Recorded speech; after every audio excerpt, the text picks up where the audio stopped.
There are many races in this world, and there are people who know how to improve themselves. There are different types of werewolves, such as spiders or bats. And also, demons are intelligent beings with their own powers and orders. Anyone can become a celestial being and achieve unlimited possibilities. Someone will become a godmother celestial being, beautiful and cheerful. And the other will turn into a strong and courageous Mistress Noiva, the creator of people. You can even choose the type of creature for yourself. For example, become a beautiful phoenix or another dangerous monster. But you can also stumble upon a strange atavism. The sun illuminated the huge gates at the entrance to the city. There, nearby, people were gathered, listening to the words of the wise gentleman. And someone did not interfere and stood nearby and watched this. He easily spat watermelon seeds out of his mouth. Relaxed in a chair, wearing sunglasses, he chewed a ripe fruit, reflecting on how low the threshold for becoming a celestial was. His name was Yi Changqing, and he was caught in a novel about celestials. But something went wrong. It happened 5 years ago. He suddenly found himself in the middle of a beautiful mountain landscape. At first, the guy thought he had traveled back in time.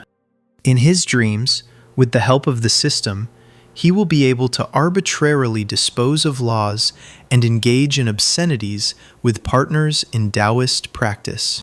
His eyes sparkled at these fantasies, and drool rolled down his chin. Changqing raised his hand and confidently called the system. But no one answered, only the birds screamed as they took off. He fell to his knees and cried, trying to call at least someone, his boss, his teacher, his contacts. Everything was useless, and after some time, the guy barely made it to the nearest town. Immediately, he met an old man sitting in front of a sparkling blue ball who offered to measure the root of life. Of course, Changqing wanted to check. Approaching the ball, he touched it and immediately received a small electric shock. The ball sparkled, and the old man, seeing something there, could not believe how this was possible. The guy, completely confident, asked to quickly tell him whether he really possessed such a powerful talent. However, it turned out that there was no root of life in him at all, and people immediately crowded around, surprised that such a person existed. Thus, Changqing began to travel around the world, but not a single clan wanted to accept him. He knocked on the doors of all the sects and asked to take him in. But without the root of life, no one needed the guy. In order to somehow survive, he found a small village. Lost in the mountains and eternally covered in fog, it was called the village of Xiaoqi. There, on one of the streets, Changqing opened his own shop to earn money for food. Drawing on knowledge from both worlds, he began to teach and run a household, and his days passed very calmly. Because the guy stopped striving for anything and began to rest more, his creative abilities rapidly increased. Changqing discovered many talents within himself, such as becoming a master of calligraphy, learned to play Go masterfully, and defeat all opponents. Even playing string instruments came easy to him. It made me wonder if he had discovered his own special skill in this world. But the guy was not at all happy with such abilities, and in rage threw the brush on the table, breaking it. After all, in this world, evil spirits are running rampant. What benefit is there in practicing art? His disciple sighed and said, Mr. Ye is back to his worthless fantasies. Hearing this, the The guy froze, remembering that he was not alone here. Embarrassed, he closed his eyes and cleared his throat, trying to pull himself together. Hitting the board with his pointer, Changqing began to explain what they would be talking about in today's lesson. However, the class was not at all ready for the lesson. The children had scattered in all directions. Some started fighting. Others were laughing and chatting. Of course, this behavior angered the teacher, and he shouted at them, clenching his fist. And the students began to explain that a celestial being had come to the village to look for students, and that their parents had told them to go to her to cultivate. Another boy's father considered cultivation more important than studying, and he asked if Mr. Ye also wanted to cultivate. The angry Changqing shook from such rudeness, but the children immediately apologized. He understood that these little ones still didn't know anything about respect. But then someone said, "We'd rather just laugh in front of you."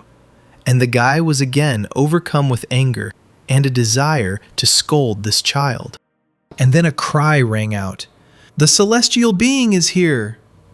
The guy, unable to hold on, fell in the passageway, and the children, eager to see the girl as soon as possible, said goodbye and, stepping on him, quickly rushed to the exit. They ran into the city in a noisy crowd, and Changqing could only shout furiously after them. On the widest street in the city, a crowd of people had already gathered to greet the arriving celestial being. She was a very beautiful girl, and the main disciple from Taishuan Shrine, and her name was Lu Wu Shuang, and behind her was another beautiful younger girl, her fellow disciple Wang. The parents who vaccinated their children bowed low in greeting. With a wave of her hand, the girl ordered the selection of Taishuan's disciples to begin, and the servants who came with her obeyed her. A queue was organized, and everyone who wanted to stood one after another. The ball hung above the ground, and the servant opened the notebook when the first person approached and asked the child's name. The mother of the boy, who was shamelessly picking his nose, beamed and said that his name was Li Gosheng. The servant looked at him and decided that children were no good in this place, and that they had come in vain. But he still asked what the child's official name was. With an embarrassed smile, the woman replied, "Its name is Li Chunfeng." Hearing this name, Xuan turned around to see who was called that. The mother was surprised. "What's the matter? Is there something wrong with my son?" But the girl explained that she simply found the name very beautiful. Then the aunt told him about Mr. E, the smartest man in their village, who called him that. Shuang couldn't even imagine that such an expert in Taoism could live in this place. Perhaps he could even walk the path of cultivation. Meanwhile, the servant asked the child to place his hand on the spiritual stone. The boy approached and took his finger out of his nose and placed his hand on the glowing blue ball. The next moment, he flared up like the sun, blinding everyone around. The shocked girl looked at her assistant, whose notebook list also began to glow like gold. It turned out to be a top-grade spirit root, shining like metal. The boy, not understanding everything, began picking his nose again. The younger student looked at him with admiration, because this type is extremely rare and people with it are considered incredibly talented. "What a good sign! Let's move on," the older student ordered. The children stood in a row and began to say their names, and they were all beautiful and strong. As the younger student wrote down their lines, they began to sparkle more and more. He was amazed at the tremendous luck that these names brought. The astonished Xuan turned to the boys, asking who had called them. The children answered without hesitation that these names were given by Mr. E. Meanwhile, Mr. Ye himself was nearby and could see a golden glow from behind the houses, immediately realizing that this was the light that a soul root of the highest quality possessed. He remembered telling the parents of his students that their children would never become celestials. As a result, seeing this light, the guy felt like a real laughingstock. The next morning, 2 students from Taishuan were walking around the village, the younger one jumping happily in front. "These candied fruits are so delicious. No wonder there are so many talents here." But Shuang said that she had been here before and had not seen anything outstanding. Wang showed her sister the skewers of fruit that were almost perfect. The girls looked at the nearest shop, which was called Chongqing's shop. When the senior student read the hieroglyphs, they seemed to separate, glowing with a golden light. The shocked girl froze in place, thinking that this was bad. Golden inscriptions surrounded and penetrated her body. Once in her head, Shuang entered a space filled with swords. Wang worriedly tugged the hovering elder by the sleeve, asking what was wrong with her. When the girl woke up, she joyfully exclaimed, "I just entered the 6th level of the Golden Sword Scroll." The younger one was amazed because the teacher said that it takes 70 years to do this. Shuang didn't expect that just by looking at the hieroglyphs, her skill would increase so much. Apparently, the one who made the inscription was a great expert in the way of the sword. She grabbed Wang's hand and invited him to go inside the shop with her. When they went inside, the girls met a guy who was doing calligraphy. Coming out from behind the table, he greeted his guests, and the already student admired his taste. However, she felt that this man was not perfecting any skill, and thought that he was ordinary. And Chongqing, seeing her elegant clothes and makeup, realized that she served the Celestials, and decided that such rich clients would definitely pay a lot of money. And he said, "Look around, dear guests. The things here are beautiful. The prices are modest. We are not deceiving anyone." The girls walked around the store, and then the older student noticed something. There was a stunning painting hanging there, a portrait of a young man. An incredible power emanated from him, aiming at Shuang. Feeling that this was not good, she grabbed the sword. Blocking the powerful force of this picture, the girl could not resist it. And then, the energy of the sword began to penetrate her body and fill her mind. Shuang closed her eyes and froze in place, her body trembling. Suddenly, she realized that she had advanced in cultivation again. The older student ran up to the shop owner and grabbed his hands, asking, "Who painted this picture, and what kind of person is depicted in it?" The guy saw her happy face and decided that she was definitely going to buy the painting, and was even interested in the artist. Smiling happily, he realized that it looked like he would be able to sell his self-portrait for a good price today. "I'm embarrassed to admit it, but the author of this painting is me, Ye Changqing," said the owner. To the girl's astonishment, he confessed, "This drawing is just a self-portrait, a sketch on which I am practicing." However, Shuan was so delighted with the painting that she couldn't believe it. After all, the spirit of the sword and the fire on it are not at all the level that an ordinary practitioner can achieve. The boy was sad and apologized for disappointing the 2 beautiful fairies.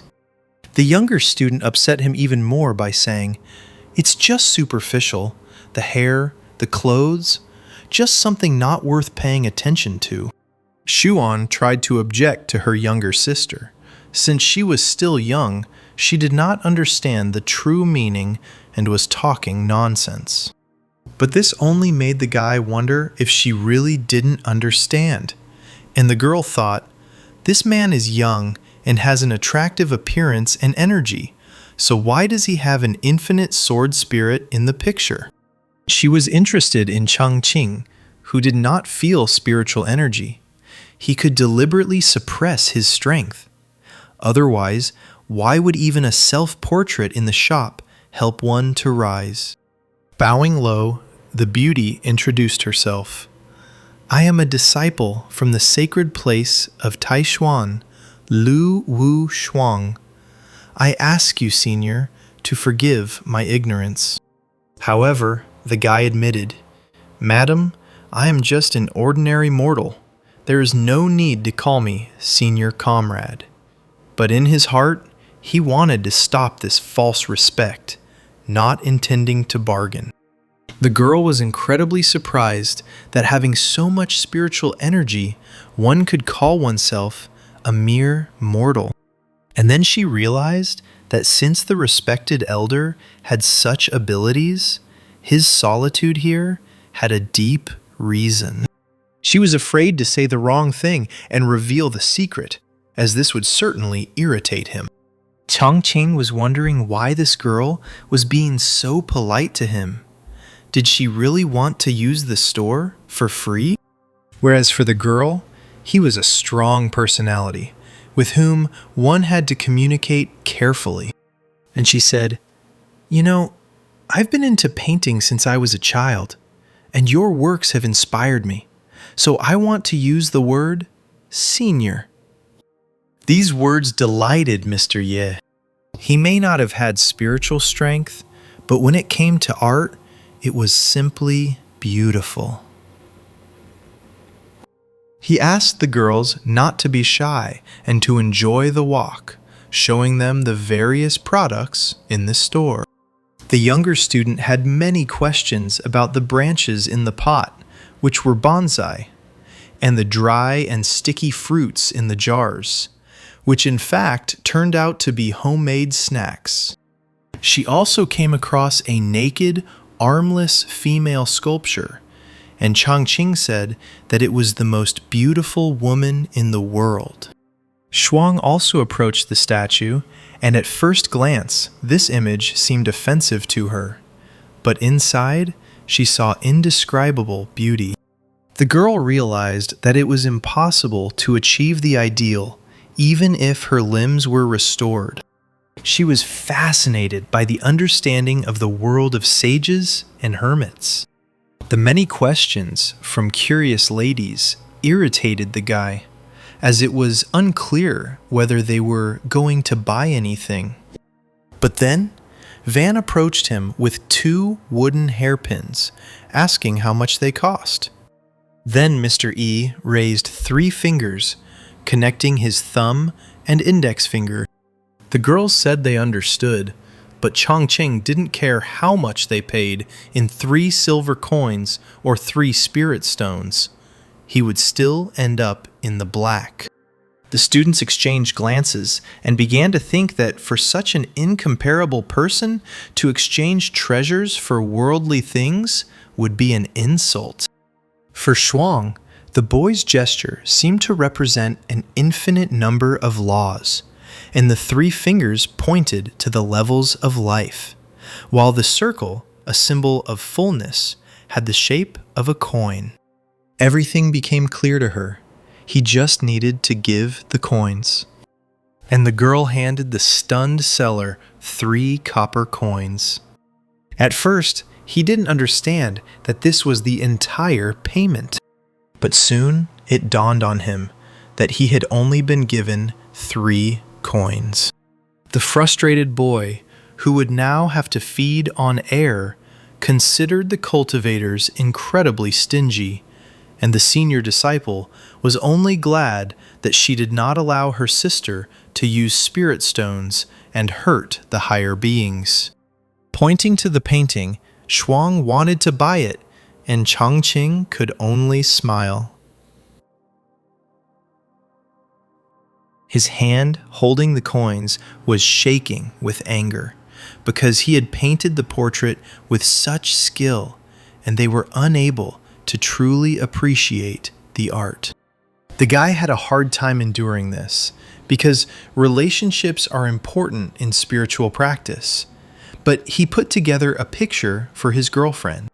Looking at him with admiration and wanting to hear the master's wisdom once again, she said, "Senior, will I be able to come to you for advice in the future?" Mr. Ye had to agree, even though he didn't want such a woman to leave him without payment again. When the two lovely ladies left the shop, sunset was approaching. Smiling, Shuang hummed something to herself. Surprised, Wang asked why she was so happy. And the senior disciple replied, "I just reached the 7th level of the Golden Sword Scroll." This amazed the younger sister, and at first she thought the girl was joking. Because if the 6th level requires 70 years, then the 7th level requires at least 200 years. She asked, "Is it because of that handsome shopkeeper?" And Shuang confirmed that the elder was indeed an outstanding person. With a heavy sigh, the girl said that this man possessed considerable strength. Stroking her younger sister on the head, she added, "I don't know if it's good or bad, but I'm under his influence." Then a light appeared under the girl's feet, and a whirlwind of air swirled around them. Flying up on the sword, Shuang said, "Let's go. First we'll take the disciples to the sacred land so that they can participate in the test. I need to think about how to inform the master and the elders about this." And Chongqing was already on his way home, thinking about how these students were all getting the attention of the gods, and the painting was sold for pennies. He made everything even worse, and now he would have to wait for it all to end. On the way, he stopped by the Wei restaurant as usual. The owner greeted the guy warmly, asking if he would be having the same 3 dishes for dinner again that day. But the upset Mr. Ye changed his order. "I didn't earn much today. Just 2 appetizers and a jug of wine will be enough." Then the owner hugged Chongqing, saying that thanks to him, their Wei family became successful. Such politeness surprised the guy, and he immediately thought that Li Ling had already left. And Mr. Wei, pouring wine, said, "Yes, all the children in our town left, and the teachers praised their choice of names, especially Li Ling." Sitting at the table, he continued the conversation. The spiritual teachers froze in place upon hearing the name Wei Zhongxiang, and the guy proudly replied that he had chosen this name with particular care. The man patted Mr. Yi on the back, assuring him, "Even though you don't have spiritual strength, you have culture." Of course, the guy was very grateful for such words. And the owner ordered the chicken thigh to be served to the teacher. Chongqing was already about to start eating.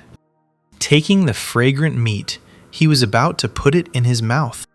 But then a strong blow landed on his stomach, causing him to drop his hip. Visitors looked at the large black-tailed dog in surprise. The guy straightened up with difficulty and couldn't believe what had happened. A dog named Black Emperor looked at him, wagging his tail and holding meat in his teeth. The restaurant workers came out to look and asked, "Is this the dog that got lost last year?" The guy confirmed this, and the dog began to lick the owner's face. Covered in drool, he fought off the happy dog with difficulty.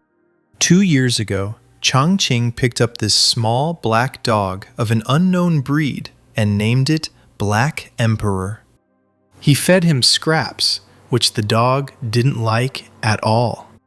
After some time, he disappeared, making a hole in the wall, and the guy thought that he had already become a snack for wild animals. Now all of Mr. E's pants and boots were covered in drool. He irritably called his pet a licking dog, but he still looked at his owner with the same devotion and barked. Upon entering the house, the dog immediately rushed forward. He sat down next to a huge painting of a dancing dog, which surprised Chongqing.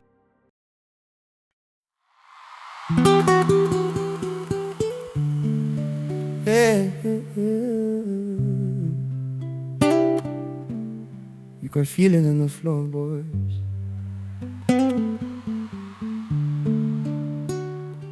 Hey.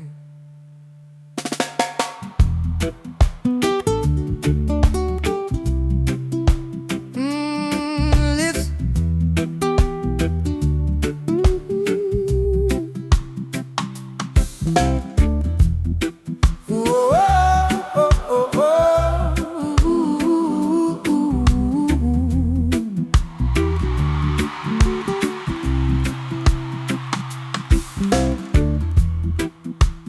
Lying in the front row,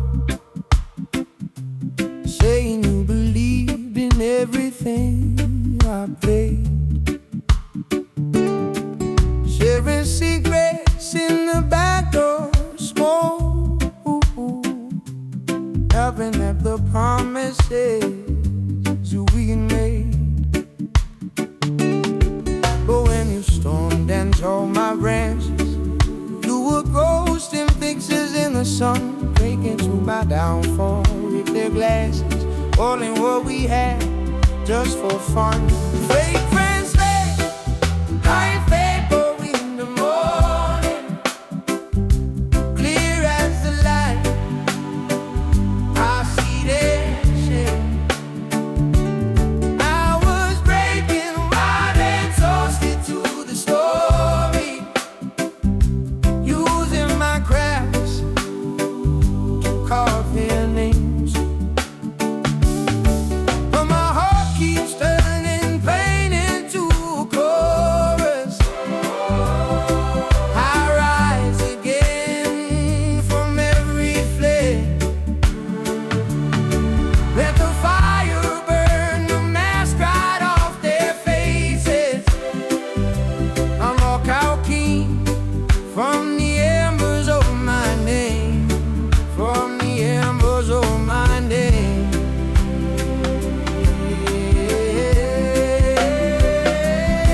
I've been wrestling with the mirror, asking, was it Lee who wore the lie?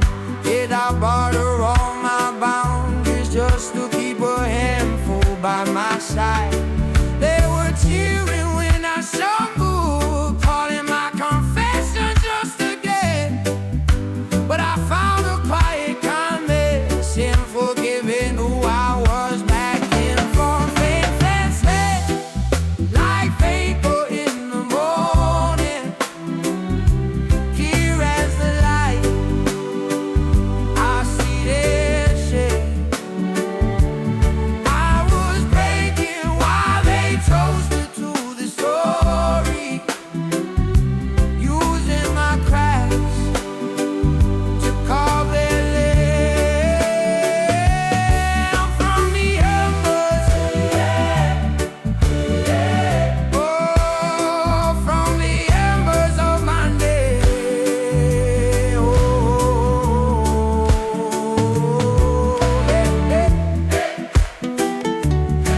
from the embers.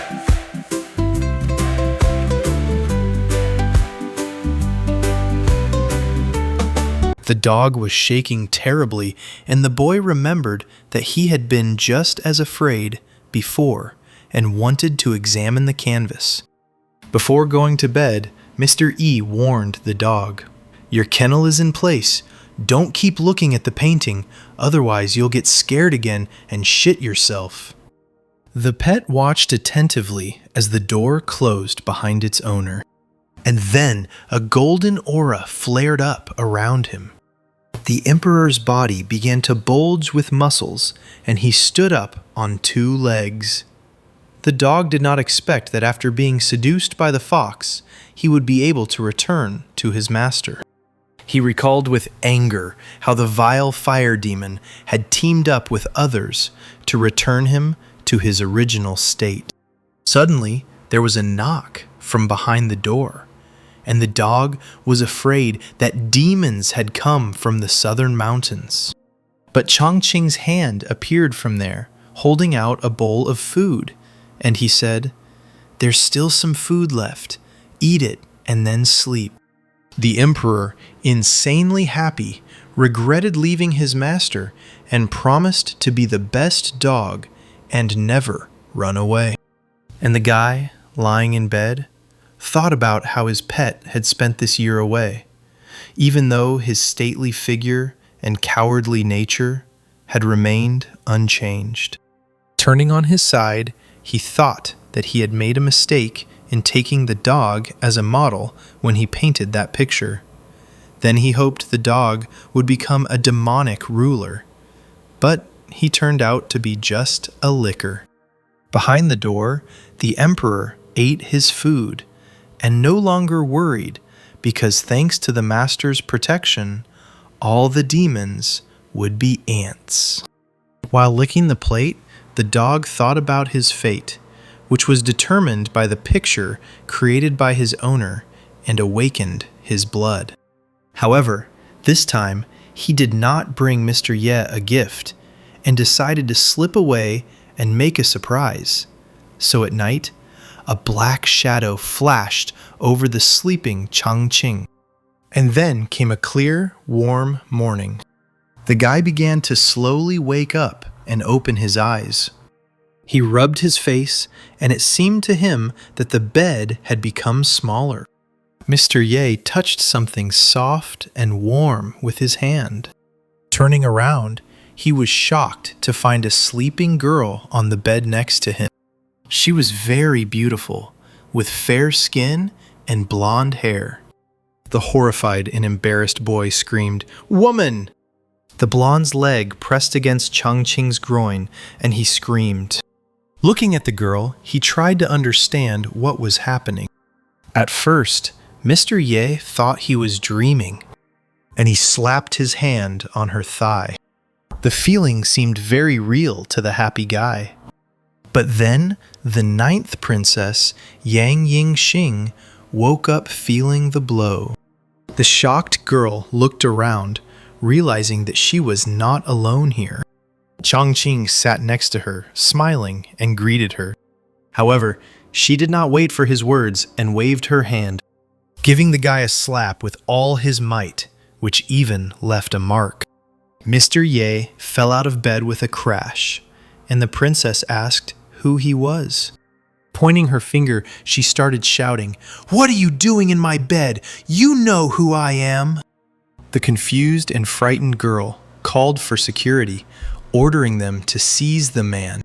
Holding her cheek, Chongqing calmed her down and explained that this was his home and his bed.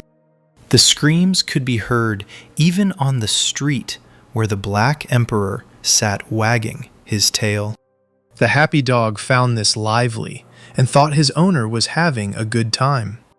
And then Yan stood up and said, "Get out of here," and kicked the guy with incredible force. The blow sent him flying out the door, landing on his back. The dog ran up to Mr. E barking, wanting to know if his owner was happy with the gift.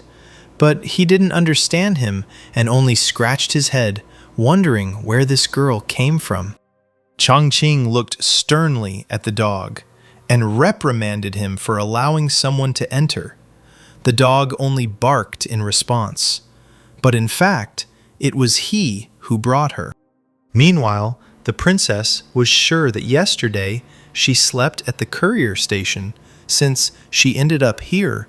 Was it really because of this guy?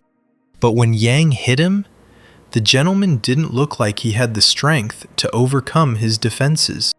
And the girl decided to be cunning, and if he had bad intentions, she would kill him. Shoes clattered on the wooden floor as the princess stepped outside. Standing in the middle of the yard, She began to look around doubtfully, but the place around was completely empty, and there was only a small table at which Mr. E was sitting. Jan called out to the focused guy at the top of her voice, but he didn't respond. She hurried towards him with quick steps. The girl didn't expect that the thief would still be here, and even playing chess in a civilized manner. She reached out to smash his go board, but her limb trembled, and the princess froze, not understanding what was happening. A strange light emanated from it, and she had to cover her eyes. The energy of this party was incredibly enormous. It seemed like Jan's head was about to explode, and she called for someone to help. Finally, Changqing noticed that someone had approached. He looked at the girl's distorted face with amazement. She had slept all night, and now she looked like this. Was she really trying to deceive him? The dog also noticed the guest's strange behavior, but he knew that his master's party was engulfed in countless streams of energy, and not many could withstand it. And yet it was his gift, and this time he decided to help. Meanwhile, in the illusory world, the darkness began to crack. From there, breaking through the darkness, a huge black dog burst out. The girl looked at him in horror, not expecting anyone to break through to her. She realized that it was the dog who helped her deal with this trap. However, this was not the end, and Yang began to fall into the dark infinity. From fear and strong spiritual pressure, she lost consciousness. The Black Emperor rushed forward, realizing that her soul and body were separated. But the real god here was Mr. Ye, and by easily moving the pieces, he helped the girl get out. In reality, he simply played a game. Concentrating on the game, the guy was glad that he was finally able to solve this game. Finally waking up, the princess fell to her knees, exhausted. She was shaking. She felt her soul leaving her body, as if through the gates of hell. Raising her head, Yang saw the dog and decided that since he helped her get out of the illusory world, he must be of a powerful level. If it weren't for this dog, her soul would have left long ago. And the emperor believed that the master's strength was largely responsible for saving the girl. Then Changqing noticed that something was wrong and turned to the guest. "Are you okay?" The girl looked at him silently and could not believe that this guy was so strong, even subdued a black demonic dog. She thought with admiration that this was the hidden power that was spoken of in the books. But the next moment, the princess drooped. She definitely couldn't do anything to him. And Mr. Ye, shocking Yang, suggested, "Maybe you're good at Go if you're staring at the board for so long. Let's play a game." With difficulty, she began to rise. She remembered the instructions of the old men, who said that powerful people have strange morals. Apparently, the girl had offended him in some way, and now it was better to give up immediately. She folded her arms and refused, not daring to do anything in front of her elder. However, Changqing smiled at this, surprised that he was called a senior again, and said, "It's okay. I haven't had much to do over the years, so all I can do is immerse myself in techniques." It seemed to the girl that his skill had reached its peak, and he had nothing more to improve. Meanwhile, the guy was already setting up the pieces, asking her name, and he asked where she was from, and the princess, looking at him, felt incredible charm and attractiveness. She was unsure whether to reveal her true identity so as not to cause problems for her father, the emperor. Reaching for the other figures, Mr. Ye said, It seems that your clothes and appearance are unusual. You probably also practice the art of cultivation. Were you someone's apprentice? And Yan admitted that she simply received instructions from several teachers at her home. I understand, Changqing replied calmly, continuing to fill out the board. But in his heart, he was furious, because ordinary people couldn't afford several art teachers, and she didn't even think about leaving. They sat silently opposite each other while the guy finished setting up the pieces. Finally, he completed his arrangement by placing the last one, and he asked, Yan, how do you think black will get out of this situation? Looking at the board, the girl saw that they were trapped. But suddenly, she was plunged into an illusory world again. She felt the mighty roads of the world. The princess fell into the path of fate. Like shining carp in a starry sea, great powers surrounded her. But unlike last time, this path seemed more friendly to Yang. Breathing heavily, the enchanted girl could not utter a word and realized that she had reached the transition through the step. The worried guy called her by name, and she was finally able to come to her senses, opening her eyes. The princess stared in admiration at Mr. Ye, who was waving his hand in front of her face, not understanding what was going on. He sighed and decided that it seemed like all the cultivators were a little out of their minds. After apologizing, Yang asked what kind of game Changqing was playing, but the guy silently stood up and turned away from her. He waved his hand and replied, I was just bored, so I decided to have some fun. And, a little embarrassed, he added that he was playing tic-tac-toe. Remembering the arrangement of the pieces on the board, the girl could not believe that it was such a simple game. She wanted to look at the board again, but the emperor held her back, because next time he might not save the princess. However, she still reached out, wanting to know the truth. In the mountains of this world, one could also see Taishuan, the sacred land of the Tao paths, and on a high hill, the Guifeng Temple could be seen. There was a crowd inside. Someone was shouting, Your temple must be excluded! The tall elder, Saint Guifeng, Chang Xuan, tried to calm his younger brother. But Hezui Quiren continued to assert, My subordinates are mostly from lands where spiritual energy has been depleted. So for several hundred years, no good recruits have been found. Today, Mount Taishuan has reached its weakest state.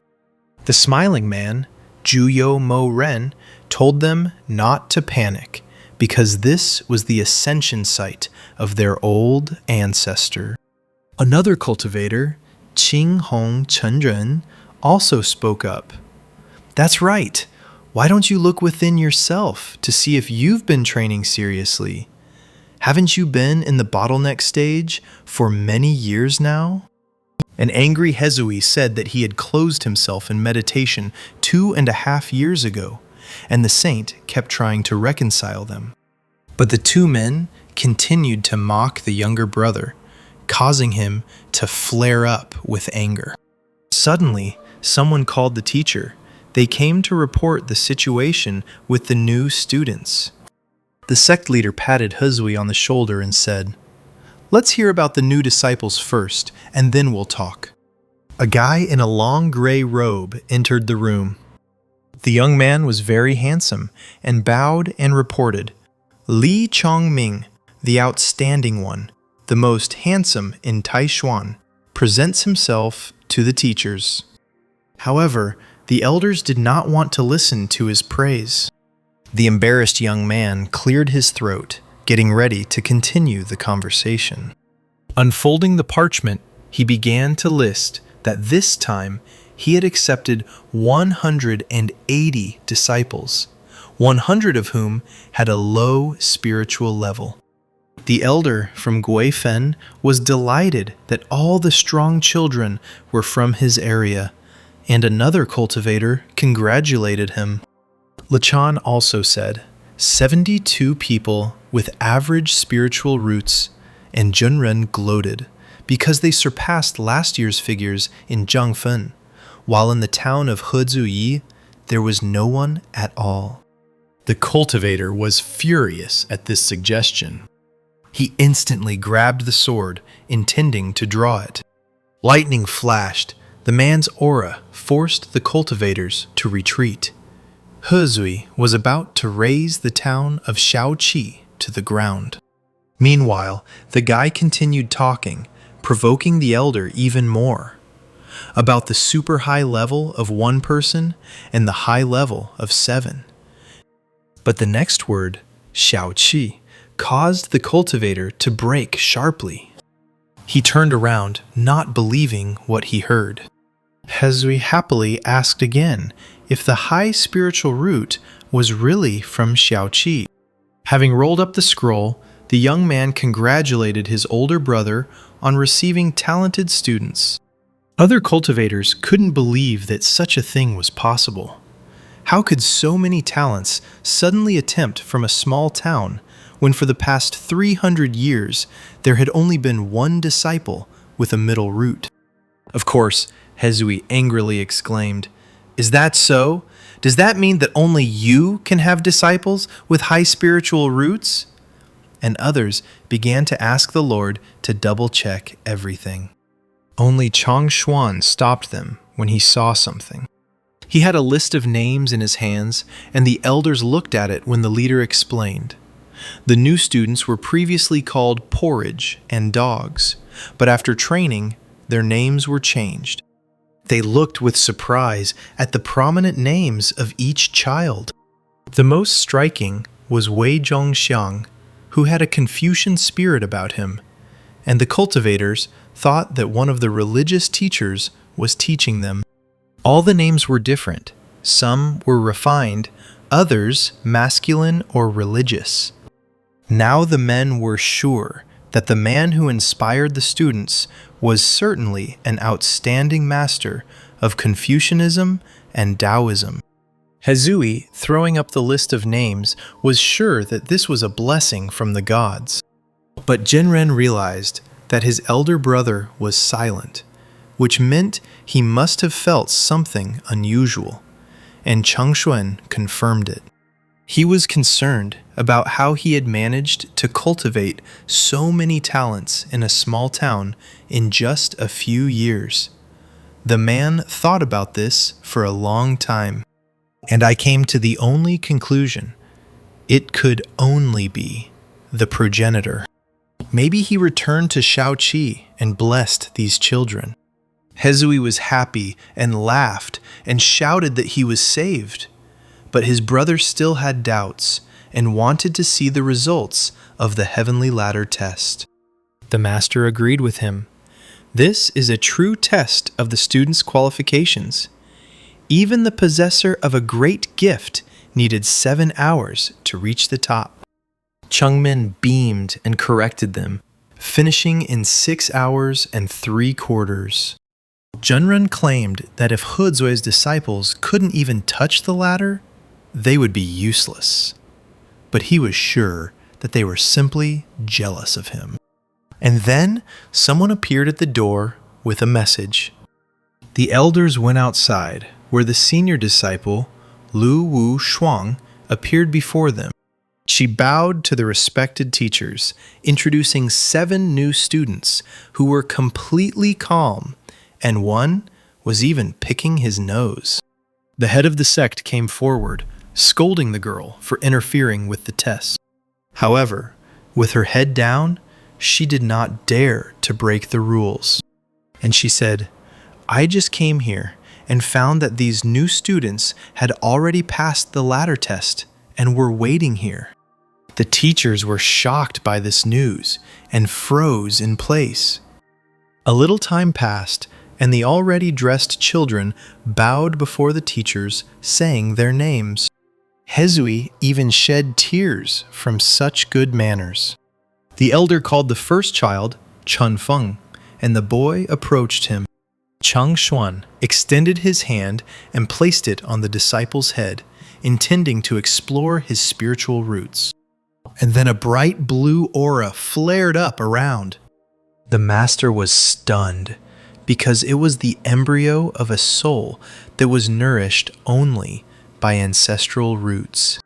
Observing all this, Xuan became interested in what the innate energy rhythm and subsequent spiritual roots are. The head of the sect told the girl that when a student reaches the highest level in his practice, he can interact with the Great Path and cause energetic radiance. And the subsequent spiritual roots are extreme, and they only arise when, from an early age, the student receives an innate energetic influence, the man concluded. He recalled how, 1,000 years ago, the saints had united to create a place of innate energetic influence, but it had ended in failure. And so it was surprising to encounter these energy fields in a small town, and 7 at once. The cultivators thought about how strong the man in Shaoqi was, and how great it would be to see him, but he probably didn't consider their holy land to be anything important, since he didn't come to them. And Xuan was also amazed by the power of her predecessor, who turned out to be a creature that even the holy head fears. Chang Xuan ordered his brother to take the girl with him and take the children to Mount Linjiang, and Hezwei agreed with a smile. Turning around, he sharply waved his hand, getting ready to leave. The man called the children to come with him and walked forward with a confident gait. After a short journey, they finally arrived at Mount Linjiang. The elder immediately began drinking tea. "You're glowing. Your visit to that town was a success, wasn't it?" he said to the girl, handing him his cup. He began to drink, and Xuan, with a bow, assured him that she did not dare deceive the teacher. And then she shocked the teacher by confessing, "I have already reached the 7th level in the Golden Sword Scroll." Hezwei couldn't understand how she had progressed so quickly. Grabbing the student by the shoulders, he asked what had happened. The confused girl tried to calm the master down so that he would listen to her. The man moved away, cleared his throat, and came to his senses. He turned around to check with Xuan whether she had really met that great man in the small town. Wiping away her sweat, the student admitted that she had indeed stumbled upon his hiding place by accident. She pulled out a rolled-up parchment from her sleeve and said, "We also received one of the master's works." The elder turned around in interest as the girl, handing over the parchment, added that this image of the master had served as an inspiration to her. Deciding to take a look at it, he took the drawing from Shuang's hands. Slowly, Hezwei began to unfold the powerful portrait. The man had to turn away from the bright light of his aura, covering his eyes. When he finally got a good look at the drawing, he just gaped in shock. Meanwhile, in Shaoqi, all was calm, and Mr. Ye continued his game of Go while Princess Yang watched him. She watched with great admiration as the boy elegantly moved the pieces. However, Chongqing was distracted by this constant gaze and asked why the girl was looking at him. She beamed and replied that everything was fine, and she was just curious. And the guy couldn't understand how she changed so quickly, because she just looked at the chessboard. Every day, Yan began to address him respectfully, and woke up even earlier than Mr. Ye, admiring his activity. I swept the yard, although the foreman said it was not necessary. She helped a lot in the store and hardly rested, insisting that she was not tired. Watching how skillfully the girl poured tea, Changqing wondered if she really wanted to buy his painting at a lower price. Smiling and beaming, the princess offered him the drink, and her happy face gave the guy an idea. Perhaps she is attracted by his attractive appearance. The embarrassed Mr. Ye could not ignore the beauty. Calmly rearranging the pieces, he turned to Yang. Smiling, he offered to go grocery shopping together as he was planning to cook a special dish today. The central street of the small village was crowded. Everyone around greeted Changqing, and he waved back with a smile. The guy stopped at the counter, and the girl was amazed by his respect and veneration among the locals. He started arguing with the saleswoman about expensive vegetables, but the princess only admired the master's modesty and friendliness even more. Next, they went to the butcher's shop, where they happily asked him what Mr. E would buy today. He asked for 2 pounds of the best pork side, and the seller began to cut up what he needed. When everything was ready, he tied the meat beautifully, tightening the bow. While handing over the goods, the man asked, "Have you brought your wife with you today?" The embarrassed girl blushed, realizing that they were talking about her. But Changqing corrected the salesman. "You are mistaken. Lady Yang is my guest." The man added in a whisper, "My neighbor told me there was a lot of commotion in your house a couple of days ago. Take care of your health." And the guy, knowing that the princess would soon return to the capital, made excuses to the residents so that she would not be offended. But the girl did not even pay attention to this. Irritated, Mr. Ye hoped that she would leave soon, because his hut was not able to support anyone else. And Yang, giggling, was already trying on the word wife. And somewhere on another street, a strange group was walking, from which all the people ran away. They looked like bandits, with pointed ears, fangs, and upturned noses. One of them sniffed, drawing in the air through his nose. And he said, "Boss, I felt the breath of the Black Emperor right in this store." Their leader was especially pig-like, intending to bring this Black Emperor back and please the Fire King. The robbers laughed, rejoicing that the Emperor had received serious wounds and had returned to his original state. Approaching the shop, they kicked down the door. Right at the threshold, they were met by a black dog, and the bandits shouted at him to get out of there. "Today you will die, and you will have no peace," the leader cried out furiously. The dog was calm. "Stupid pig! Did you really dare to follow me?" However, they were confident that the emperor now meant nothing, and they got down to business, preparing to attack. And suddenly, a golden aura flared up around the dog, turning into a huge monster. And he said, "On the master's land, even the red fire means nothing. I didn't intend to go for the kill, but you crossed the line." From the store came plaintive cries. "What's going on, brother? Save me! My demon pearl is broken!" But in the holy land of Taishuan, everything was calm. The sect leader spoke to Changming. "You are a disciple with a high chance of becoming the next saint ruler. What do you think of the appearance of such a powerful figure in Shaoqi?" The young man replied, "He doesn't seem to be hostile to our land. I think he just happened to be there." The elder was confident that if this was the case, then the sacred land of Taishuan would definitely prosper. The door to the room swung open with a loud bang. Calling the elder, a joyful Hezui entered, followed by his student. The master's behavior confused her a little, and she sighed heavily. Turning around, Saint Guifeng was surprised that he had not left with the new disciples. But suddenly, he noticed something surprising in the younger one. This man achieved a breakthrough in such a short time.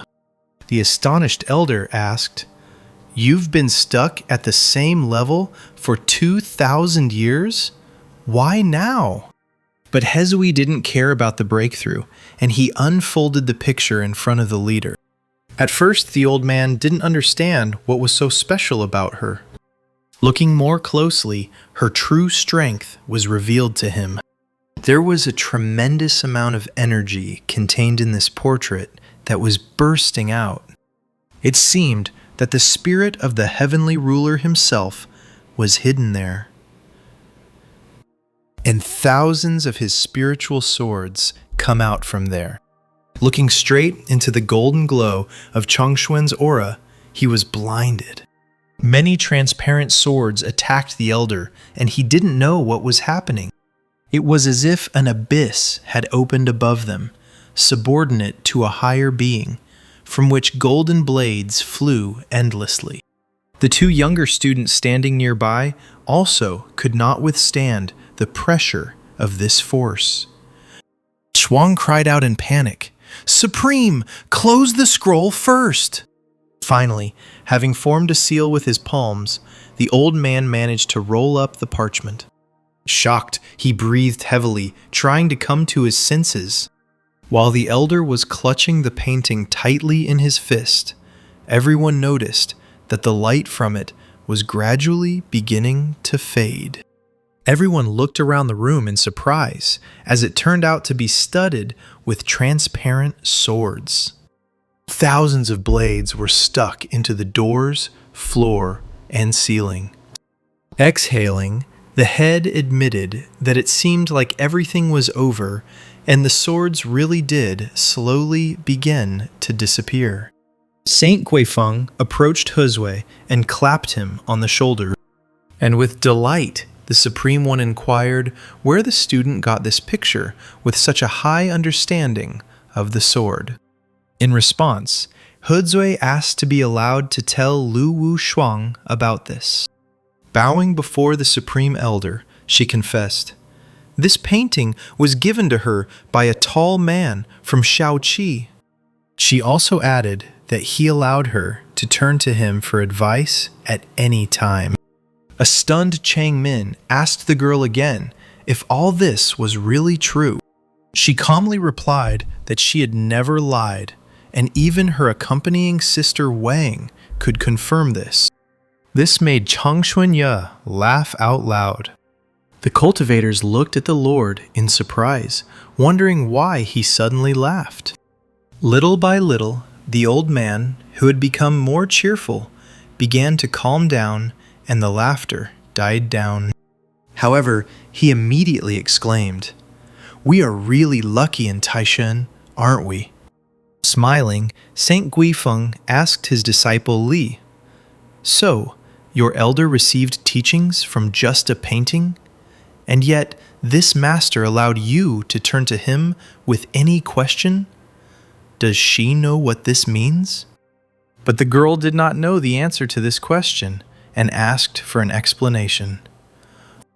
And Changchuan said, "This means that the person you met is most likely the ancestor of our school, and it also means that he has no intention of leaving Shaoqi for now."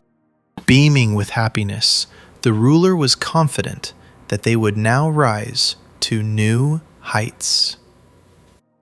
Pointing to Shuang, he appointed her as the holy priestess of the sacred land of Taishuan, standing next to the holy sun. The girl was both confused and delighted by the new status. But the young man was not at all happy, and only exclaimed in shock. Meanwhile, the city was, as always, crowded and noisy. Someone spread gossip about Sister Li from Mount Linjiang being appointed as a saint, and people thought that this decision was hasty. The girls were walking down the street, and junior student Wang overheard this conversation. As they walked further, they heard more voices. The cultivators were aware that Li Changming had been appointed as the saint's successor. But now the situation had changed. Given his pride, this could cause discontent. Awang thought that the saint wanted Shuang to take Li Changming's place as the heir. But the girl said, "Although I have natural talent in the field of ascension, I only possess a single attribute and do not originally have the qualifications of a saint." She thought that this time the saint was probably guided by the promise given to her by the elder. The younger sister was surprised that even a saint thought this handsome shop owner was so strong. Shuang had an idea. If she contacted Elder Ye a few more times, then she would definitely gain powerful strength. And thus, she will become a true saint. But Changmen was overcome with sadness. His face turned pale, and there were bags under his eyes. Sitting under the tree, he cried, not understanding why the teacher decided to choose his younger sister as a saint. The guy was shaking all over and shedding tears when one of the local girls noticed him. Sitting down next to him, she began to console the young man. "Don't worry. This time Shuang went to Shaoqi to recruit a few more disciples. She must have just been lucky." And then the boy realized that all this must have happened when Sister Wu met her ancestor in the city. To the girl's surprise, Changmin jumped to his feet with an angry face. Shrouded in a strong aura, he raised his hand, and he called upon his sword, which immediately appeared at his call in blue flashes. The strong wind and electricity emanating from the blade forced the young student to turn away. The young man jumped on the sword and flew forward. He was sure that with his double roots and attributes, his ancestor would definitely appreciate him more. Changming thought with a smile that if the elder helped him and taught him, then Sister Shuang would no longer be a threat. He quickly rode away on his sword, intending to reach Zhaoqi City. Chongqing and Princess Yang were walking there peacefully. And then the guy decided to find out why the girl ended up in his bed that night. Embarrassed, she replied that she didn't know. But she added, "I just felt itchy when I woke up." And when Yan opened her eyes, she saw Mr. E touching her. Feeling ashamed, Chongqing tried to justify himself because he had done nothing. However, his outstretched hand was suddenly grabbed.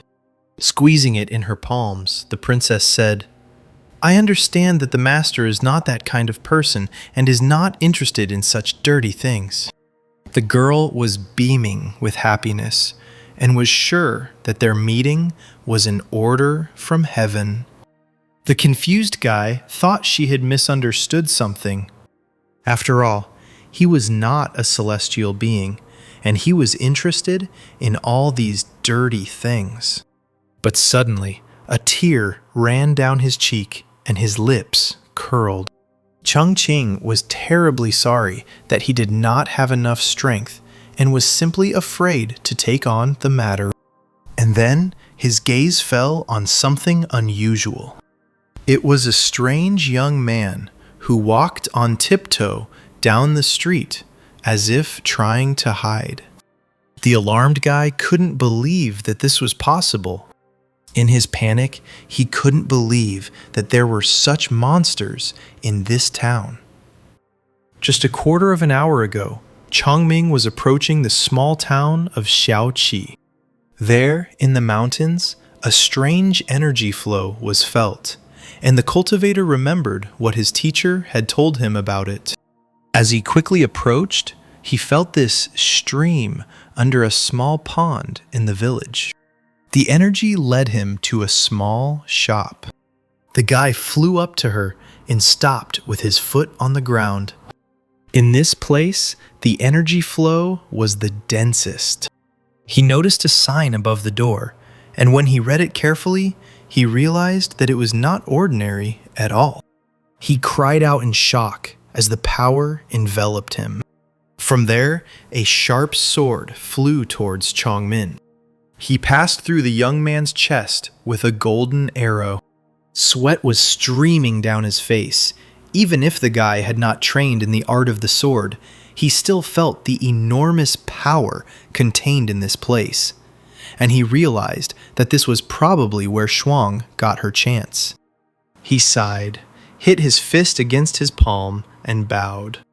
Greeting the elder, Taishuan, the inheritor of the sacred world, Li Changming, I ask you to grant a meeting with the ancestor. But no one heard his high-flown words, and there was silence all around. Raising his head, the cultivator saw that the door to the shop was open and immediately wondered if the ancestor had left. And he went inside, although he thought that it was not good to break into the ancestral home like that. But Chongmin left the house without the teacher's knowledge, and he didn't have much time.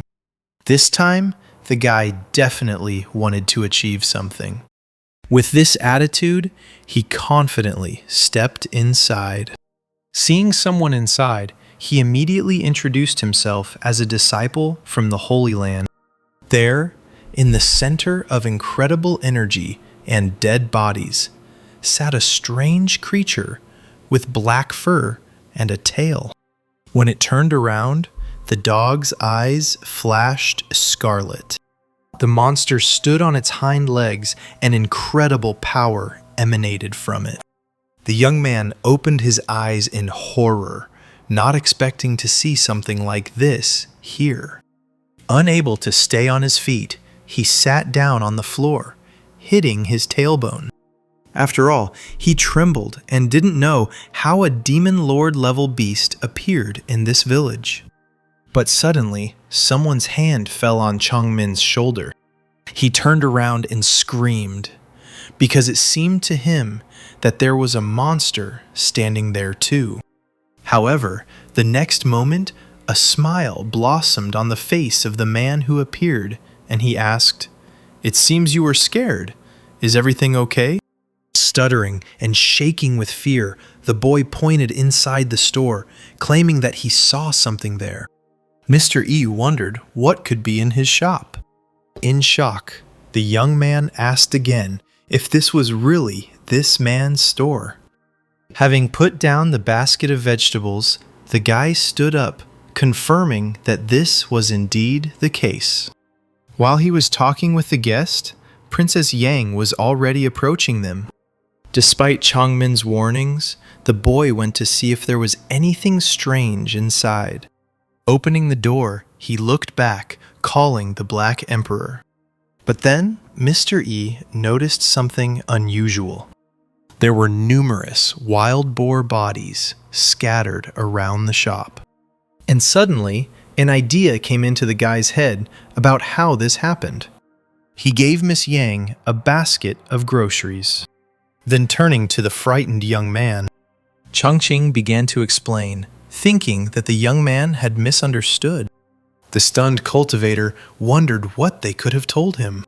And the shop owner said, "Although I sometimes collect mountain goods to sell, I have never collected mountain boars." But the guy looked at him with a completely uncomprehending look. He wondered what this man meant. And he decided that this gentleman probably wanted Chongmin to help him remove the demonic bodies. Suddenly, the Black Emperor interrupted Chongqing with his barking. Seeing the dog, the young man froze in horror, his eyes wide open. In an instant, he jumped back to the very exit. Pointing his finger at the dog, the guy shouted, "It's him!" However, Mr. Ye, smiling brightly, grabbed the dog by the scruff of the neck and said, "This is my pet. He is a little stupid. Don't be offended." And in the eyes of the young man, this dog, with a strong aura, was a bloodthirsty monster. He was truly horrified that someone could keep the Demon King as a pet. Taking a long breath and calming down, the guy thought that this could be the one he was looking for. Changmin bowed low and introduced himself again, greeting the elder and saying that he had come for guidance.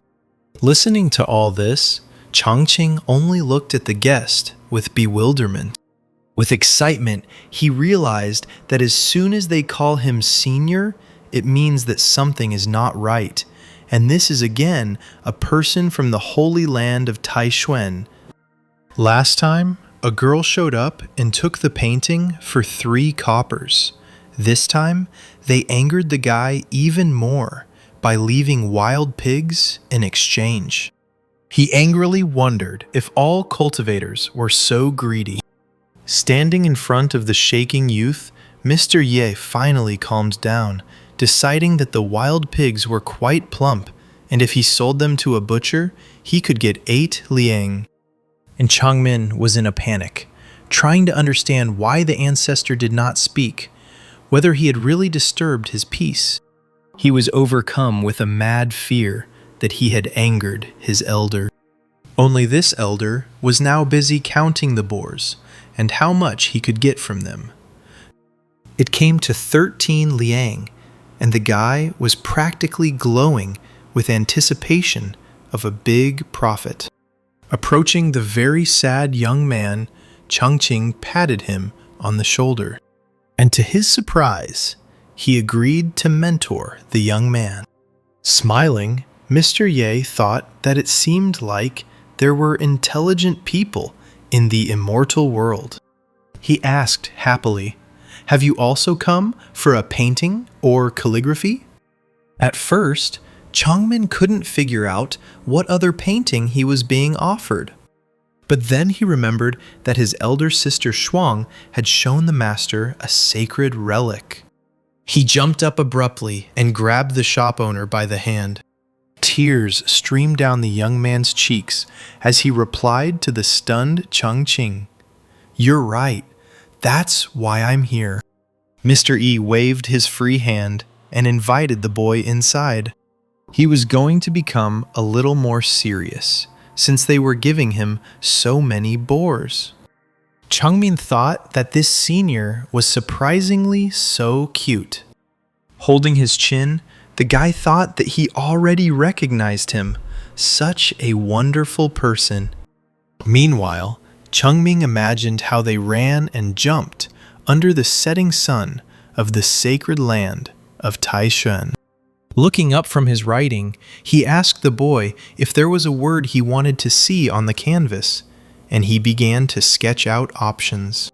Changmin just laughed quietly, looking somewhere to the side, and Changqing wondered what he was looking at.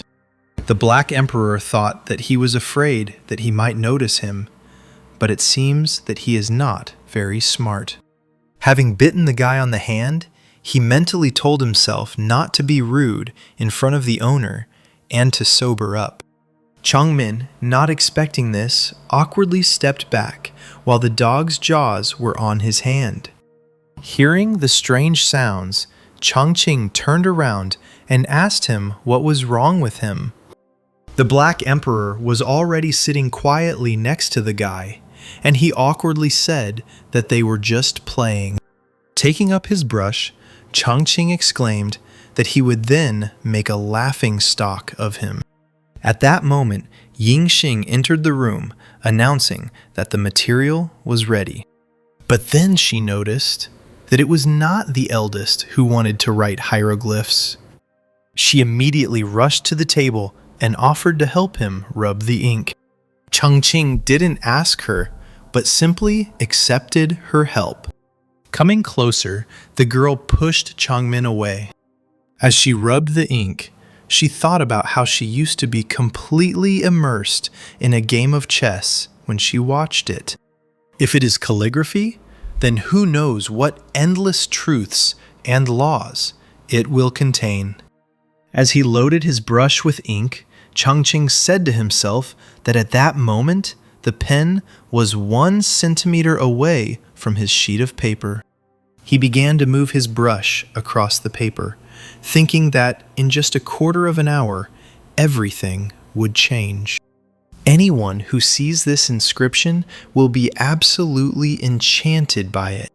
Yingxing noticed while waiting that the gentleman was completely immersed, and Changming thought that perhaps this was his only chance. And the movements of the brush continued, and it seemed as if the painting had gone beyond the boundaries of the canvas. Noticing that he was surrounded by the sight of the painting, Changmin's mouth dropped open in surprise. A second later, he and Yingxing found themselves in a painting with cranes flying across the sky. Looking at the sky, Yingxing said that when the elder wrote vigorously, his aura seemed to transport one to the scene. Standing on one of the mountains, Changmin noticed that he could feel it. Tears welled up in his eyes, and he said that he felt true intention and purity manifest in Elder Ye's movements. Suddenly, a green flame began to glow around him, and he exclaimed that it was the rhythm of the sword. And the next moment, the hieroglyphs entered his head in a stormy stream and shone in the sky. Changqing put down his brush after finishing the canvas. After stretching his shoulder, he noticed that he had done well. Hearing some strange sounds from the side, he turned around to look at their source. It turned out that it was Yingxing and Changming who were shaking and making strange sounds. Moving behind them, Changqing placed his hands on their shoulders, bringing them back to consciousness. Looking at the guy, he said that he had already had 2 or 3 attacks today, and if he was sick, then he needed treatment. Changmin folded his hands together and bowed to the elder, telling him that he had achieved the highest skill and that he too had learned a lot from it. Changqing replied that these were all trivial skills, unworthy of attention, and he himself thought that finally there was someone who understood. Approaching the table, he began to roll up the canvas, and then he handed it to the guy. Changmin extended his hands to receive it and thanked the elder. And then the guy asked him to name the inscription. Changqing thought for a moment and said that it was created as a token of gratitude for his generous gift. It immediately struck him, and he exclaimed that it would be called generous gratitude. Changmin thought that generous meant generosity and the ability to accept everything, while gratitude symbolized mutual respect. It dawned on the boy, and he thought that the elder was truly a great master, capable of ascending to the higher world, since he was able to say such profound words. He thought that he was following the path of longevity, and that this inscription contained the highest harmony of the sword. Suddenly he realized that perhaps the teacher was hinting to him that all his previous training had been wrong. It's no wonder then that his skill hasn't progressed all these years. It seems his true goal must be related to the art of the sword. Changqing waved his hand and said that he couldn't help him any further, and that he should deal with it himself when he returned. Changmin thought excitedly that the teacher was hinting to him that he should understand himself and choose a path. Following this, Changmin, sobbing, flew out of the room in his place, exclaiming that giving up the path of longevity meant giving up the title of Holy Son. He needed to think about it. Looking after him, Changqing quietly asked what he had said. Not understanding anything, he said that he simply told the guy to take care of the paperwork himself. Meanwhile, Chai Xuan was calmly drinking tea. Suddenly, Changmin burst in on him, jumping off his sword. He fell on his knees before his teacher, exclaiming that he realized he had been wrong all these years. He asked the teacher if he had noticed that he could not cope with the role of the Holy Son. Chang Xuan shed a tear as he thought about how he had always been raised as a future Holy Son. Now that the Holy Virgin has suddenly appeared, it must be very difficult for him. Chang Xuan, without saying anything, only walked closer to his student. He moved down and grabbed the guy by the shoulders. The man told him not to be discouraged. Until that moment, he had not hidden anything from him. Changmin waved his hand and said that he didn't mean it that way. Chang Xuan stood up and said that he didn't know, but the senior mentor who lived in Shaoqi village had great interest in the peerless blue eye socket and was willing to support her at any time. Trying to get the teacher's attention, Changmin waved his hands, and the teacher continued to talk about how difficult it was for him to make this decision. The man said that he hoped he understood, and Changmin winced at his tone. The man turned around and placed his hands on his shoulders again, saying that he was guided by wise aspirations. The boy exclaimed in response that he understood everything, but he needed to speak out. Sighing, the teacher told him to speak. Changmin beamed and said that he had actually met this senior earlier today. Suddenly, a tense silence filled the room, and Chang Shouyen froze. He hit the guy on the head with his fist, exclaiming that he was a fool. Changmin grabbed his bruised cheek and asked the teacher why he was hitting him. Cold sweat ran down the man's face as he said that. Since the ancestor had gone into seclusion, he clearly did not wish to be disturbed. He exclaimed that he had been rash in going where he was, and that he might have angered him, which would have led to trouble for the whole clan. Changmin responded by exclaiming that the elder had not shown any emotion, but on the contrary, had given him a painting, and he reached into his sleeve to get it. Chang Xuan turned around abruptly, ordering his disciple to show him the painting, his eyes wide.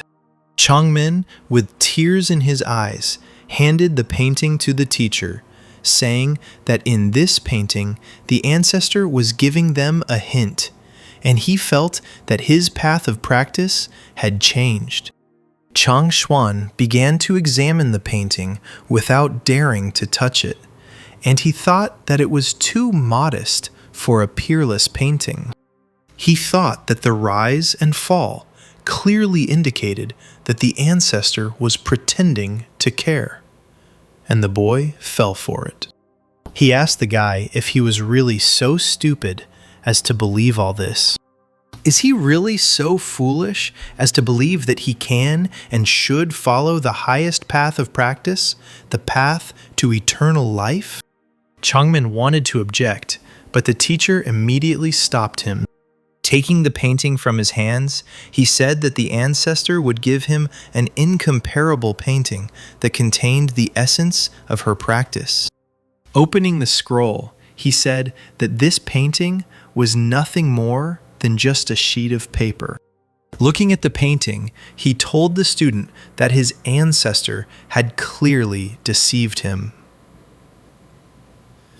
But suddenly, a bright light poured from the painting straight into Chang Shouyen's face. Energy burst out of the painting, immersing the man in its world, and hieroglyphs were clearly imprinted on his head. Tears began to flow from the man's eyes. He thought that the ancestor was truly a great figure. He had transferred the true meaning of the practice onto paper so that Chang Ming might not fully understand. His body was shaking. His eyes were wide open. He thought that the peerless and the old man's friends had also reached a high level, but it was nothing compared to what the ancestor had given to Chang Min. Turning to look at the student standing sadly behind him, he wondered if he was really more suitable for practicing the Tao. Chang Xuan was lost in thought for a moment. Changming tried to call out to his teacher. He had to call out to him several times. The man turned to his student, who asked him what had happened. With shaking hands, the man grasped his student's hand. Tears welled up in his eyes again, and he said that he had just misunderstood everything. The elder had hinted to him that his achievements in the path of the Tao were higher than those of the incomparable one. Changmin tried to say that he understood what the teacher meant, but he was interrupted.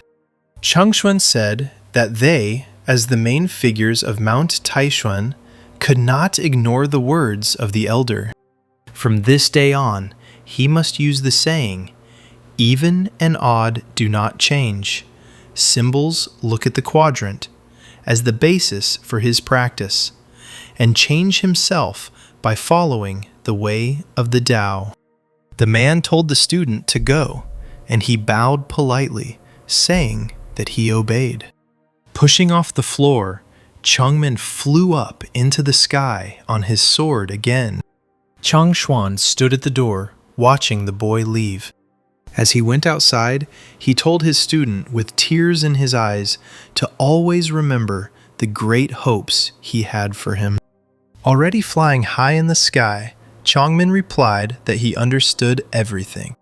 After some time, He Zui, Mo Ren, and Zhen Ren came to Changshuan. Zhen Ren asked the head teacher why he was in such a hurry to gather them all here. Changshuan sat on the sofa, bursting into tears, and he could barely mutter that his only disciple, his only heir to the path of immortality, Taishuan, had lost his way. Not understanding anything, Zhen asked him what happened, to which Mo Ren replied that he did not understand, and He Zui said that perhaps he had failed in his practice last night. Finally, Changshuan stopped crying and stood up from the sofa, clearing his throat awkwardly. In his usual elevated tone, he told them all to calm down. And then he said that today he had two things that he would like to discuss with them. He said that, firstly, a few days ago, he already said that he wanted to appoint the peerless holy maiden Taishuan, but not in order to infringe on anyone. The goal is to strengthen ties with that elder from Shaozhi village.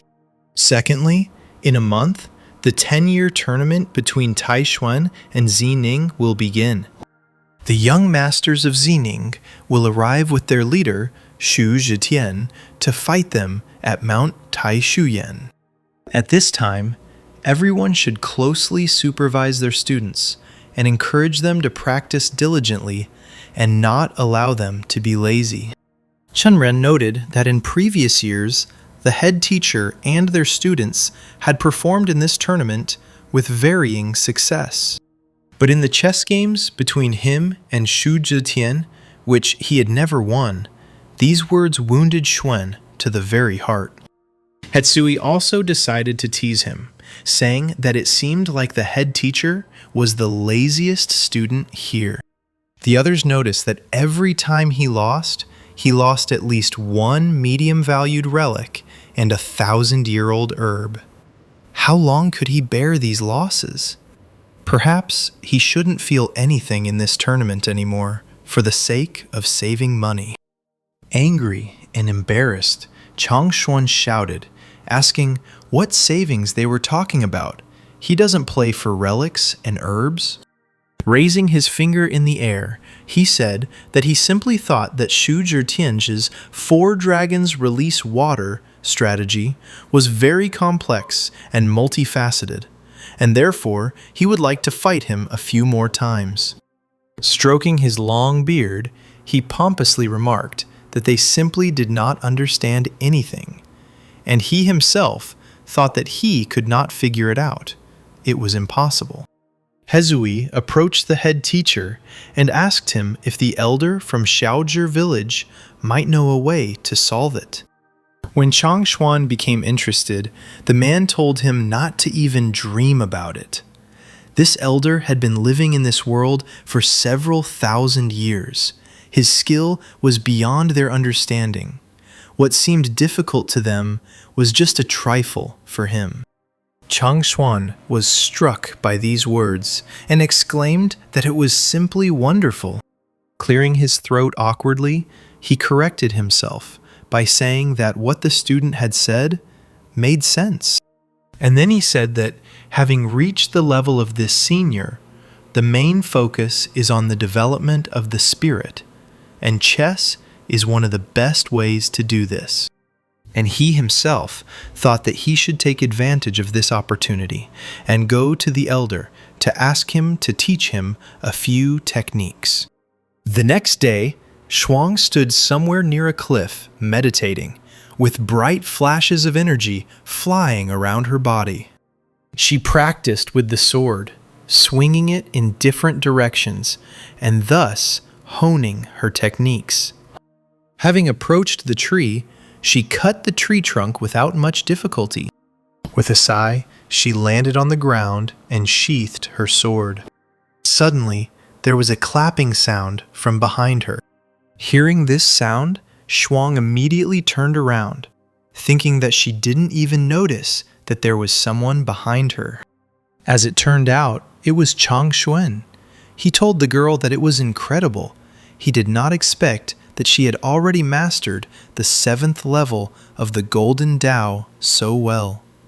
Shuang answered him not to overestimate her, because it was all thanks to his instructions.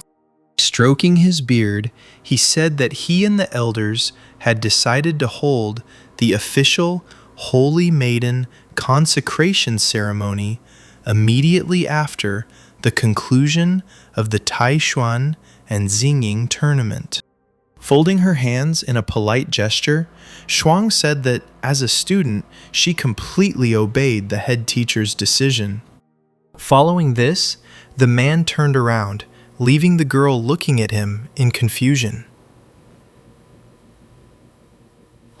Suddenly, he asked her about the character of the elder who lives in Xiaozhi village. Shuang replied that this elder had an incredibly high level of skill, but in dealing with people, he was still very humble, polite, and friendly. Chang Xuan laughed and remarked that she was still young and would not accept the true meaning of high achievements.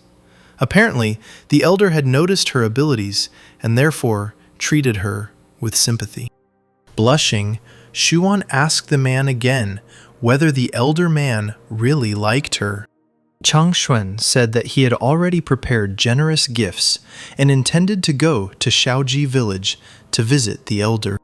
He told Shuang that he wanted tables just in case she was with him as an intermediary. Shuang was delighted by this and thought that she had not expected that they would meet again so soon.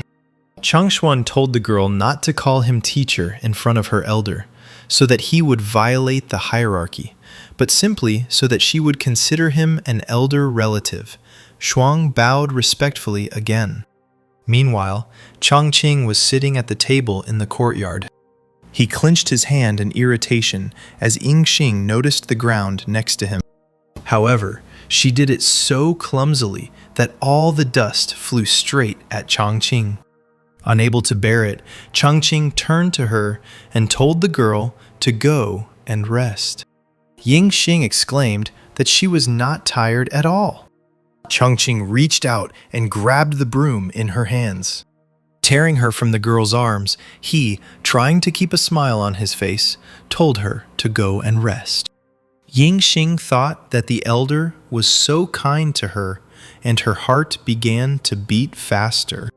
Turning around, she went into the house, saying that she would then cook dinner. Even more frightened, Chongqing exclaimed that she should just sit somewhere. This time, Yingxing did not resist and replied that she would do so. Chongqing made a dissatisfied face and thought that she, like a real princess, did nothing but prepared dinner first. However, unfortunately, he cannot get angry with her, even if he is angry, he can only smile. An irritated Chongqing slammed his brush down on the table, causing drops of ink to fly everywhere. He thought that it would be good if she was already getting ready to leave, because even the landowners did not have so many resources. Meanwhile, a group of people appeared at the entrance to the village. The girl waved the amulet to her master, saying that the amulet showed that the 9th princess was somewhere in this village. Then, in response to this gentleman went forward, commanding the others to follow him. Entering the village, they passed through a barrier that they did not notice. Suddenly, the same girl looked at the amulet again, and her eyebrows rose in surprise. She noticed that the amulet suddenly stopped glowing. The man said that Xiaojie village used to be a sacred place of Taishuan, so it was possible that some kind of prohibitions would be established here. And he thought that he felt that there was a lot of energy of the great Tao around him. But then one of the guys told him that as far as he remembered, the spiritual energy of this village had been depleted for hundreds of years. So why wasn't there so much here? The man replied that he didn't know either, but they didn't have time for that now. The 9th princess had been missing for more than 2 weeks. They needed to find her. He sternly said that this was their main task. Otherwise, they would face severe punishment. Following this, he took a deep breath, inhaling the Tao energy from the air. He clasped his palms and tensed, and streams of energy poured out of his body. He began to spread his arms to the sides, and a small ball of energy began to glow between them. And then some golden energy became visible in the air, leading its flow somewhere. The man ran forward, saying that this source of spiritual energy could be useful. As it turned out, this energy trail led them to some house.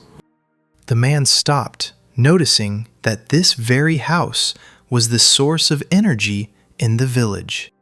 He stepped forward, motioning for his subordinates to explore the area. But suddenly, something quickly flew right into the place where the man was standing. But he managed to jump away. Landing on the ground, he noticed 2 people walking towards them. Chang Xuan noticed that the person in front of him must be Liu Chenghe, the head of the palace guards of the imperial family of the state of Yan. Chenghe stood up and bowed to the man, saying that it was unexpected to meet the Supreme Master Taishuan here. Xuan said that their presence in Taishuan lands today violates the non-aggression treaty. Chenghe immediately exclaimed that they did not mean to break the agreement, but they had to come here to find the missing 9th princess. Chang Xuan didn't believe it and shouted in annoyance, asking them how their princess could end up in such a place. But suddenly, someone called out to Liu Chenghe, and everyone immediately turned around. As it turned out, Yingxing came out of the house door. Still holding the broom, she asked the man why he was there. Chenghe asked the princess why she was dressed like that, and Chang Xuan asked the man if he was sure that this was the same princess. Chenghe shouted angrily, asking who dared to keep the princess here and force her to do rough work. Stroking his beard, Chang Xuan guessed that it might be the same elder who was in charge here. And Xuan blushed, thinking that the elder might have some special preferences. Chenghe grabbed the princess by the hand and pulled her forward, saying that this was Taishuan territory. First, they needed to get out of here, and then he would send people to capture this villain and punish him to the fullest extent. Chang Xuan became angry when he thought that they dared to disrespect their elder. And if it weren't for their respect for the emperor of the Yan state, he would have punished them already. But suddenly, Yingxing pulled her hand out of the man's grip. She remained standing behind him, and Changhe asked her what was the matter. Instead of answering, the girl hit the man in the face with her hand. She shouted irritably at them to shut up. Everyone looked at the girl in surprise, not expecting such an outcome at all. Raising her broom, she shouted that with such impudent words, he wanted to destroy the 1,000-year fate of their Yan state. Changhe replied that they in the state of Yan had the protection of the emperor and their ancestors, and she was not yet experienced enough, and she would be deceived by some unknown hermit.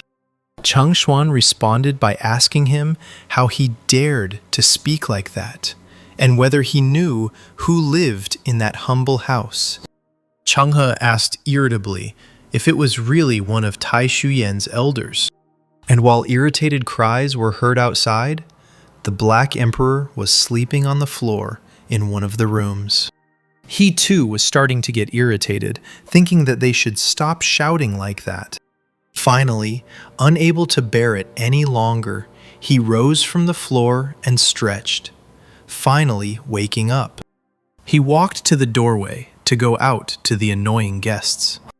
And suddenly the paw that was behind the threshold began to glow red. The Black Emperor came out, a large copy of himself glowing behind him, and he barked threateningly. Changhe was seriously scared when he noticed that the Demon King was standing in front of them. As the Black Emperor drew closer, the man asked what the Demon King was doing there. But in any case, he could not be allowed to harm anyone. The Black Emperor noticed that this old man also wanted to fight, and he thought that now they would find out his poison. The spiritual copy of the Black Emperor raised its head upwards with a drawn-out howl.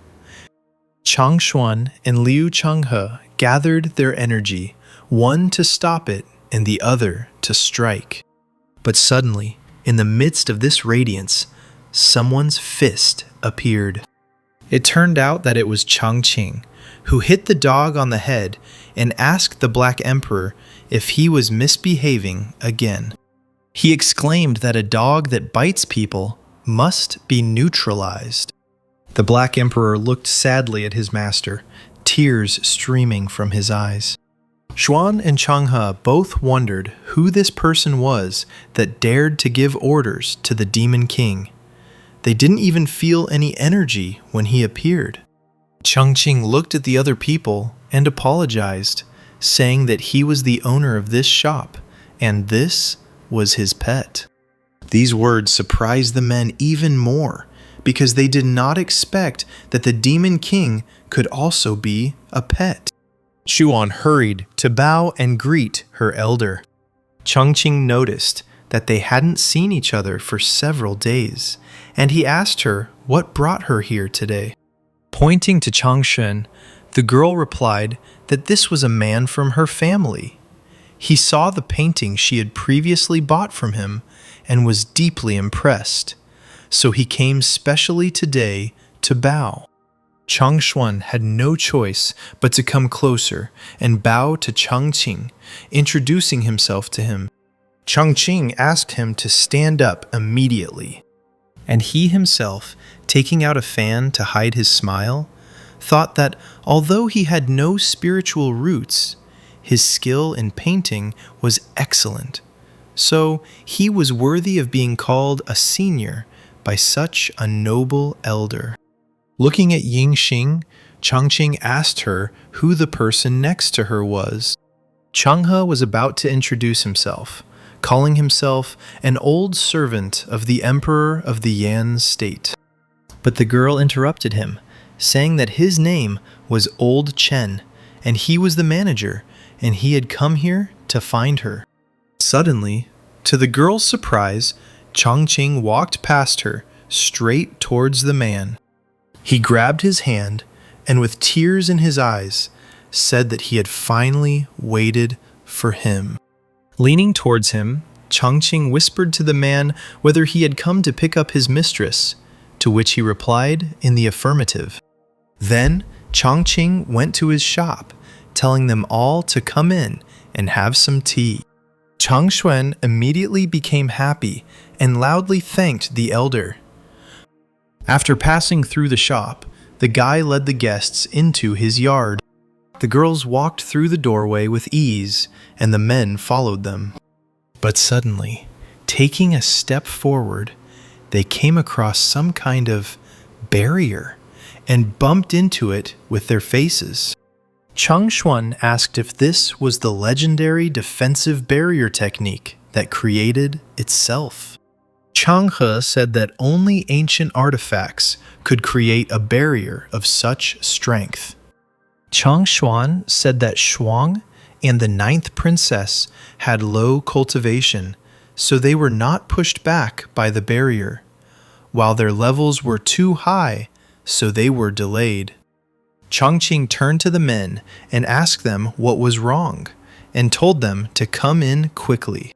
And then, driven by the wind, a single leaf flew through the barrier.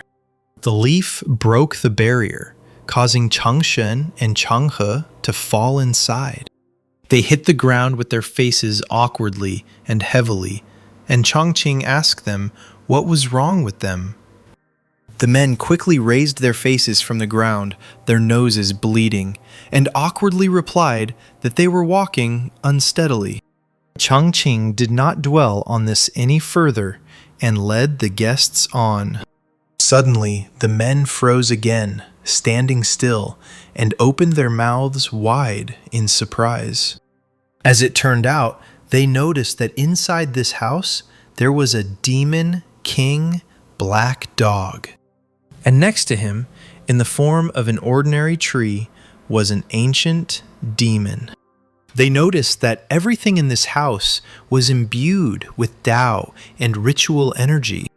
They exclaimed that it seemed like they had ended up in some incredible place. Chongqing told his guests to sit down while he went and got some tea. The guests obeyed the host, and all four sat down at a round table. Changhe, startled, asked Changxuan what he thought this elder was. Changxuan also shuddered and replied that he knew this man was great, but he didn't expect his level to be so high. Looking at the ancient demon, Changhe said that usually such demons are only found in places with great dances and opportunities. But now he lives in this small courtyard. Clutching his chest, the man noticed that just sitting on this bench, he could hardly breathe. Changxuan, also placing his hand on his stomach, said that this was just a test for them. But suddenly he noticed something on the table that was standing nearby. Slamming his hands on the table, Changxuan stood up with a jerk. Laughing, he walked to another table and said that he had expected so. He smiled and happily noticed that Elder Ye was also studying chess. Yingxing called out to him, telling him to be careful. However, he did not hear her, and so he came even closer, and suddenly the board lit up with a bright light. The man exclaimed that this chessboard wanted to teach him something. The board continued to glow, and its energy filled the entire space. And suddenly, in Changxuan's head, the words sounded, "The army has no permanent position. Water has no permanent form. The sun has its short and long days. The moon has its phases." Changxuan was moved by these lines. Tears flowed from his eyes, and he exclaimed that he understood everything. Meanwhile, Chongqing came out of the house with a tray in his hands. "I apologize for keeping them waiting." The guests all moved to the chess table, crowding around it, and Chongqing asked them what had happened to them. Changxuan rushed towards the elder, asking him if he could find out what kind of chess game this was. Chongqing didn't quite understand the question, so he asked again, but then replied that it was a draw. The unknown word startled the men, and their mouths opened wide. Smiling, Changhe said that draw was a good name. Although it looks like a confrontation between black and white figures, it contains a path to peace, a path to an obstacle, a path to harmony and life. Changshuan beamed and exclaimed that opposition is balance, it is harmony. This game of chess is so deep that it is rare in this world. Chengqing didn't understand what these old men were talking about. He thought that a draw is just a draw where no one wins. What is there to analyze? He quickly changed the subject, saying that there was nothing special about his house, and then asked them to try his homemade tea, which Changshuan and Changhe gratefully accepted. Changshen thought that a legendary figure like Ye Changqing was making tea, which meant he had knowledge in this matter.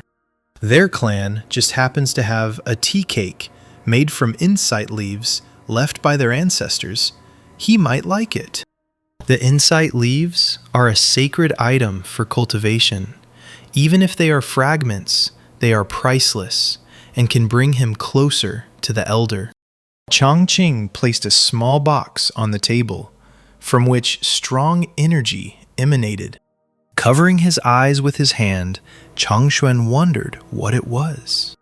And then, to everyone's surprise, Changqing used tweezers to take out a whole sheet of insight from the box. Changshen and Changhe thought, this is the first time they have seen whole leaves. Is this luxurious style the style of a master? Changqing began to brew tea, and Changshuan thought that when the insight leaves were first brewed, all the spiritual energy on the surface of the leaves would dissolve in the water. The men smelled a scent that was incredibly clean. But then the guy poured the tea into the glass and poured it behind his back. Noticing the strange expressions on the men's faces, Changqing asked them what had happened. When they both pointed to the puddle behind him, the elder replied that it was just washing tea. Nothing special, just washing away dust. Having already thoroughly brewed the tea, he poured it into cups and placed them on the table. Taking the mugs in their hands, Changshuan and Changhe thought that they were a little scared to drink this tea. The girls thought that just by smelling the aroma, they already felt their level rising.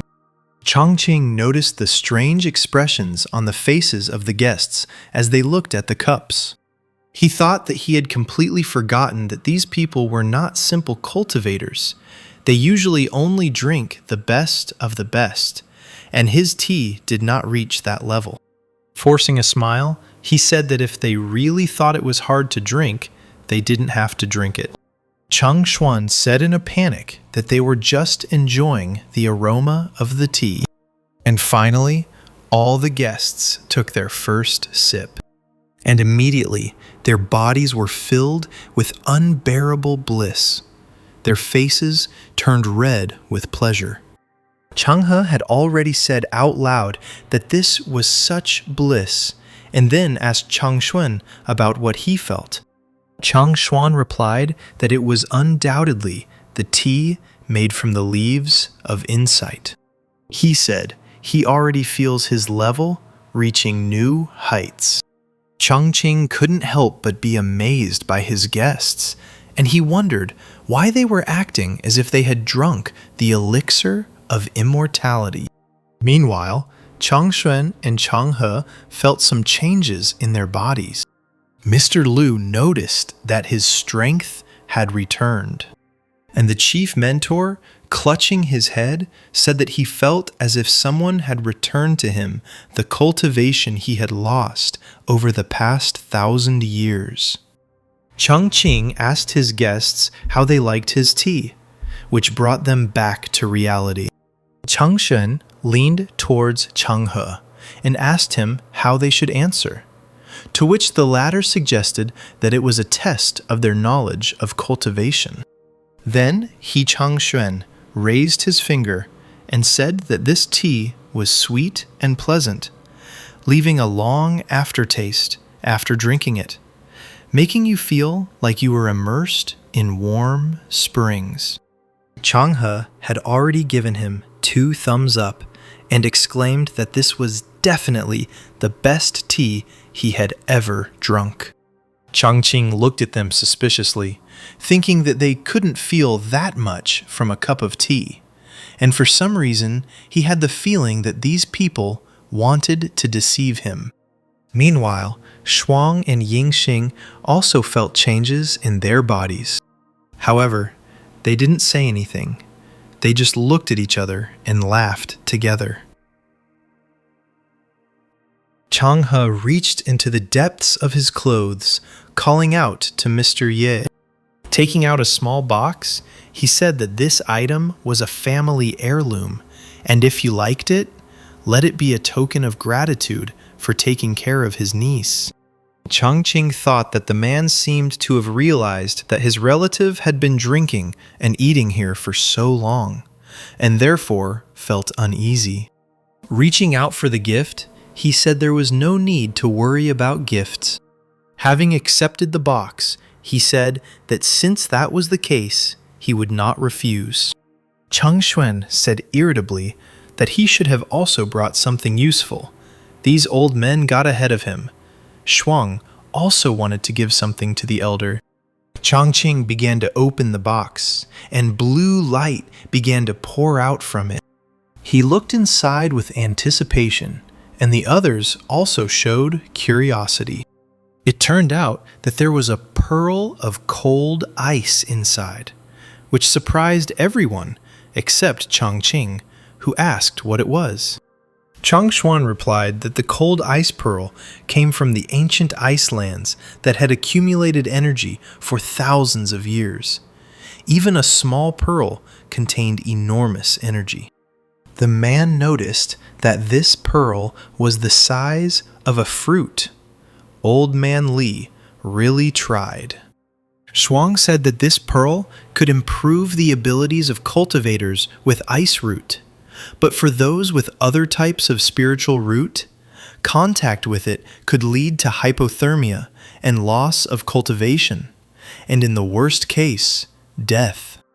Yingxing thought about how she was just standing next to him. Ol could already feel the cold penetrating into his bones. Changqing reached for the pearl, and the girls tried to stop him. But he simply took the pearl in his hands without feeling anything. He exclaimed that his hand was cold. It seemed like the thing was cooling itself.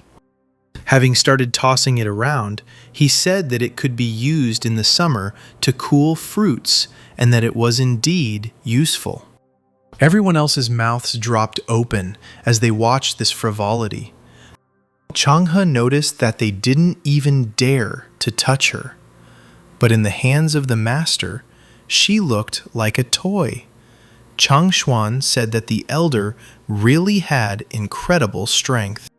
After bowing to Changqing, Changhe said that his niece had been causing him a lot of trouble lately, and today he decided to take her with him. In response to this, Changqing came closer and grabbed the man by the hand. And then, unable to hide his jubilation, he asked him if it was true. Sweat poured down the man's forehead as he replied that it was true. Then the elder walked away from him and turned his back to him, thinking about something. Changqing thought with glee that receiving a gift and getting rid of a problem was double happiness. Turning around again, he began theatrically asking Yingxing if they were really parting so soon. In his fantasy, Yingxing told him not to worry. She would never forget his kindness. Watching this, Changxuan thought that he did not understand what was so special about this 9th princess that she deserved such attention from the master. But suddenly, the girl stepped forward and exclaimed that she was not going anywhere. Feeling his insides breaking, Changqing asked again, The girl bowed to Chongqing and said that she would never forget his kindness.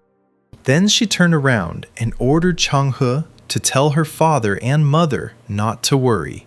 She would stay with Mr. Li for a while longer, and when she wanted to return, she would tell them.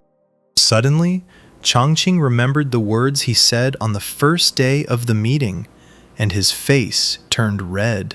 Chongqing noticed that Changhe was a little embarrassed and was about to give in, and he thought that he needed to do something about it urgently. Chongqing thought for a moment about what to do and stepped forward, clearing his throat to get everyone's attention. Finally, turning to Yingxing, he said that virtue was above all else. If she really liked staying here, then she could go to her parents and then come back. Changshuan intervened in the conversation, saying that he was already at the age when all his relatives had long since turned to dust.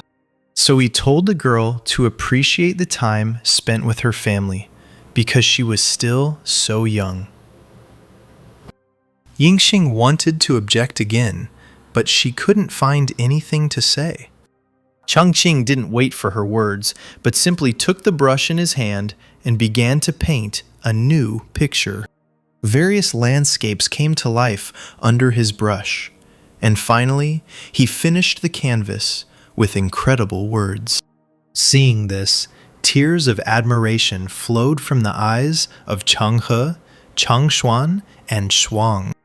This also brought tears to Yingxing's eyes. Her body shook with sobs, and no matter how hard she tried to hold back, tears streamed down her face. Finally, she exclaimed that she understood his intention and would therefore return home immediately. Chongqing, delighted with such an outcome, replied that everything was clear between them, and he began to roll up the canvas. He handed the canvas to the girl, telling her to accept this calligraphy as a last gift. Changhe, wiping away his tears, said that just a few lines awakened in him memories of old times. Master Li had truly achieved heights in art and wisdom, while Changshuan said that his words, like poetry, could shame even those who considered themselves the descendants of ancient scholars in the Central Plains. With their hands folded respectfully, Changhe and Yingxing bowed to Chongqing, and the girl said that she would take his advice and return home, but would visit him again soon. Chongqing replied with a smile that she should take her escort with her and return, while he himself thought that they should never return. Finally, Yingxing, followed by Changhe, walked away. Looking after them, Chongqing thought that 5 years had already passed since he came to this world. The farthest place he has been is the foot of Mount Taishuan.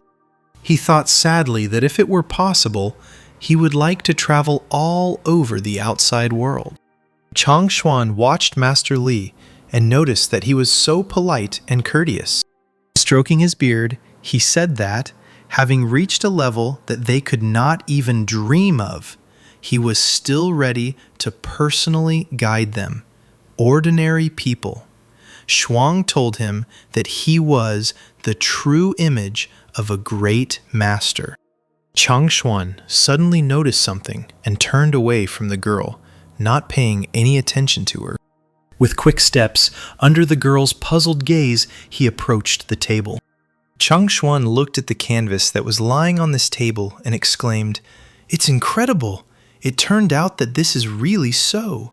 The man touched the canvas, and bright sparks shot up from his fingers. And, as had happened before, he immersed himself in this picture, as if he had passed through the entire universe. Landing on some body of water, he noticed that he was in the lands of Taishuan. Looking at the mountain to the side, he noticed with surprise that nearby was the main peak, where the Taishuan Temple is located. The man noticed that Master Li was using the power of nature and millions of Taoist formulas.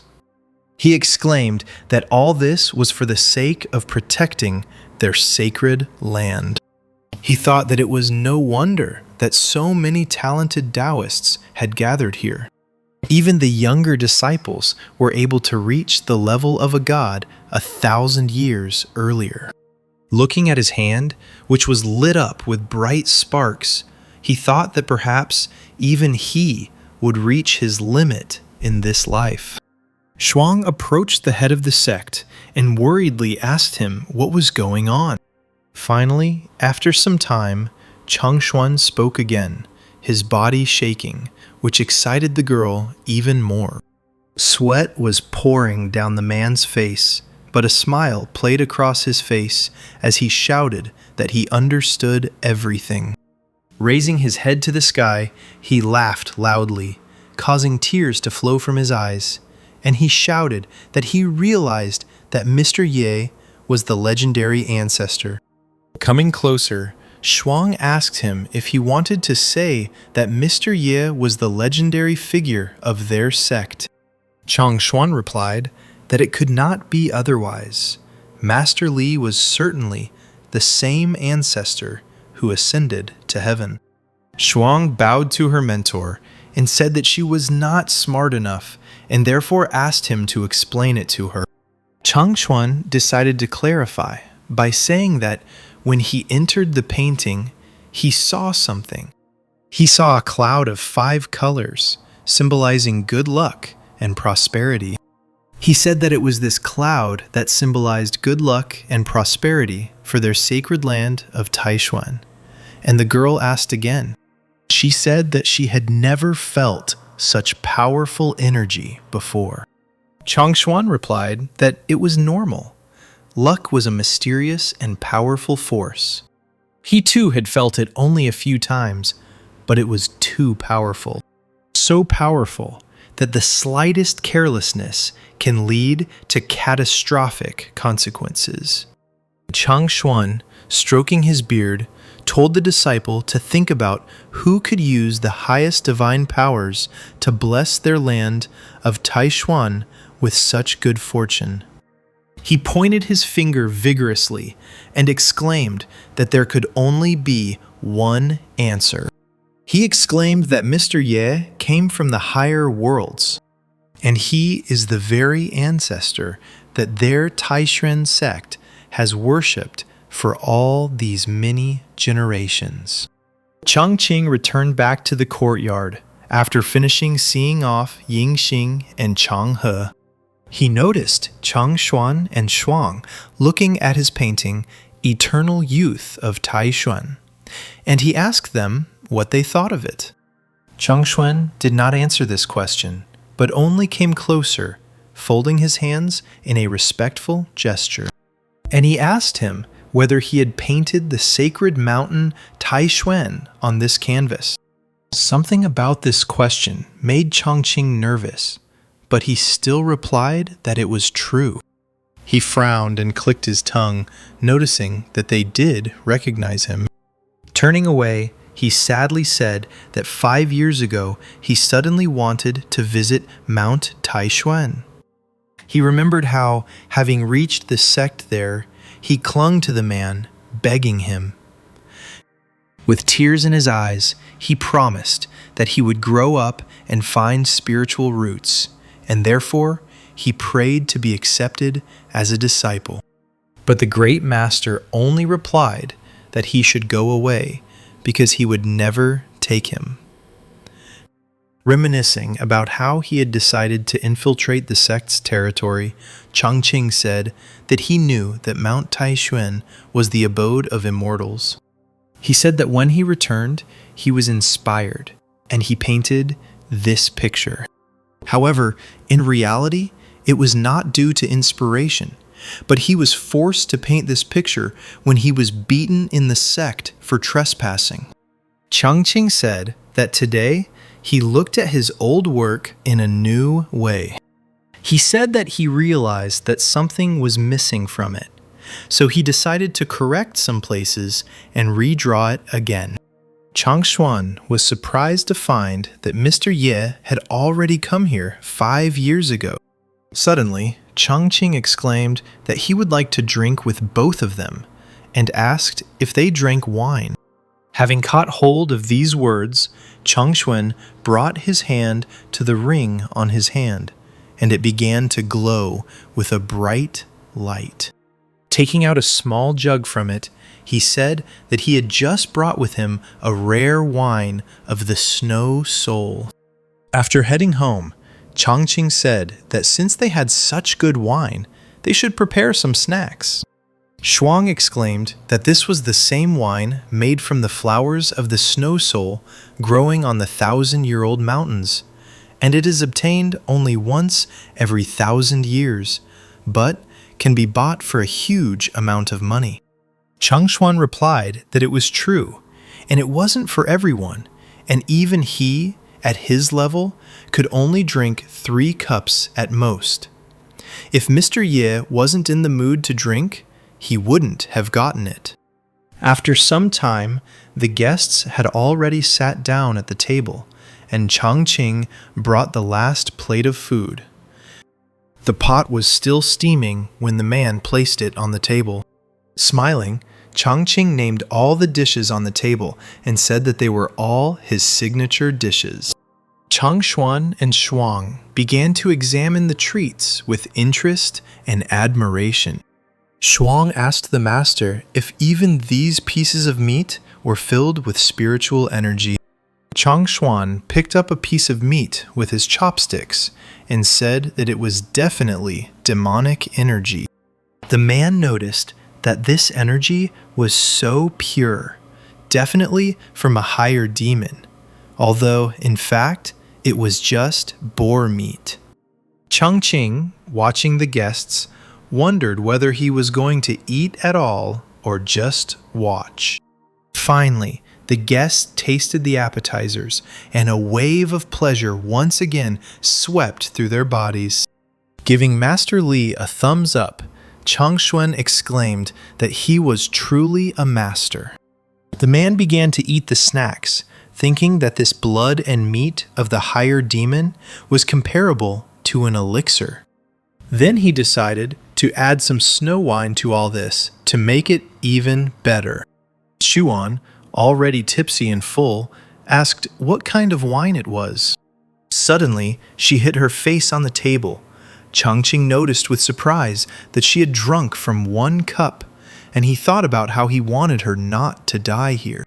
Chang Xuan was also flushed from drinking and exclaimed that this student was too impatient, and he himself thought that all this was not for a small cultivator, but for a great master like him. Turning to Changqing, the man told him to ignore her and continue eating, and so they drank another cup of wine together. After emptying the cup, Changqing noticed that the wine had a herbal aroma, and he asked it whether it had a health-promoting effect. Having also finished the bowl, without looking as collected as Changqing, Chang Xuan noticed that the elder was insightful. Mr. Ye told the man to state his demands, if any, since he had brought such wine. And he himself cunningly thought that if only he didn't just have money. Chang Xuan thought that he was amazed, and then cleared his throat, saying that then he would not hide it, and that painting was truly a masterpiece. But suddenly he stopped short, thinking that he couldn't ask for the painting so directly. And Changqing thought that he had already accepted the gift by drinking the wine. Finally, Chang Xuan decided to ask about the painting, but Changqing interrupted him, exclaiming that he had given him this painting. He smiled and said that the painting was one of his favorites, but if he liked it, he could have it. Chang Xuan asked hesitantly, thinking that he couldn't help but know the significance of this painting to Tai Xuan, but he was giving it to him. The man thought that it seemed like he had already figured out the identity of Taishuan's main mentor a long time ago. He began to mentally thank Mr. Li for his protection and said that he would not let him down, while Changqing wondered what that old man was muttering over there again. It would be better for him to stay away. Meanwhile, Yingxing had already reached home, the palace of the great emperor. She entered the main hall where the emperor was, and the herald announced her arrival and the arrival of Liu Changhe. The servant ran up to the emperor and told Liu Changhe that since he had arrived, he obviously had important news. Yingxing waved her hand at the emperor and asked him to listen, and Liu Changhe politely greeted the emperor. The emperor of Great Yan, Yan Zunyan, noticed that they had finally returned, and he mentally noted that the 9th princess's skills had improved greatly. Yingxing clung to her father, exclaiming that she had missed him so much, and he asked her if she had caused trouble again, and returned with an escort. Frowning, the girl exclaimed that everything was not like that at all. She said that this time, she really met an outstanding master. Zunyan asked his daughter what level this master was. The girl waved her hand towards Changhe and exclaimed that he should ask the head of the Liu residence about this if he did not believe her. Liu Changhe bowed to the emperor and said that he could confirm that the 9th princess was telling the truth, and it was he who escorted her back. He said that he did it not only because of the point about the princess, but also to tell him important news as soon as possible. Zunyan looked at the man seriously and told him to speak. After listening to the man's story, he said that he did not give it up, that within the Great Yan there were such powerful recluses. Looking at Changhe, he asked him what level he thought this master was. Changhe replied that it was impossible to determine because, although the elder's house was simple, there were treasures at every step. However, he did not feel his presence in cultivation at all. The man said that if he was not mistaken, then this elder had already reached the highest level or had come from the higher world. Zunyan asked again in surprise, and Yingxing exclaimed that this was terrible news. The emperor thought that if there was such a powerful person within the Great Yan, it would definitely become a secret, for no kingdom can afford to reveal such information. Yingxing thought that Master Li was a powerful recurfictly, but not a celestial being from their higher world. Suddenly, she thought that if he was a celestial being, then what was the connection between him and her?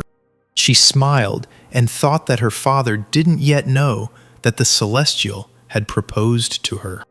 But then she changed her train of thought again and, embarrassed, wondered whether he really had feelings for her. The emperor asked Changhe if it was possible that he would go to him immediately after this, and he might want to use him as his pawn. This plan surprised the man, but he replied that it was quite possible. The emperor looked at his daughter and said that Elder Li might be planning to control him through his love for her in order to rule over all of Great Yan and expand his influence. Yingxing quickly objected, saying that this was impossible. He didn't know Mr. Li. He was elegant and good-natured, not that kind of person at all. The man replied that she was still young and inexperienced. There were many cultivators who seemed kind, but were cold and ruthless inside, especially at the level of this elder.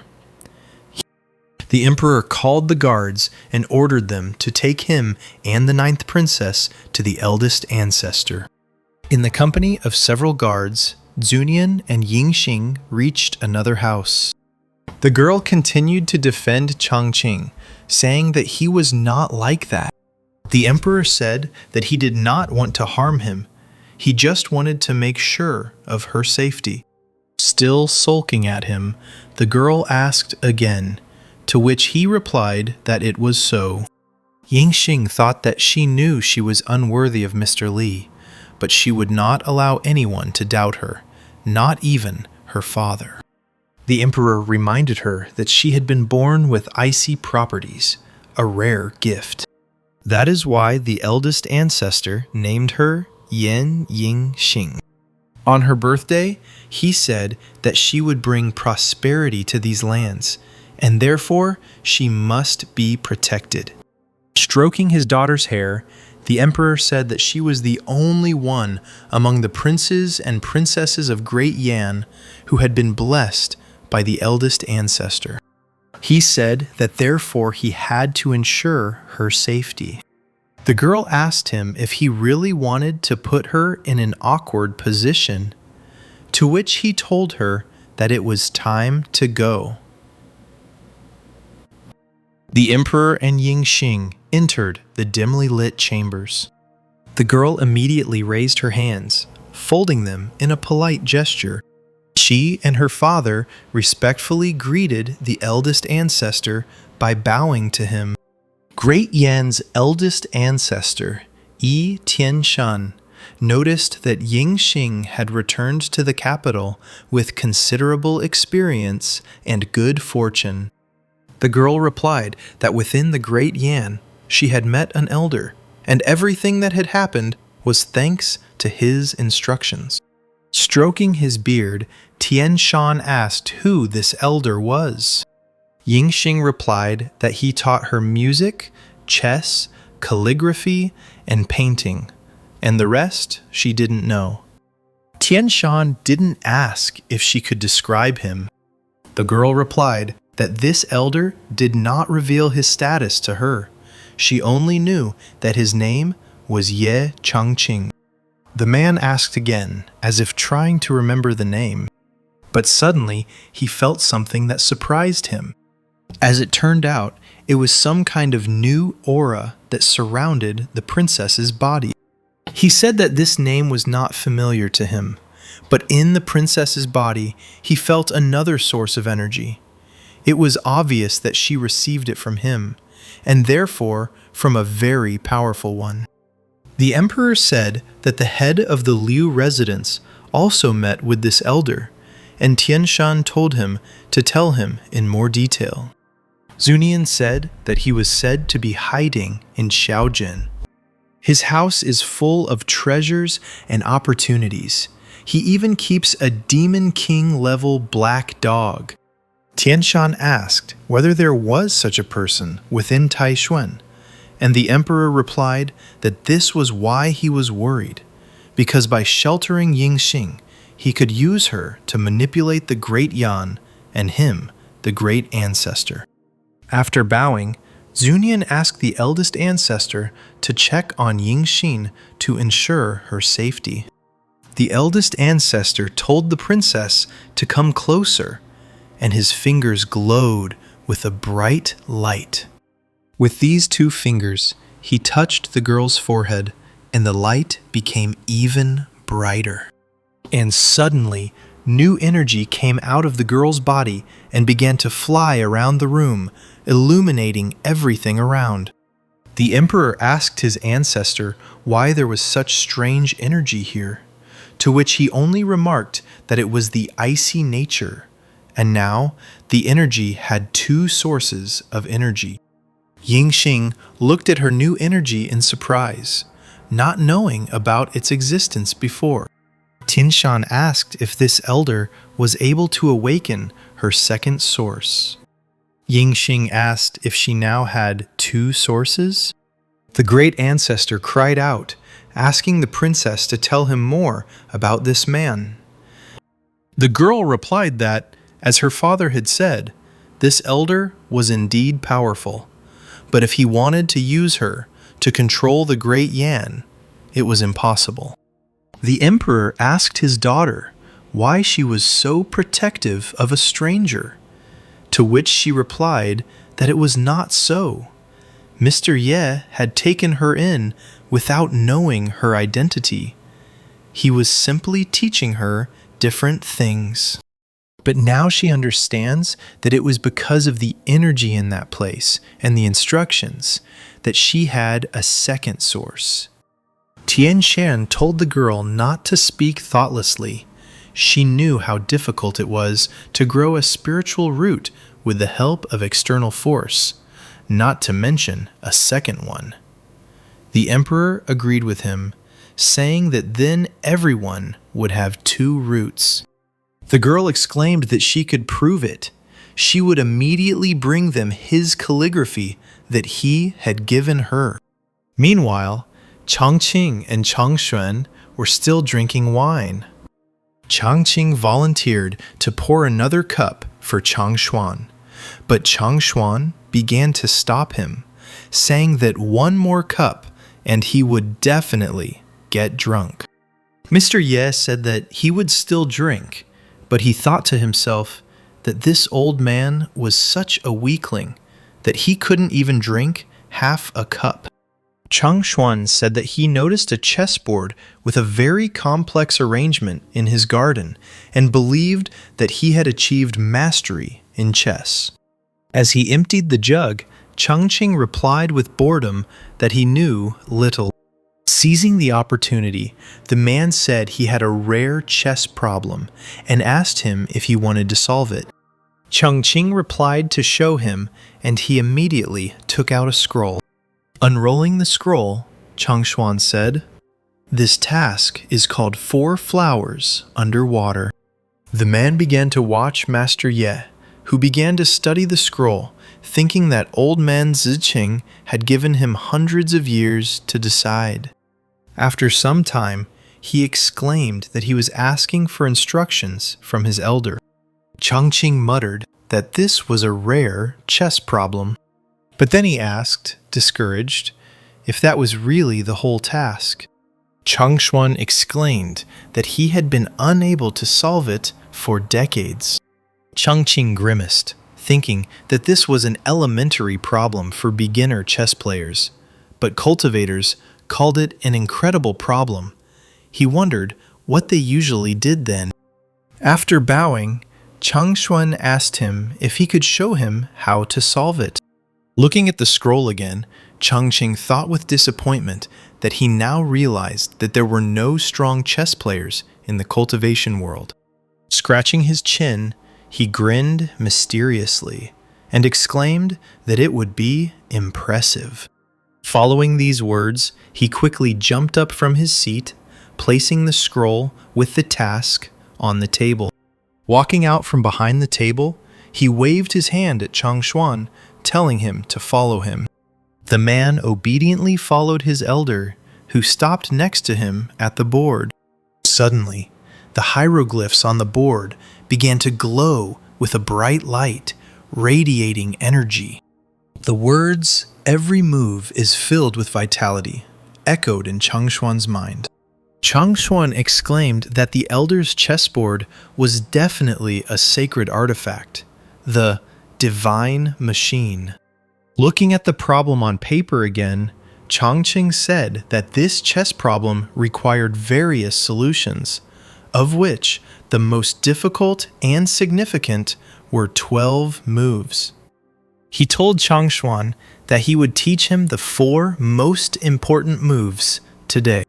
He started to say that he would have to learn the other 8 on his own, but Changshuan immediately understood what he meant. Changqing merely nodded his head, thinking that it was all his carelessness. Otherwise, how could he have forgotten such an important aspect? Meanwhile, Yingxing had already brought that very calligraphy of Changqing to the great ancestor and her father. Tian Shan began to read lines from this calligraphy. Zun Yin, listening to these lines, thought that by visiting the eldest ancestor, firstly, he wanted to ensure Yingxing's safety, and secondly, he wanted to use his power to determine the level of this person in order to develop an appropriate strategy. The emperor noticed that the great ancestor's hands were shaking, and he thought that just the calligraphy from this elder seemed like a real treasure to the elder ancestor. A shudder ran through the man who was reading this calligraphy as he read the last line. Tears streamed down his face as he said that he had been cultivating for several thousand years, first seeking immortality and long life, then well-being for the great Yang and peace for the whole world. But he had forgotten about those around him. While folding the calligraphy, he said that this elder had captured his Taoist meaning in the calligraphy, and this brought him back to his roots of cultivation. Cultivation is self-improvement of not only the body, but also the soul. The emperor thought that the elder ancestor understood this on an emotional level. The eldest ancestor called Ying Xing, who was standing next to him. Pulling the calligraphy back to her, he told her to thank this elder for it if she had the opportunity.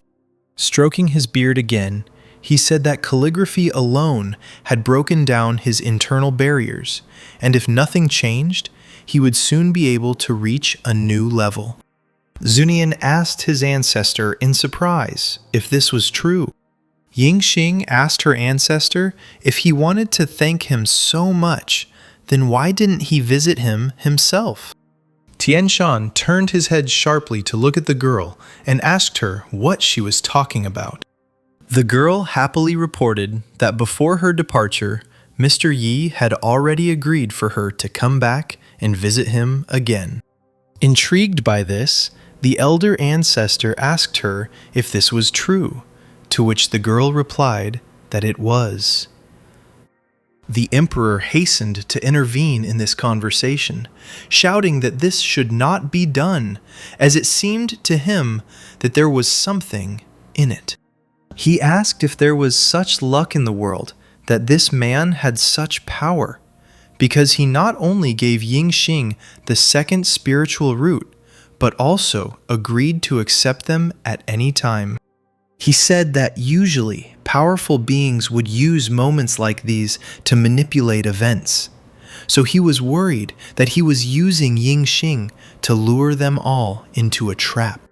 Tian Shan interrupted this monologue by shouting loudly for him to stop, and he asked the emperor how he could be the emperor of Great Yan, being so narrow-minded. The eldest ancestor exclaimed in annoyance that this elder had presented the great Yan with a real treasure, and he dared to doubt his intentions? It was simply ridiculous. Ying Xing quickly defended her father, saying that he was not that kind of person at all. He only cared about the great Yan. Tian Shan replied that if this were not so, there would be no point in the position of emperor. Addressing the emperor by name, Tian Shan said that he had not yet reached the required level, and therefore did not understand everything. He said that using weakness for manipulation is the approach of those who have been stuck at one level for thousands of years and cannot break through further. This elder one has definitely reached the highest point of perfection. As the saying goes, there is great art in simplicity, and instead of being players, such elders prefer to remain hidden in everyday life, observing the world with a smile. Zunyan immediately fell to his knees and began to bow, shouting that he realized his mistake. He exclaimed that if the eldest ancestor was going to visit this elder, he would later prepare worthy gifts. The elder ancestor replied that it was fine if he hugged, but people like Elder Li probably did not attach importance to material things. Therefore, it is necessary to organize a reception for the elder in the capital. And the emperor immediately gave the order to prepare for this reception, and therefore the construction of pavilions began. The construction of a statue of the elder Yi was in preparation. The news spread through the streets that 3 days later, on September 6th, all the subjects of Great Yan were to gather at Jade Hill for a ceremony, and the people were immediately buzzing with talk. Someone said that the whole city had to build pavilions in 3 days, and it looked like it would be called the Changjong Pavilions. As it turned out, someone was secretly watching and listening to all these conversations. This man thought that something suspicious was going on, and therefore it was necessary to return and report to His Majesty. Sometime later, this man left the Great Yan and reached his state. Someone informed the advisors that many Changjong pavilions were being built within the Great Yan, and he asked who knew what they were. The advisors turned their heads, wondering what Zunian was planning, whether this was another trick of old Yan Tianshan to confuse them. One of the advisors approached His Highness and asked him to increase the number of scouts to find out the truth. Meanwhile, this news about the construction of the pavilions reached the state of Guten. Emperor Guten slammed the table, shouting that these spies were useless if they couldn't get any information.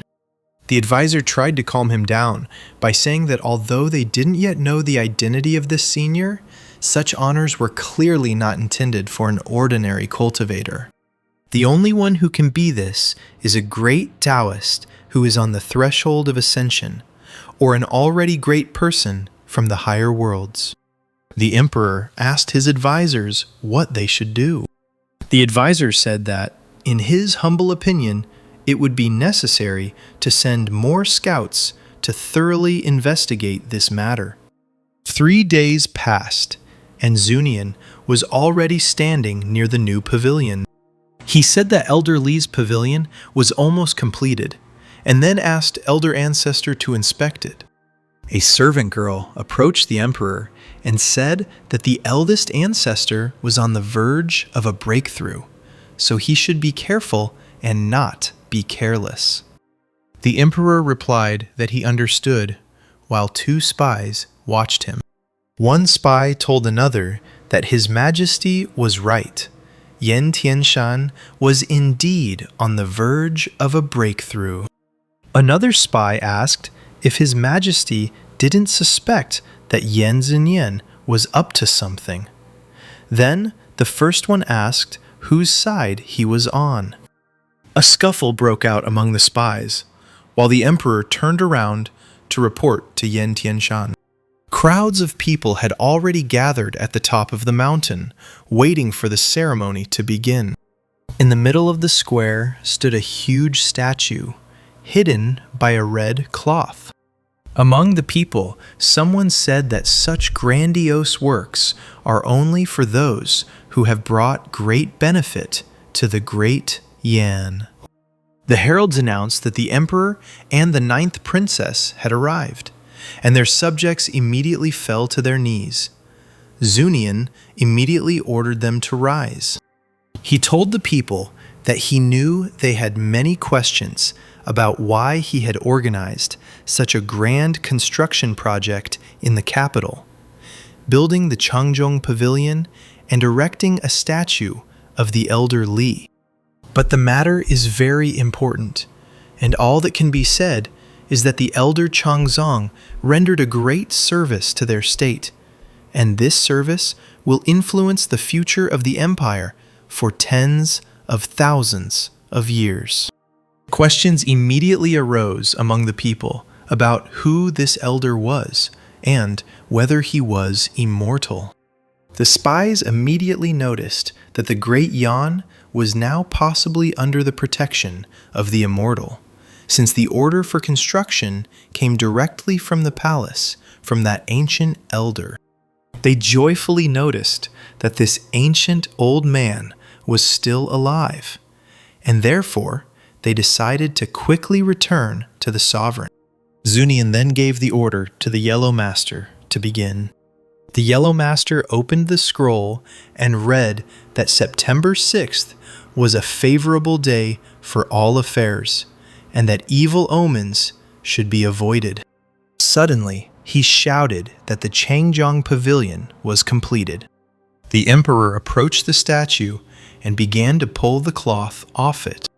And before the eyes of the people appeared an incredible, huge statue of Mr. Li with a naked torso made of gold. A glow emanated from the postcards under his armpits. The emperor immediately asked what it was. What was happening here?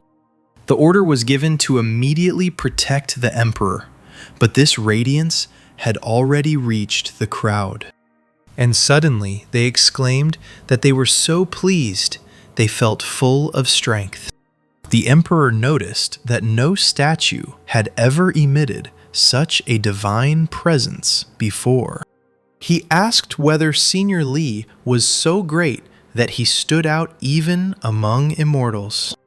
The crowd suddenly noticed rainbow clouds in the sky, and they immediately shouted that this statue had called them, bringing them heavenly blessings.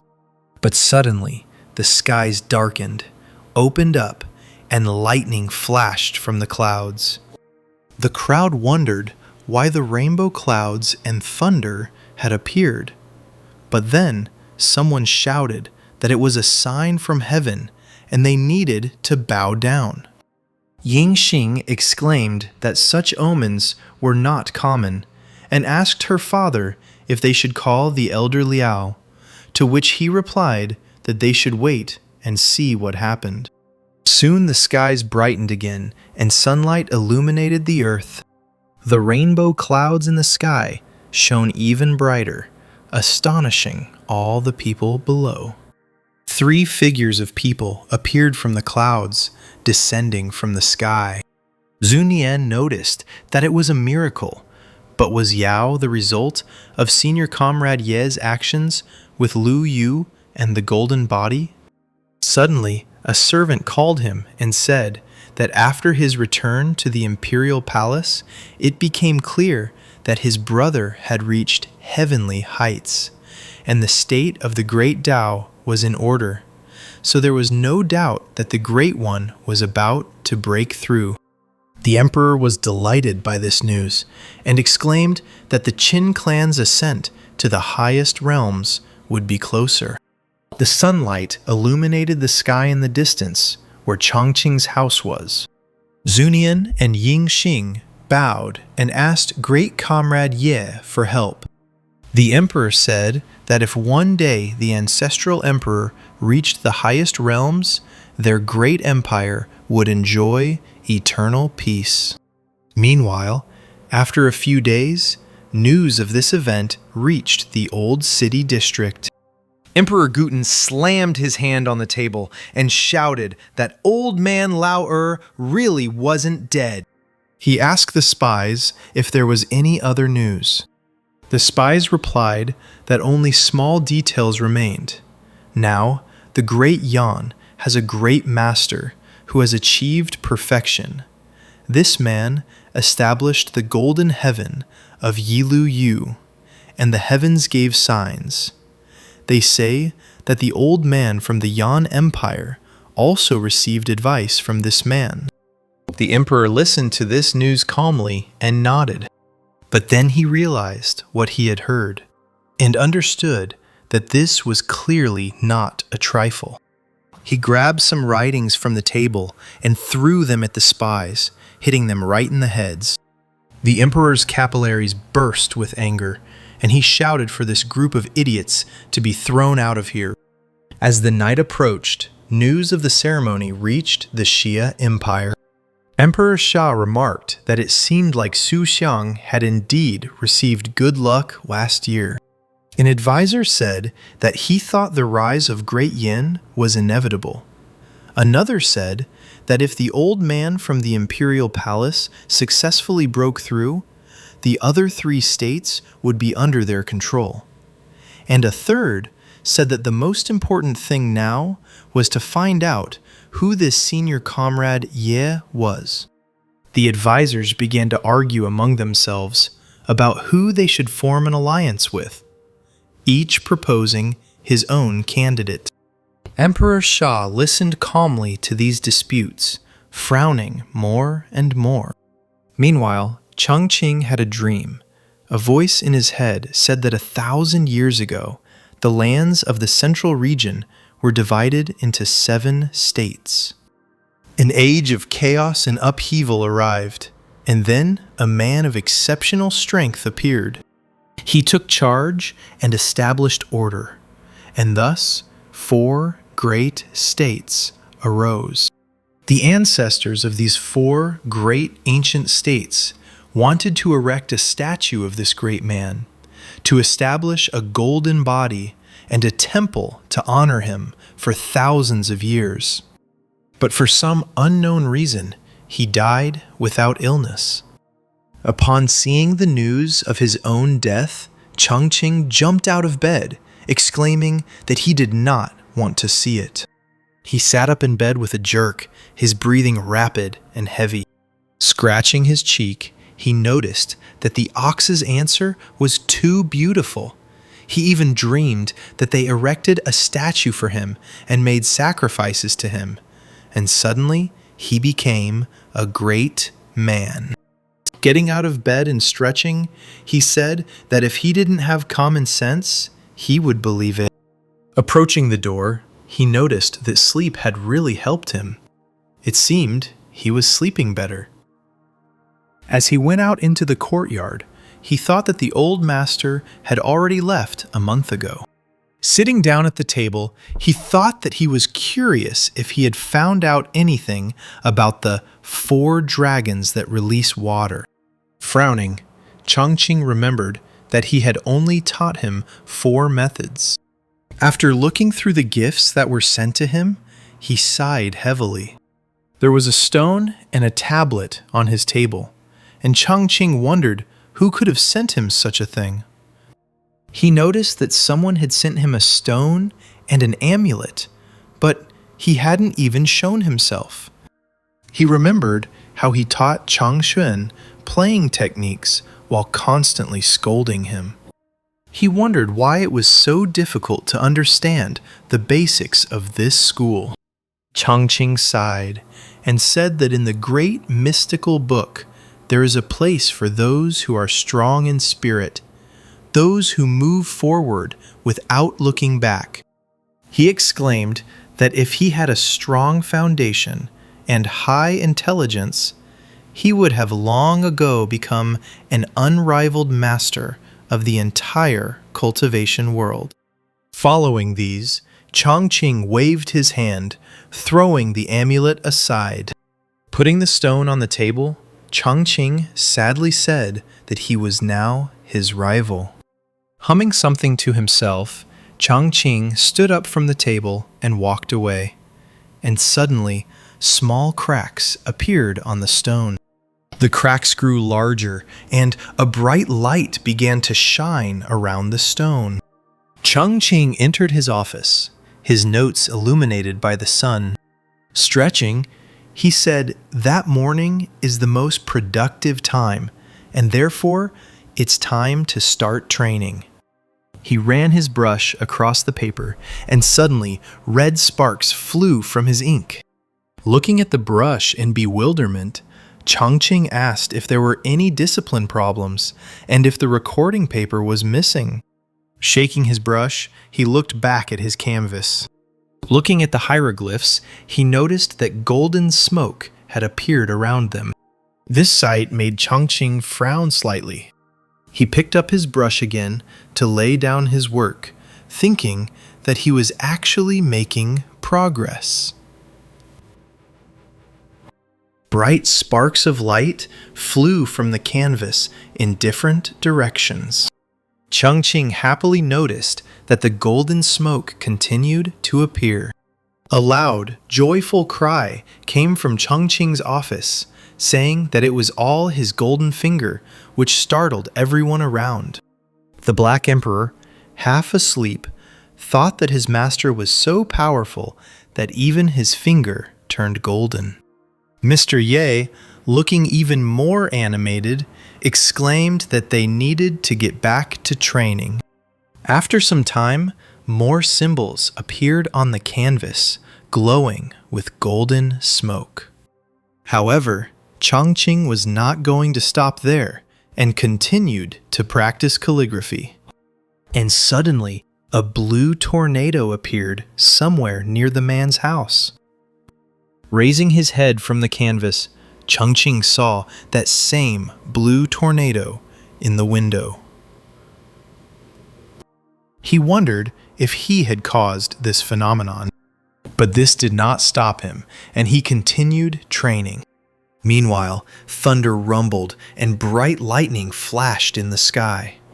Chongqing took a break and went outside to get a better look at this weather phenomenon. And the lightning became brighter and stronger, and they were already striking the ground. But soon the sky cleared, and Chongqing exclaimed that the heavens had not abandoned him. He said that when a truly powerful master is born into this world, he invokes heavenly signs, and, with one mental effort, one can move through heaven and earth, overcoming any obstacles. Believing in his abilities, he raised his hand up, shouting the spell, "Fly!" Chongqing cast a spell, but nothing happened. He looked at his hand and asked if any other spell was needed. Then he took out the vault of the brush again and exclaimed that may his wish come true.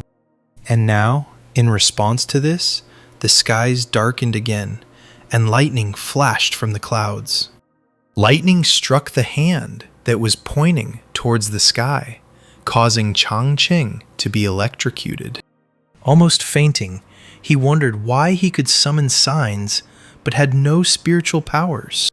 But then he wondered if this was a hint that he had a foundation. Several days passed, and ships began to hover over the Taishuan sect.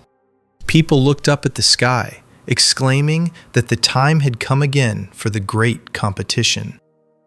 They exclaimed that the path of cultivation was worth it, and it was worth sending children there. The master, standing on the ship, exclaimed that this bustle was not a place one could easily get to, and someone else said that true cultivation required a solid foundation and a high level. One of the men asked his dear brother if he remembered correctly that he too was not from a family of craftsmen. The man only frowned in response and asked the other what he meant. Adjusting his glasses, the other man said that he was simply reminding them that just as ordinary people seemed insignificant to him, so they were insignificant in the eyes of great masters. Another man appeared behind him, who noticed that the wolf had again made many revelations to him. The test master asked him which masters he was talking about. The first man thought that he was finished if he dared to laugh in the presence of other masters. The man with the fan told the man with the glasses that he was still far from them, and in response, the man fell to his knees, apologizing and saying that the mentor and student were both great masters. The man with the fan raised his chin and exclaimed that he already knew that. Passing by the kneeling man, he said that although his abilities were impressive, his status was still lower, and seniority and respect should not be confused. But suddenly, a female voice was heard asking the man to wait, and the face of the man in glasses lit up. The girl asked junior apprentice Chang Feng what he was doing there.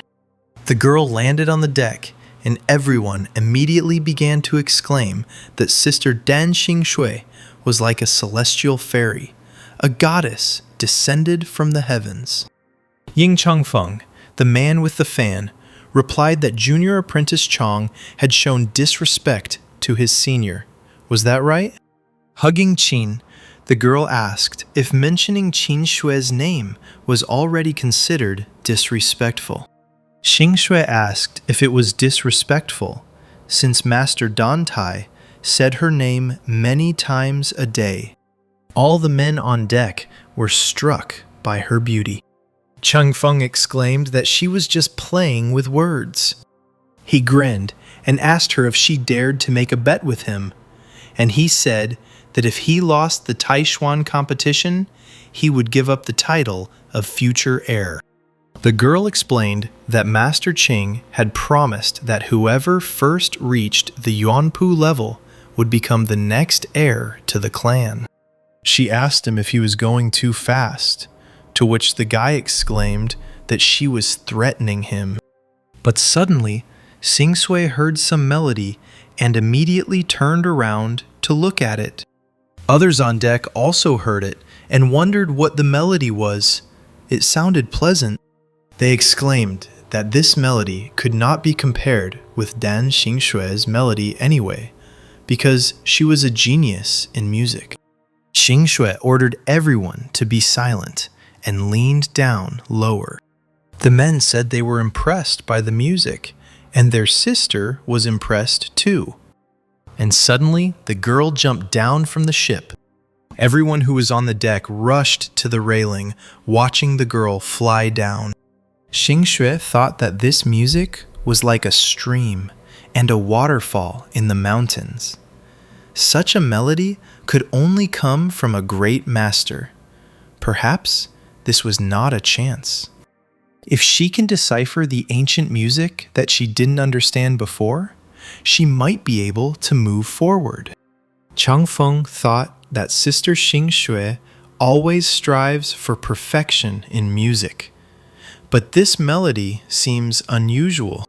He bit his lip in resentment, thinking that he didn't understand her at all. Xingxue continued to fly down, already approaching the rooftops of the houses. With the toe of her shoe, she suddenly touched the barrier that was around the village, and a bright flash of electricity ran through the girl's body. Following this, Xingxue lost control of her body. The barrier broke, and the girl flew down. Chongqing was busy playing music, and somewhere in the distance behind him, lightning was striking again. But soon he finished playing the melody, and the sky cleared up again, becoming colorful. Chongqing heard a strange sound and asked if it was thunder again. But, as it turned out, this sound was a loud female scream, the owner of which was quickly flying down. Xingxue landed awkwardly on the ground, scaring away the chickens that were peacefully walking outside. Waking up in the hole she had made with her body, Xingxue thought that she didn't expect there to be protection here. But then she thought that this was a place of great people, so the security measures were normal. Suddenly, she heard the music again and immediately rushed to determine its direction. Jumping to her feet, she quickly ran forward to reach the source.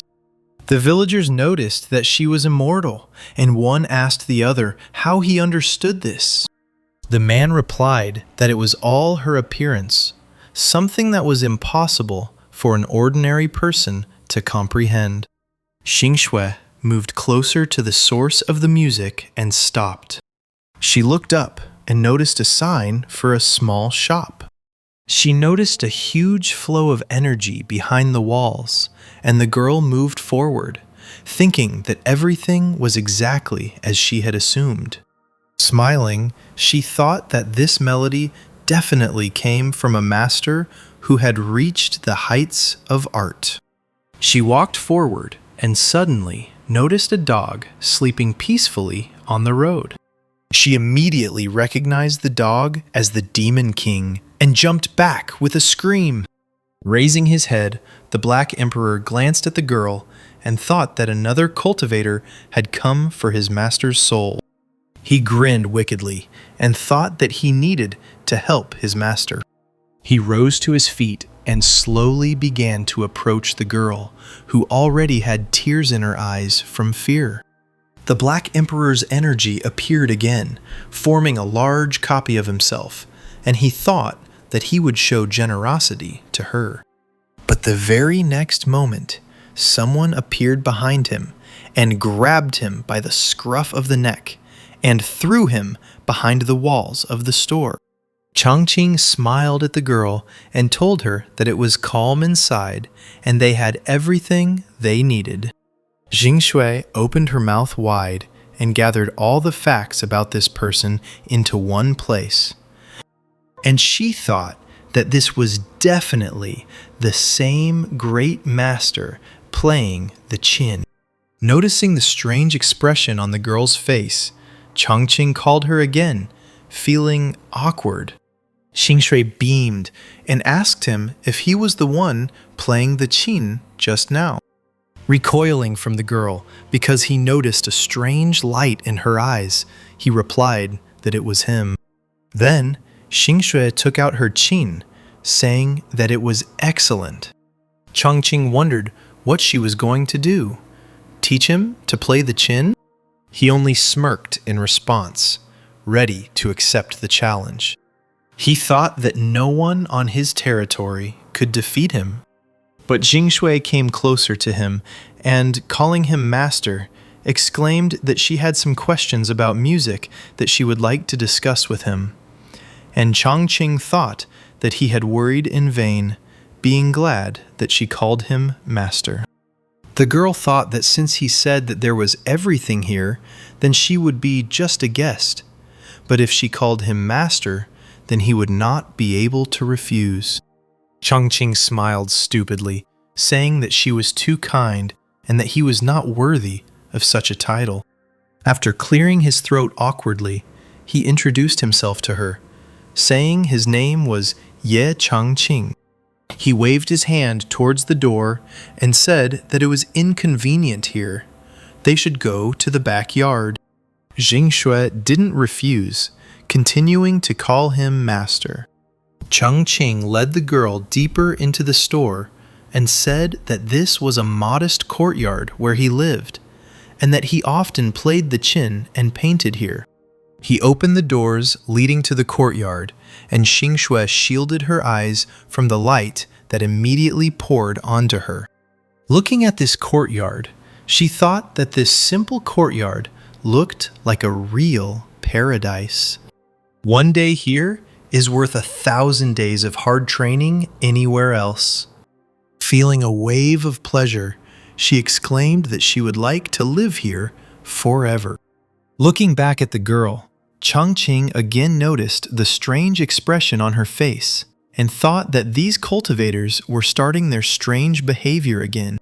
He led the girl further, showing her his desk where he writes. He led her further, showing her the board where he played chess. Xingshui noticed a cracked stone on the table and asked him what it was.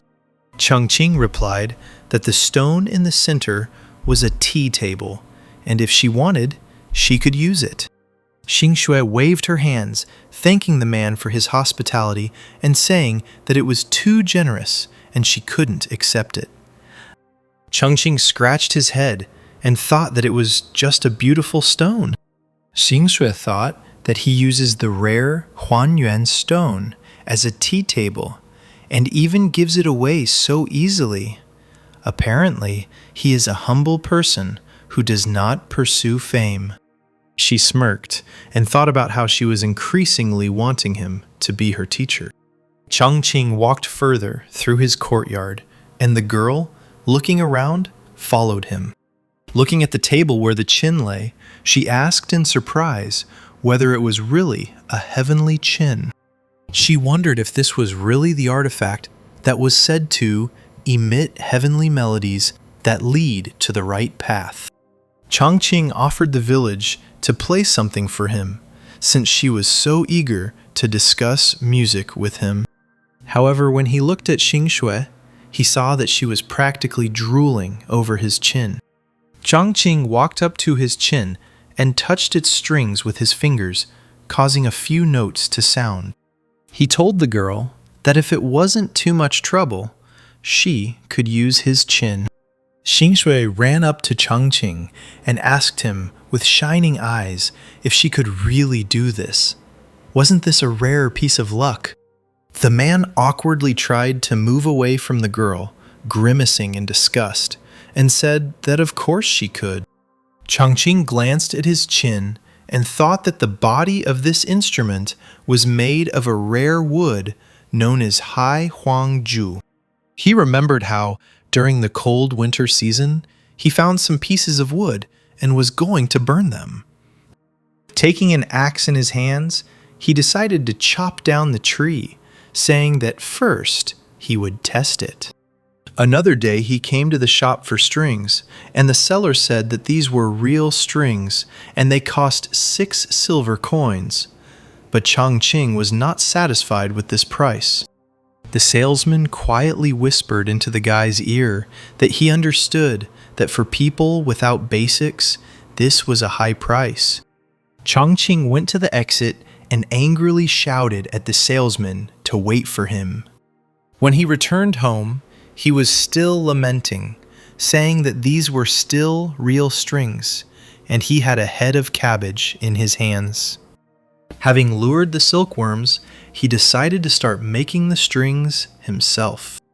While plucking the strings, Changqing told Xingxue that to create the perfect qin, several things were needed.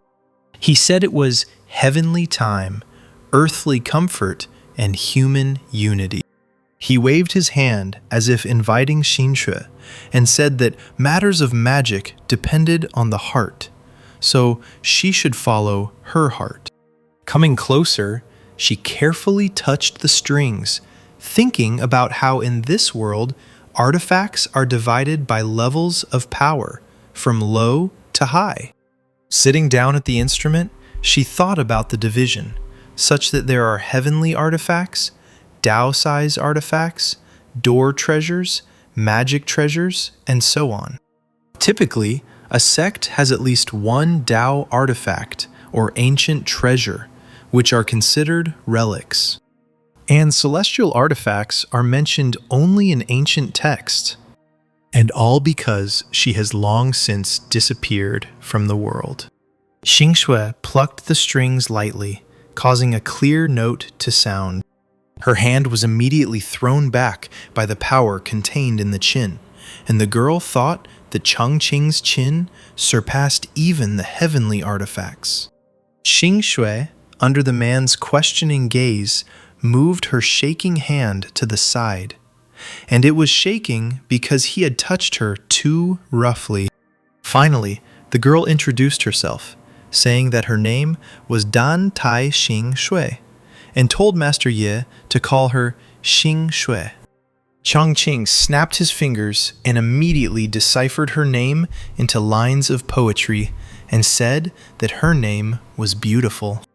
The man chuckled quietly and thought that she couldn't help but fall in love with such a humble and majestic man like him.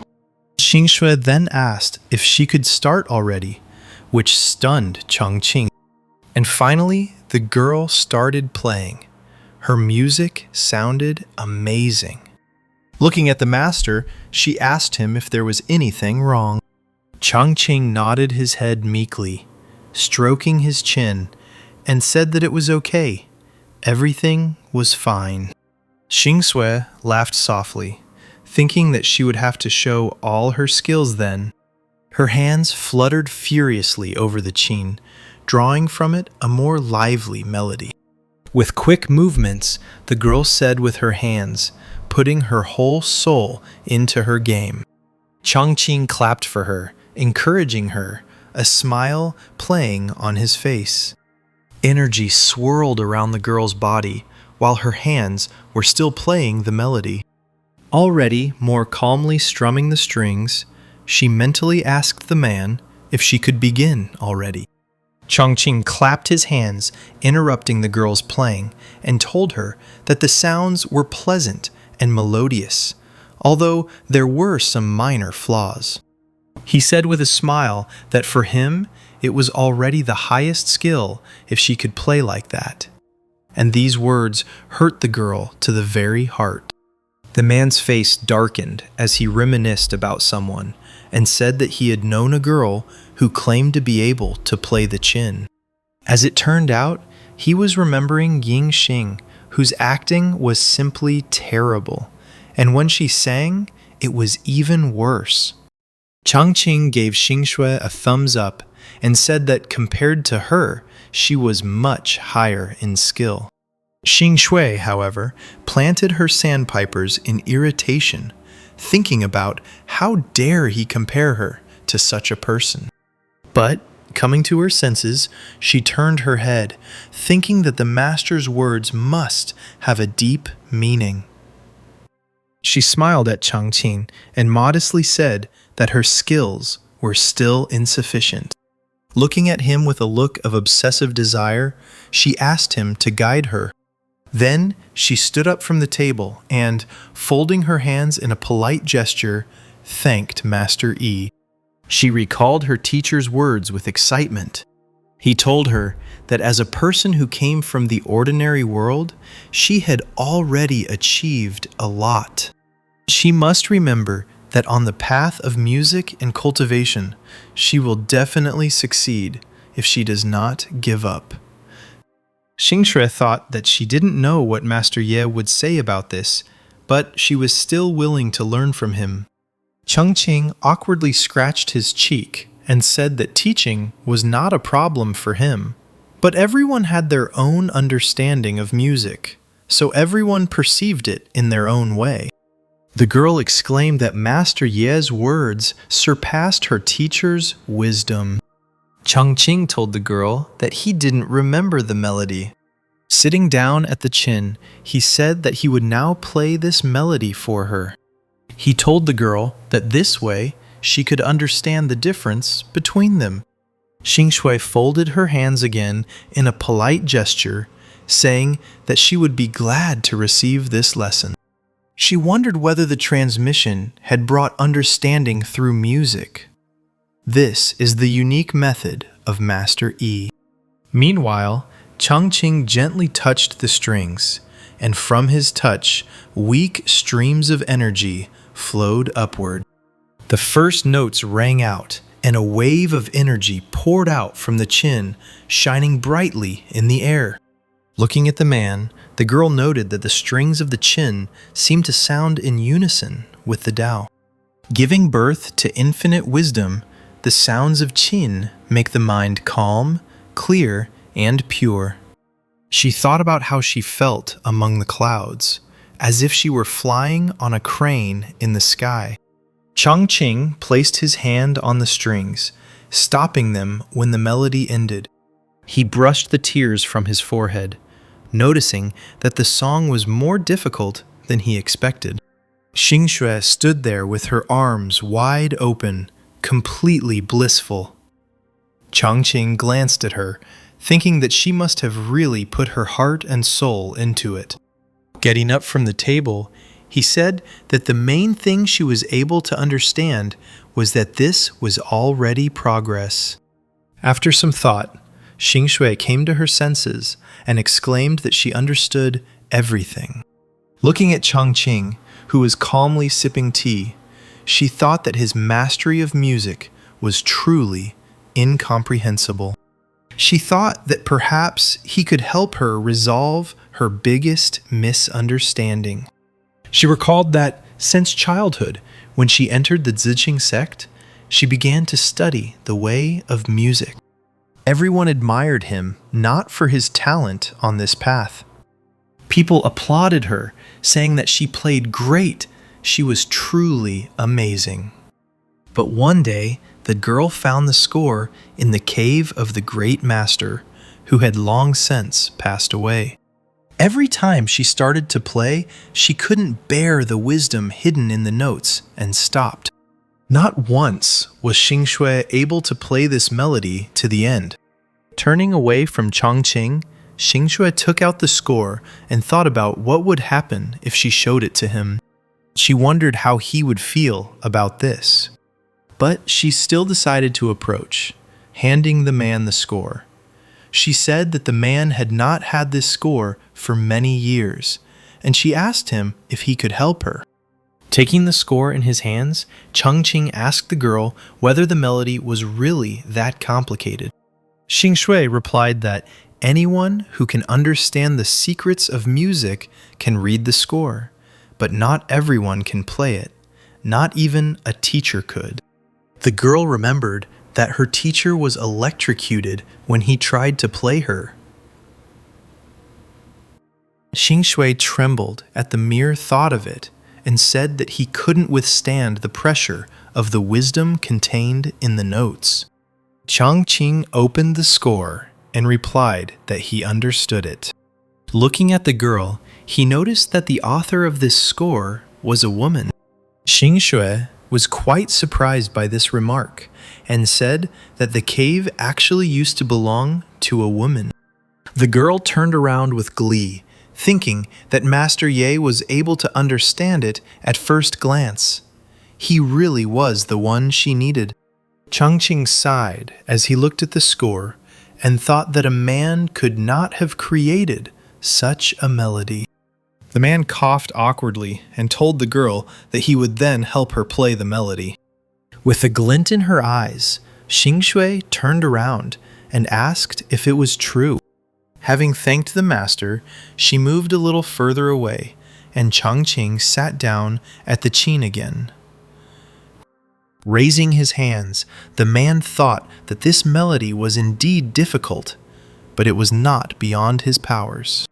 His hands touched the strings again, and even more powerful energy began to burst out in different directions, forming a beautiful pattern. Caught in the energy's range, Xingshui cried out as she was blown back. She was surprised to find that this energy was incredibly powerful. Changqing continued to confidently produce note after note, the melody flowing like a river, filling everything around. Suddenly, the girl felt something wrap around her legs, and her body shuddered. Something invisible crawled over her arms and body, restricting her movement, causing her body to shake even more. Looking at Changqing's back, she wondered if he really wanted to use this melody to convey the knowledge and wisdom of the Tao to her. Xingshui's body shook even more violently. She began to breathe heavily, her face turned red, and suddenly she felt something coming out. With a loud cry, she arched her back. In an incredible ecstasy, it seemed as if something had blossomed within her. Her inner lotus opened, and within it, one could see the birth of new life. The girl was surprised to discover that she had reached the stage of initial awakening. She couldn't believe that just by listening to Master Ye's performance, she was able to achieve awakening. Meanwhile, the melody continued to resound, flying away to more distant lands. It even reached the northern ice fields, the territory of the demons. The demons were hunting in their territory, laughing joyfully at the prey they caught. Suddenly, one of them heard a melody and asked what these sounds were. The other asked him if it was some kind of demonic melody. The demons felt the ground shake beneath their feet, and somewhere in the distance, a bright purple flash flashed. The demons noticed that the flash was shining somewhere in the direction of the main sect. The demons started talking about how the demon emperor might finally be awakening, but so many years have passed. Why would he be awakening now? Could it all be because of that melody? The demon asked the elder what was happening, what the leaders were discussing. The elders said that they say that something is hidden beneath the depths of the northern ice field. And it is there that the most terrible of all the great demon emperors sleeps. When he awakens again, he will once again lead the demon army and take over the central plains, conquering the entire world. Suddenly, having finished his story, the elder fell to his knees. A tear ran down his cheek, and he folded his hands in prayer, saying that once the demon emperor awakened, their 1,000-year exile would end. Meanwhile, the melody had already reached the southern mountains, which stood among 10,000 large mountains. The melody flew between the mountains and rocks, penetrating further and further, reflecting off the stones. So she reached a cave where someone was sitting and meditating. The stranger's eyes flashed a dangerous red light as he turned his head and asked who was playing. The man walked out of the cave, and his subordinates appeared in front of him in the blink of an eye. They bowed their knees before the ancient demon, prostrating themselves in unison. The ancient demon gave a voice, ordering his subordinates to stand up. One of the subordinates asked the ancient demon why he woke up so suddenly after sleeping for 1,000 years. The ancient demon asked her if she hadn't heard that sound. The girl replied that some of them heard a strange melody, but it was an ordinary piece. The ancient demon only replied that this melody was far from ordinary. It was legendary. And then the girl guessed that this was the very song. The demons immediately began to ask the ancient demon what kind of song it was and how it could affect him. Sitting down on the rock behind him, the ancient demon began his story, saying that this song was written 10,000 years ago. It was written by a magical girl who was stronger than even the great demon emperors and her human lover. The demons were surprised by this turn of events, not expecting that such a girl existed, and they asked why she had a lover among humans. The ancient emperor replied that no matter how impossible it might seem, it was all the truth. The demons asked if love between a human and a demon was possible, and they remembered that the world was once ruled by demons and monsters, and that the girl had incredible power, which also made it impossible. Showing his demons a fragment of the past, he said that 1,000,000 years ago, demons and monsters divided things between themselves. People were at the very bottom of the social ladder. Later, the weak wallpapers silently studied the cultivation paths that best suited them. Later, the rapidly developing human race, together with demons and monsters, divided the entire world into 3 parts. And so it is no wonder that these two fell in love with each other. At that time, the girl's level of strength had already reached incredible heights. But this human cultivator paid a high price. And all in order to gain their powers and resist cruel fate. His beloved used an ancient, secret method. And with this she sealed him in the depths of the northern wastes. His soul was placed in a mysterious coffin and hidden underground, far from sight. The ancient demon said that, before this, a cultivator left a song. Only by playing it could the seal on the mysterious copper coffin of this magical empress be broken. It was also mentioned that only the descendant of this cultivator can play this song. One of the demons asked the man if he thought that if the song was heard in the northern wastelands, then it could be heard there too. He exclaimed that the coffin of the sealed magical girl could already be expected there. The ancient demon said that he was sure that soon the demons would return to fight the people again. The demons immediately said that they understood everything and they would immediately send people there. The ancient demon shouted that if the demons attacked, they could take advantage of the moment and attack the central continent. At the same time, the ships of the Ziqing sect had already reached what they believed to be a secret mountain temple. Chang Feng went out onto the deck and looked down, and he said that these were the 7 peaks of the secret mountain temple. He chuckled and said it looked like the meeting would start earlier than expected. But suddenly, the ship began to shake violently, and all the students immediately fell to their feet. Even Chang Feng couldn't withstand the shaking and was about to lose his balance. He stumbled awkwardly and fell face down on the floor, asking what had happened. Raising his face with a bruised cheek, he screamed with tears in his eyes for someone to save him. As it turned out, the ship collided with the temple barrier. The shaking did not stop, and the students noticed that something was happening there.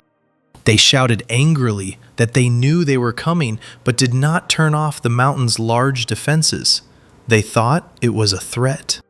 Meanwhile, Changshuan and the others were on their way to meet the people from the Holy Land of Ziqing. Zhenren turned to the head teacher and asked him if he was confident that he could solve Xu Zhitian's four-sided water formation. Changshuan didn't answer, but only hit his chest, trying to stop the trembling that had arisen. Turning around, he exclaimed that he had already received true instruction from the teacher. To unravel it is as easy as eating or drinking. He told his comrades to wait, because this time he would return everything that belonged to their land. Changshuan's younger brothers cheered joyfully, encouraging him. Mo Ren told him that he must fight like a real man. But suddenly, Changshuan interrupted them, saying that they needed to calm their joy for a while. And he said that they should behave with restraint when they saw this old Xu Zhitian. Stroking his beard, he said that this old fox was always suspicious. If he suddenly changed his game tactics, he would simply waste his energy. There was a sound of footsteps behind the great teacher, and someone greeted him, saying that they had not seen each other for a long time. Changshen turned around and nervously greeted Xu Zhitian in return. Folding his hands in a polite gesture, he said that he had heard that over the past 10 years he had made significant progress in the art of chess. Xu Zhitian laughed and pointed out that he still hadn't figured out the four-dragon water formation that had been created tens of years ago. So there was no point in him trying hard. He noticed that so many of Tai Shuyan's treasures already belonged to him that he was even ashamed. He Zui, Mo Ren, and Zhenren immediately reacted with anger, but tried to keep their mouths shut. Stroking his mustache, the headman of Ziqing, Qi Delun, came out and said that whoever played should accept his defeat with dignity. It is not a shame. Unable to bear such mockery, Hetsui grabbed the sword that hung behind his back. Directing him forward, he shouted that it would be okay if this Shu mocked him a little, but he was not allowed to do that. Delin told the man that he was still as hot-tempered as ever, and then he suggested that they have another fight sometime. A small sword design appeared on Delun's forehead as he shouted that he thought he hadn't forgotten his swordsmanship yet. But suddenly, something greatly surprised the man, and the sword symbol began to gradually disappear. A strong aura began to flow around Hezui, and Delun asked him if he had really broken through. Gritting his teeth, he thought about how 10 years ago, this old man had said that he would need another 2,000 years. Hezui swung his sword, and his aura began to spread throughout the space. He shouted at the man that he certainly didn't expect this. He smiled happily and exclaimed that he had successfully reached the level of spirit transformation. Changshuan covered his face with his hand in shame, thinking that he had asked them to behave with restraint. Finally, Changshuan decided to intervene to stop all this before it was too late. He grabbed Hezui's shoulders and pulled him aside, telling Xu Zhitian that he was sorry that she made him laugh. With his hands folded in a polite gesture, Chang Xuan said that although his younger brother had broken through his limitations, his abilities were still too modest, so he would forever remain one step behind in chess. From behind, Hetsuya's cries could be heard, telling him to stop showing his weakness. Junren exclaimed that everything had changed now. His elder brother was no longer afraid of him, and the others also shouted that they needed to fight and increase the stakes. Chang Xuan felt his heart sink and his head split into pieces, and he wondered if they were really playing a joke on him. He went to his younger brothers to try to calm them down while they were still shouting something animatedly. Someone from Ziqing asked if these were the same old men who lost at chess, and immediately began to complain about poverty. Others asked if times had changed and they had become so impudent. Zhitian thought that something was clearly wrong here. Something unusual was clearly hidden behind this. It seemed like there was someone very influential behind the people from Taishuan. Chang Feng approached Zhitian from behind and said that the disciples from Saint Ziqing had already arrived. Chang Feng bowed to Chang Xuan and his younger brothers, greeting them. Chang Xuan smiled and replied that there was no need for such ceremonies, and he noticed that the holy son Ziqing had made progress again. Xu Zhitian said that this was just a small success. The man patted Chang Xuan on the shoulder and said that he had heard that the holy son, Li Changming, had also made significant progress in learning the longevity technique over the past 10 years, so he hoped that he could demonstrate his achievements. Chang Feng mockingly asked why Brother Li hadn't shown up yet. He assumed that the boy was avoiding him because he knew he would lose. Xu Zhitian told the student to be more polite. Chang Feng opened his fan and apologized, without any regret for his words. Chang Xuan intervened and said that Chang Ming had been in seclusion lately. He said that Chang Min had abandoned the path of longevity and was now practicing swordsmanship. Xu Zhitian and Chang Feng were quite surprised by this and asked again. Chang Xuan sighed and said that young people who haven't been through tough trials often make impulsive decisions. Smiling proudly, he said that, fortunately, his student met a great teacher who guided him along this path, which radically changed his life. Chang Feng and his teacher frowned as they watched this smug old man. Giving his thumbs up to his juniors, Chang Xuan thought that this is what he calls modesty and restraint. He Zui also gave him a thumbs up, thinking that his elder brother is incredible.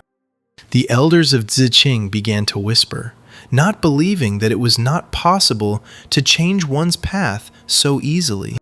One of them told Xu Zhitian that this old man was trying to deceive them. He could not let go of his only disciple so easily, to which he replied that if his words were true, then they needed to be more careful. Frowning, he noticed that something was clearly wrong with this tournament. Another elder remarked that Chang Xuan mentioned which great teacher. He exclaimed, asking if Chang Ming had received the true inheritance of sword art from some master.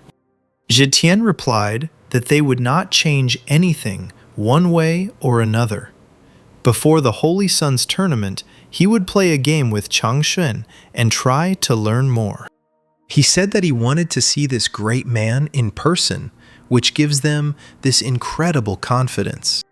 As if he sensed that someone was talking about him, Changqing sneezed while sitting at the table. Scratching his nose with his little finger, he noticed that someone was remembering him. Xingxue walked up to him and asked him worriedly what was wrong with him. Changqing bent his finger, stared at his booger, and replied that he was fine. He quickly waved his finger, shaking it off. He looked at the girl with a joyful smile and asked her if she was passing by. Xingxue readily replied that it was true, and she leaned closer. Changqing noticed that it was already getting dark, and he himself was thinking that she should leave already, because it was so difficult for him, so lonely and young, to restrain himself. The girl slammed her fist into his palm, noticing that he was right, and Changqing sighed with relief. Xingxue asked the teacher if she could stay overnight with him tonight. And without thinking, she ran into the house, thinking that in the morning she would again ask the teacher to teach her to play the qin. Changqing shouted after her, asking him if she wanted to wait for his answer. So the man froze, with his hand outstretched and his face distorted with irritation. He mentally cursed all these immortals. But he had no choice but to resign himself, and he sighed heavily. He indignantly asked if they really thought that because they were immortal, everything was allowed to them. His hand gave way on the strings of the qin, causing bright flashes to shine upward, and he thought that he should be sent special effects to add. But suddenly, he realized that although everyone in this world had spiritual roots, their knowledge and skill in music, painting, and calligraphy were simply catastrophic. That is why, after seeing his work, they begin to adore him fanatically. He punched his palm and thought that more people should see his works then. Clenching his fist, he exclaimed that then it would not be a problem for him to become famous in this world. He stepped on the bench, kicking it loudly, and laughed, asking if a person doesn't have a dream, then how is he different from a salted fish? Raising his hand, he said that to start with, you need to set a small goal.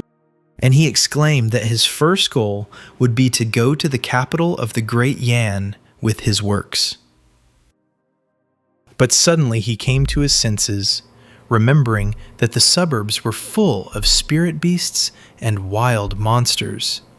He thought in horror about how he, a young and handsome man without spiritual roots, could get to the capital. He wondered if he would have to ask the immortals for help. Meanwhile, Chang Xuan, his junior disciples, Zhitian, his disciple, and Li Delun gathered in the Tai Shuyan Hall. Looking into his mug, Zhitian noticed that it was insight tea and remarked that it was an extremely valuable thing. Chang Xuan replied that it was nothing special, just fragments of the insight leaves. And then he told me that he had recently drunk tea brewed from whole leaves. Changfeng noticed how the teacher's hand tightened on the cup, and he asked him if everything was okay. Zhitian gritted his teeth and replied that his blood pressure had simply suddenly risen. Suddenly, somewhere there was a deafening sound that shook the entire building. Zhitian jumped to his feet and asked what was going on. Hezui, also standing up from his seat, noticed that it seemed like Chengmin had already passed his test. Looking at the guests, he said that he had achieved such success in just a month. He exclaimed that Chengmin was indeed a natural talent in swordsmanship. Changfeng's eyes widened as he asked again, about only a month of training for them? Hezui looked at the guy and asked him what was wrong with him, why he was shaking. Also gritting his teeth and clutching his fan, the guy replied that his blood pressure had also risen. His face darkened as he thought about how Chengming's sword aura was already so powerful after just 1 month of practice. Changfeng extended 2 fingers and began to use his power. Pink flashes swirled around the room, and he thought that this guy could deceive others, but not him, who had studied sword art for almost 100 years. He put his palms together and thought that he couldn't fool him, and a bright beam of light burst out from his palms. This pink beam flew out of the room and flew straight into the blue light above the place where Changmin was studying. The pink beam reached the blue barrier and hit it, as if being absorbed. Changfeng stepped back in shock, exclaiming that this was simply impossible. The blue aura was not only undamaged, but became even brighter, and the shapes of swords were visible in the sky. The boy exclaimed, asking if this was the true, supremely pure essence of the sword. After asking again what 1 month was, the guy frowned and cursed. He waved his hands and summoned his sword, exclaiming that he needed to see this with his own eyes. He flew out of the room on his sword, Jitian shouting after him not to be too confident. Chang Xuan put his hand on the man's shoulder to stop him and told him that it was okay. He asked him about when else, if not in youth, one could be self-confident. Changfeng flew through the air over the mountains to find Changming. Finally, he reached a small house on one of the mountains. Meanwhile, Changmin was training hard. Everything around him was glowing with a bright light, and a magic ring was shining under his feet. A huge sword appeared above the guy's head, and it seemed like the guy's aura could destroy everything around him. A strong wind arose from Changming's use of power. Changfeng covered his face with his hand. Meanwhile, Changmin had already risen into the air.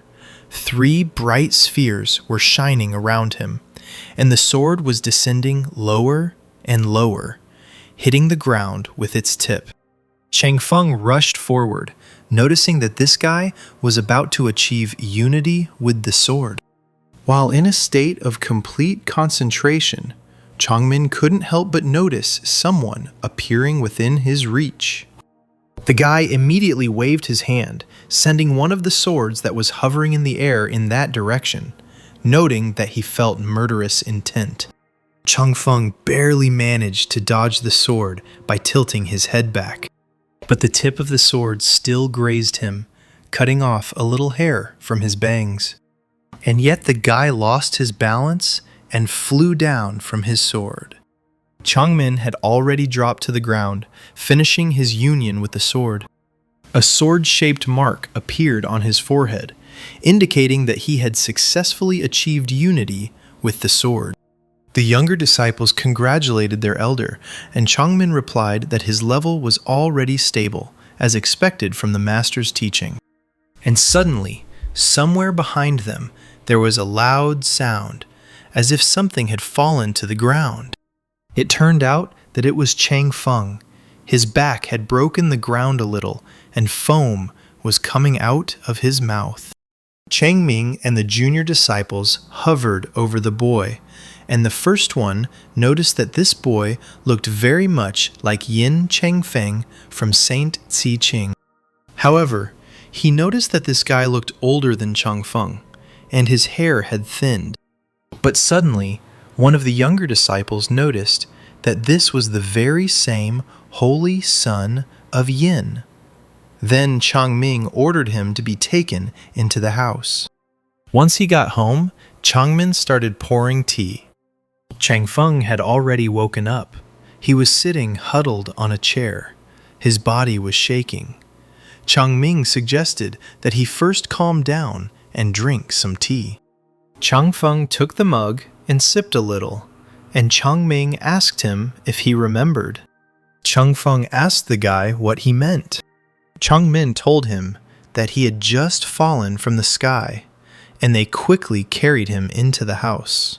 He smiled and said that now, looking at him, it seemed to him that everything was fine.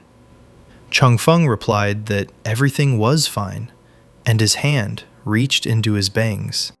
Suddenly, he found no hair under his fingers. This was followed by a loud, pitiful cry. Already angry, Changfeng slammed his cup on the table.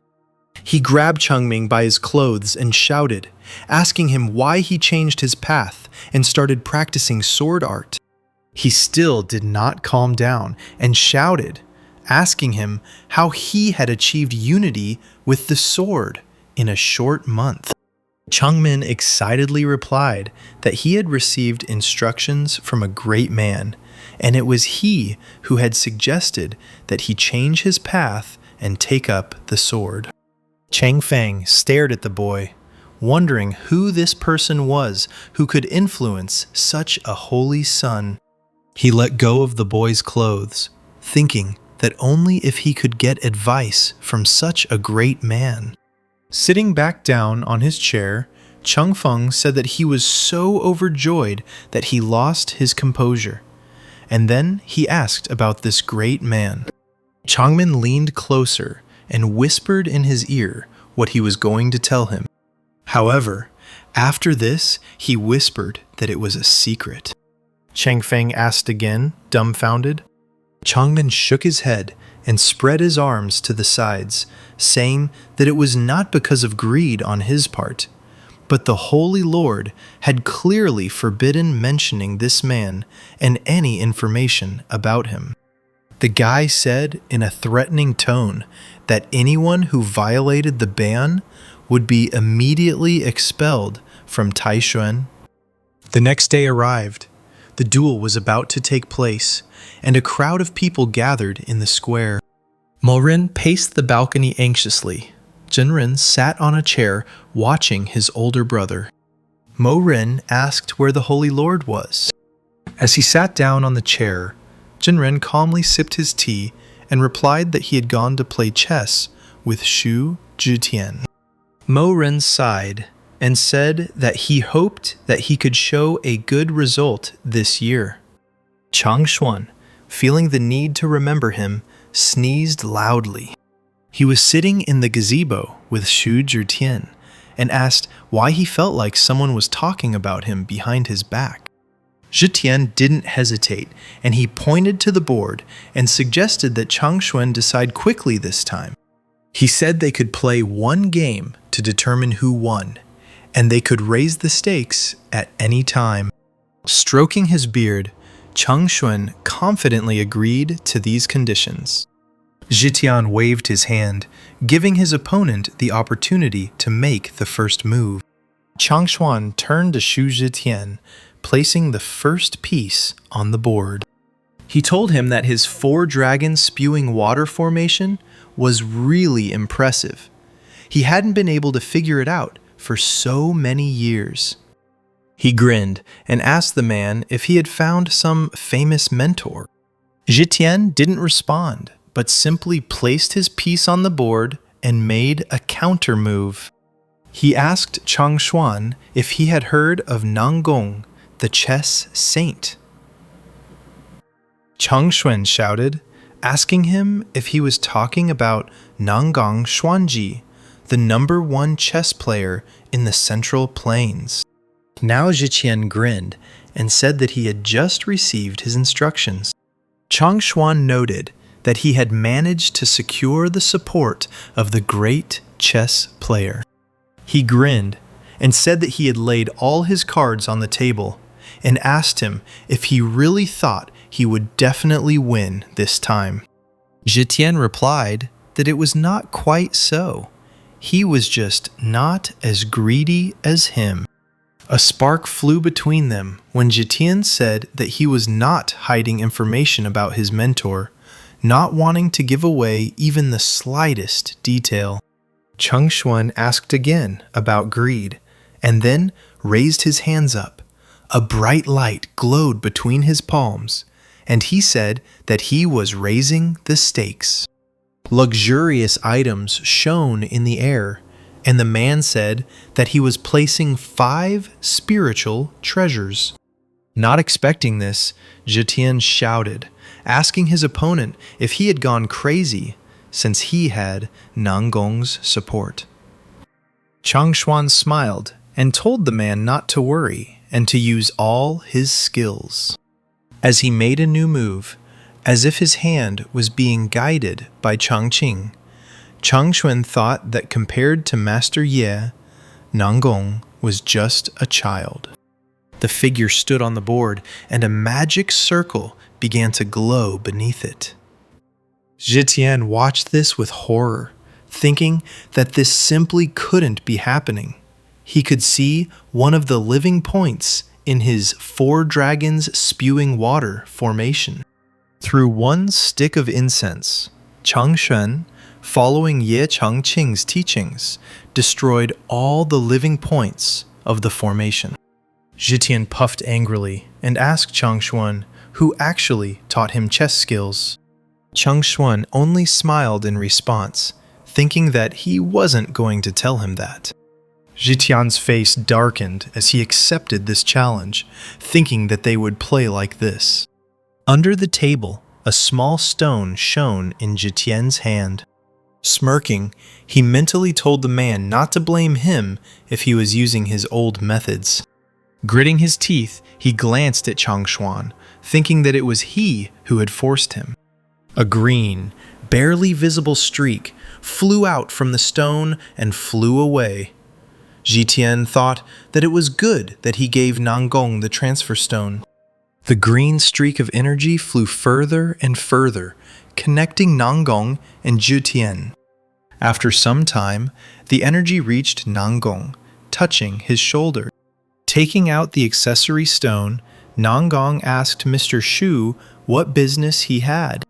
Zhitian told him that his 4-dragon water trap would soon be solved. Nanggong was surprised and asked him who was able to figure out this technique, since he spent thousands of years creating this game. Nanggong waved his hand and sent the stone flying, asking Zhitian to show him the solution. And immediately, an image of a board appeared in front of the man's face. Touching the image with his hand, Nanggong exclaimed that it was exquisite, simply stunning. He exclaimed that he didn't even realize that he had left so many opportunities for exit. Zhitian, horrified, asked Nanggong if he too was powerless. Nanggong happily replied that he had dedicated his whole life to the art of chess, and that he could not be defeated so easily. He conveyed to him through the stone, telling him to go as he told him. Only through destruction can one achieve victory in danger. Zhitian smirked and thought that Nanggong had entered the game, so now Changxuan was doomed. He asked his opponent about the top. Why don't they make a big bet? Changxuan agreed and asked the man how he wanted to play. Zhitian said that he had 2 ancient relics, one of medium quality, the other of high quality. Changxuan looked at the man, considering his proposal, and suddenly he said that it seemed to him that Brother Shu was pursuing something completely different. Zhitian confirmed his suspicions, saying that if he were to risk this and the 2 relics, then he was not only playing chess. But he also bets on who this genius is that he mentioned. The bets were accepted, and Zhitian made his next move. But Changxuan had no intention of retreating. He also made a move, advancing on his opponent. In this small, quiet gazebo, a serious battle was now taking place. After Nanggong entered the game, Changxuan gradually retreated, and he wondered how Zhitian's position had suddenly changed. Zhitian was still clutching the stone in his hands, accepting Nanggong's instructions. He smirked and noticed that Judah looked a bit tense, causing Changxuan to flinch. Getting up from the table, he folded his hands in a polite gesture and said that he suddenly felt like he needed to go to the toilet, and he asked his opponent to wait for him a little. Changxuan left the pavilion. Zhitian took out a stone and exclaimed that the enemy now had no chance. to which Nangang told him not to intimidate the enemy. Using his spiritual powers, Chang Xuan rushed away, thinking that it would be better to go to the toilet and consult with Master Ye. Meanwhile, Chongqing was sweeping his yard, raking all the trash into a pile. Suddenly, a sound came from this pile of garbage, which attracted the man's attention. Chongqing walked closer to the pile of trash and bent down to pick up the object that had started making sounds. Picking it up, he noticed that it was the wooden medallion that Chang Xuan had given him, and he wondered what was going on. And suddenly, a loud cry came from that medallion. Chang Xuan's voice called out to Senior Ye. Chongqing involuntarily recoiled from the loud cry. A cloud of spiritual energy burst out from the tablet, in which the face of Chang Xuan appeared, begging Chongqing for help. This surprised Chongqing, and he noticed that it was some kind of video chat tool among cultivators. Chang Xuan, sobbing, exclaimed that he had a problem and the elder simply had to help him. Not knowing what to do, Chongqing waved his hand and told the man to tell him what had happened. A playing field appeared in the cloud of energy, and Chang Xuan asked the elder how he could escape from this situation.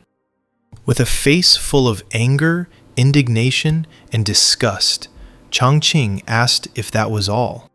But then his gaze met Chang Xuan's eyes again, from which tears were pouring down like a hail. Chongqing sighed heavily, massaged his forehead in annoyance, and said that he would tell you what to do step by step. Chang Xuan immediately began to thank his elder, clasping his palms together. The man smirked, thinking that Teacher Ye had intervened himself so he would succeed today. After a while, Chang Xuan returned to the pavilion, sat down at the table again, and apologized to Zhitian for the wait. Zhitian folded his arms across his chest and smiled at how easily Brother He had managed to do it, and asked him if he had managed to clear all the obstacles. Chang Xuan reached out to make a new move, and Master Ye's voice echoed in his head, telling him that he should play the last 8 positions and break the connection between the 2 stones. The piece touched the board, taking the position that Chongqing had told him about. Zhitian noted that this move was quite unexpected. Following his teacher Nanggong's commands that the 9th white should retreat, Zhitian made a counter move. But Chang Xuan did not lag behind. He heard Master Ye telling him that the 10th back door would connect heaven and earth. Nanggong shouted that white 33, the earth dragon, turns into a heavenly one. He grinned and thought that he was even curious to see how his opponent would deal with this now. Chongqing's last piece of advice to Chang Xuan was, "Don't resist any longer." Chongqing said that it had already been decided that although the whites' positions were strong, they had reached their limit. Chang Xuan, under Master Ye's command, extended his hand, preparing to make the final move. 2 fingers with a figure between them darted towards the board like a powerful dragon, preparing to bring defeat to the enemy. Nanggong, watching this, exclaimed that this could not be. Zhitian desperately noticed that the elder Nanggong had lost, but he couldn't believe it. Chongqing also watched the board. The pieces on the board were arranged in a strange pattern. And the man thought that the old man was accusing him of cheating again. Rejoicing at his victory, Chang Xuan smiled and whispered his thanks to Elder Ye, while Zhitian could not believe his defeat. Chongqing simply replied that he would disconnect if there was no further business for him. Nanggong, still holding the stone in his hands, shook, He said that he had dedicated himself to playing the Tao through the art of the game for almost 3,000 years. He shouted that he thought there was no one in the world who could surpass him, but now someone had not only solved his problem, but had also surpassed him in the spirit of the game. He desperately asked Zhitian where he was now. Still devastated, Zhitian looked at the stone, and Nanggong asked him who he was playing with now. Zhitian's eyes filled with tears, and he finally replied that he was at the Great Yan's party. His face showed signs of hurt and disappointment when he said that he was in the sacred land of Taishuan and was playing with the head of the Taishuan sect, Changshuan. But then he said that behind him stood a mysterious master whom he didn't even know. Nanggong, in response, exclaimed that now he understood everything. The old man jumped on his sword and flew away from his cave, heading north of the Great Yan. He cut through the air with his sword at almost the speed of light, unable to sit still. The only thing that drove him forward was the thought that he had to meet this mysterious master. Otherwise, his path of development would stop.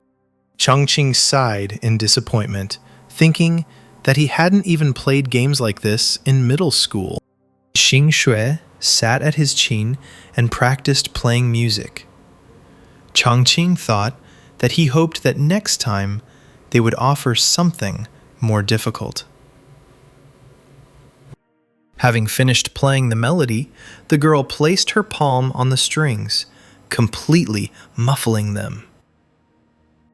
Turning to Chongqing, she asked him what he thought of the melody she had just performed and whether there were any shortcomings.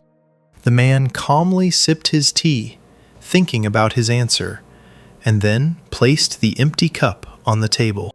Touching his chin, he frowned and replied that overall, the melody was well executed, but it lacked a certain feeling. Xing noticed that she had never heard advice about a certain feeling before.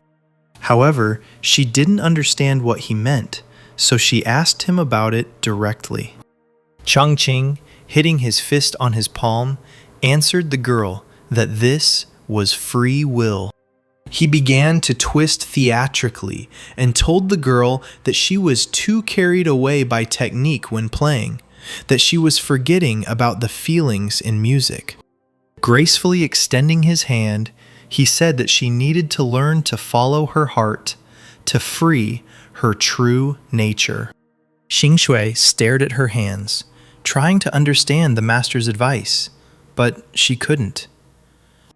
She asked him if this was not what the teacher had spoken about when he mentioned the highest art of music, the state of pure mind. Chongqing suggested that he play the melody for her now so that she could feel it again.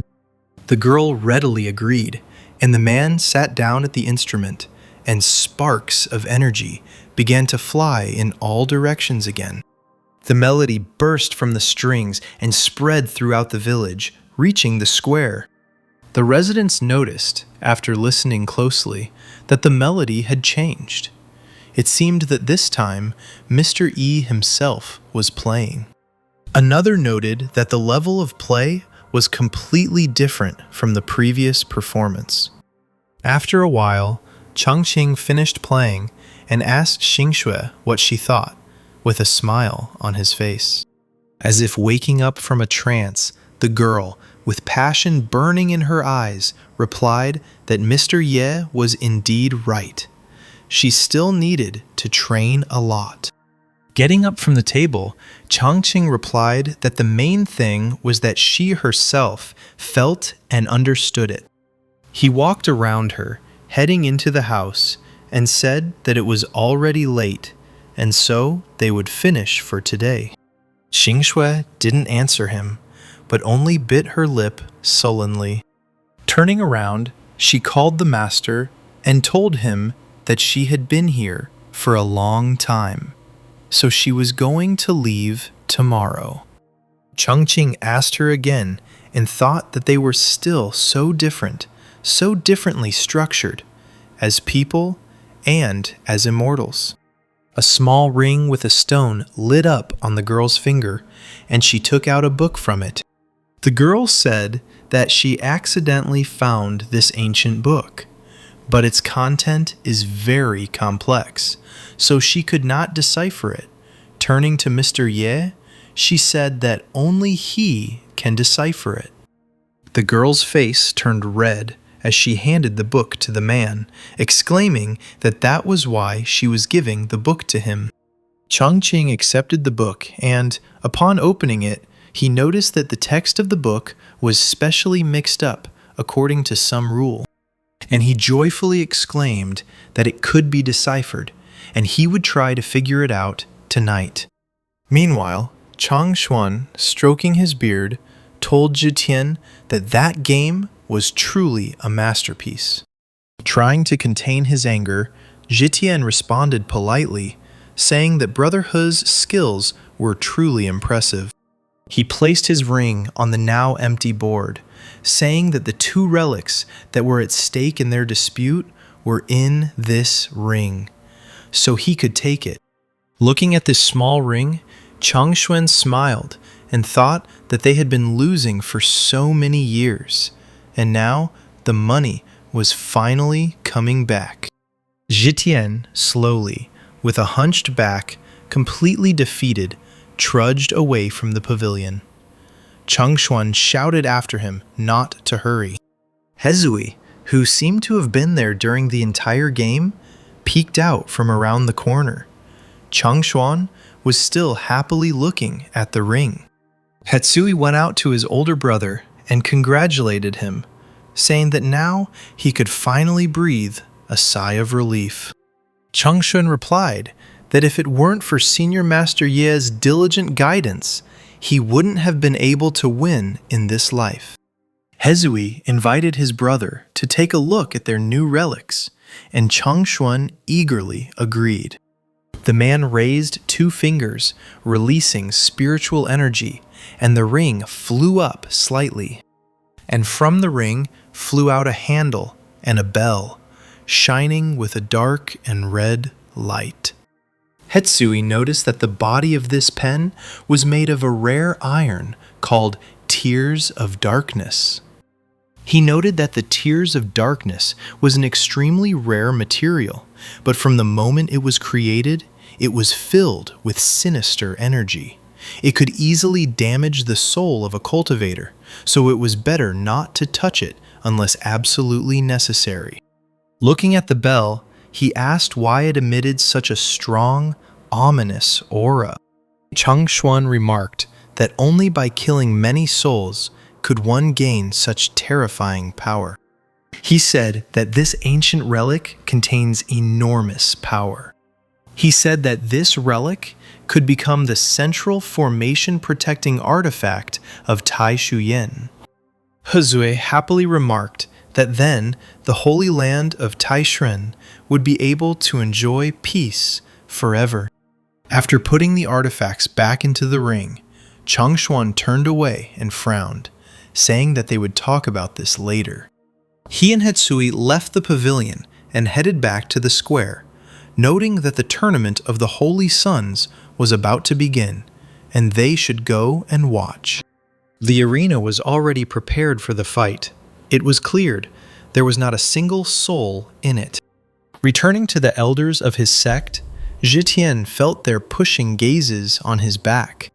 Turning around abruptly, he asked them why they were looking at him like that. Li Dilong replied that he had just lost 2 ancient relics. The other elders asked him if they could charge him for these losses, since, although their land of Ziqing was rich, such expenses could ruin them. In an attempt to justify himself, Zhitian waved his hands and said that these 2 relics were from his personal collection, so they had nothing to worry about. Stroking his beard, Dalun asked him why he hadn't said that before, and the other remarked that he had made them worry unnecessarily. The third elder approached Zhitian and asked him why he hadn't mentioned this before. The man replied that everything was true, because these two relics were the rarest weapons of destruction. All the elders, hearing this, immediately became alarmed and asked again. Zhitian said that they all came from the same place, full of great evil. Countless of their brothers and sisters died there, and it was only with great difficulty that these two artifacts were contained until today. Zhitian said that even with their current strength, they should not try to break the seal, otherwise disaster would be inevitable. Li Delong shouted, asking the man if this thing was so dangerous, then why did he want to hand it over to Great Master Tai Shuyan? Another elder supported Delun and asked whether it would lead to disaster if he broke the seal. Zhitian just turned around and said that he knew what he was doing. And then he grinned, thinking that he would even be glad to see Chang Xuan break the seal and disaster loom over the Tai Shuyan holy place. He will be very interested to see if this mysterious old man he told him about will remain on the sidelines. The elders, still worried, asked him if he thought it was too risky if he decided to destroy his territory because Chang Xuan had won once. They noted that if it became known, it would damage Xining's reputation. They unanimously asked their leader to think again. Zhitian didn't answer, but only raised his hand as if urging them to finish this. And then he said that he understood their concerns, but he had his own plan, and the three brothers no longer needed to dissuade him. Looking down at the arena, he asked where his snowflake was. He noticed that he hadn't seen her since she arrived here. Li Delong replied, saying that she heard the sound of Qin on her way here and followed it. It seemed that she felt her luck again. Zhitian nodded his head and said that it was true. He said that although both Changfeng and Snowflake were named Holy Son and Holy Daughter at the same time, their talents in the Tao were equal. However, the girl has been blessed with a special luck from birth, and despite all the setbacks, she always manages to find opportunities that best contribute to her cultivation. And the man said that he was sorry that she did not have even half of Changfeng's aspiration for the title of Holy Master. Finally, a cry came from somewhere below, asking the two holy children to come into the arena, and Zhitian looked down in anticipation. A crowd began to gather around the arena, and two bright flashes, pink and red, flashed in the air. The flashes landed on the arena, and Changming and Changfeng stood opposite each other. The younger disciples noticed that ever since elder brother Li had changed his way of the sword, he seemed to have become a different person, and a certain Buddhist aura had appeared within him. Changmin smiled mischievously, his body really emanating a bright aura. His fellow disciples stood behind him and cheered him on. The red-haired man from Ziqing folded his arms and asked what would change if he changed his path. His followers exclaimed that Ying was years ahead of him in swordsmanship. Changfeng was already standing in the arena. He waved his hand, and a sword appeared in it. The people from Qiqing also supported their holy son. Chang Xuan reached Zhitian's balcony, and the latter told him that all that was left for him to do now was to lead the battle. Chang Xuan smiled at the man and agreed with him, saying that he had waited so long. Coming closer to the railing, the man exclaimed that the martial arts tournament was starting now. In response to this, the crowd began to rejoice, shouting words of support to the warriors standing in the arena. Changfeng beckoned to Changming with his hand, asking him to show him all his skills. But in response to this, Changmin put his palm forward and asked him if he could say a few words first. Changfeng, alert, asked him what he wanted to say, while he himself tried to understand what he had in mind. Still smiling slyly, Changmin said that he had only been practicing the way of the sword for 6 months, and his skills were still far from perfect. He said that when it came to the sacred lands of Taishan, the only one who could rival Brother Yin in swordsmanship was his younger sister, Wu Shuang. Changfeng asked again, asking if he meant Lu Wu Shuang. He asked him if he was talking about that same swordswoman from Taishuan with an iron character. The boy thrust his sword forward and exclaimed that she was just a disciple, a true heir, and that she could not be on the same level as them, the holy sons. Still smiling calmly, Changming replied, telling the boy that he was looking too narrowly, as the swordsmanship of Wu Shuang's younger sister was undoubtedly superior to his. Changfeng was caught off guard, thinking about how strong this girl could be if her elder brother had already honored the sword's true intent. He glanced at his teacher, thinking that he couldn't miss this chance. While Xingxue was away, it was his time to shine. Pressing his lips together, he thought that he must not lose this fight in front of the holy teacher under any circumstances. He clenched his hand, gripping the hilt of his sword tighter. Turning to Changmin, he told him to stop being distracted and let them fight first. His eyes flashed with a bright light, and the guy jumped up, throwing himself at his opponent. But suddenly, before Changfeng could land a single blow on Changming, somewhere in the distance, the true essence of the sword shone. As it turned out, it was the true essence of Wu Shuang's sword that was now in the air. She immediately headed towards the arena, causing a look of surprise to appear on Changfeng's face. Zhitian also glanced at the girl, looking her over from head to toe. And then he noticed that she already had the yin and yang sword. Hezui said that he had observed correctly, and he said that the meaning of the yin and yang sword is a supreme realization that far exceeds the ordinary intention of the sword. The girl sank down onto the stone floor next to her older brother. The crowd immediately began to rejoice, exclaiming that the elder sister had not only significantly increased her strength, but had also become even more beautiful. The admiring men shouted that her cold face was like the winter sun. She was beautiful, but cold. Changmin bowed slightly to his younger sister and congratulated her on her latest breakthrough in the path of the sword. Smiling, the girl thanked her brother, saying that she was going to train for a while longer, but in order not to miss the fight, she left early. Wu Shuang bowed to Changfeng, saying that he had been studying swordsmanship for many years, and she would like to take this opportunity at the fighting tournament to ask for his advice. Changmin happily exclaimed that both of them were skilled in swordsmanship. It would be a battle of equals. Changfeng tensed up and thought that although Lu Wu Shuang was young, she had already mastered the art of the yin-yang sword.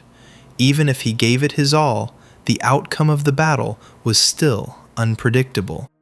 And he thought that today, at such an important moment, he could not risk losing. Finally, he told the girl that this was a competition between holy sons, and she, an ordinary student, hardly had the right to compete with him. Changqing, in response to this, struck his fist into his palm and exclaimed that so much the better.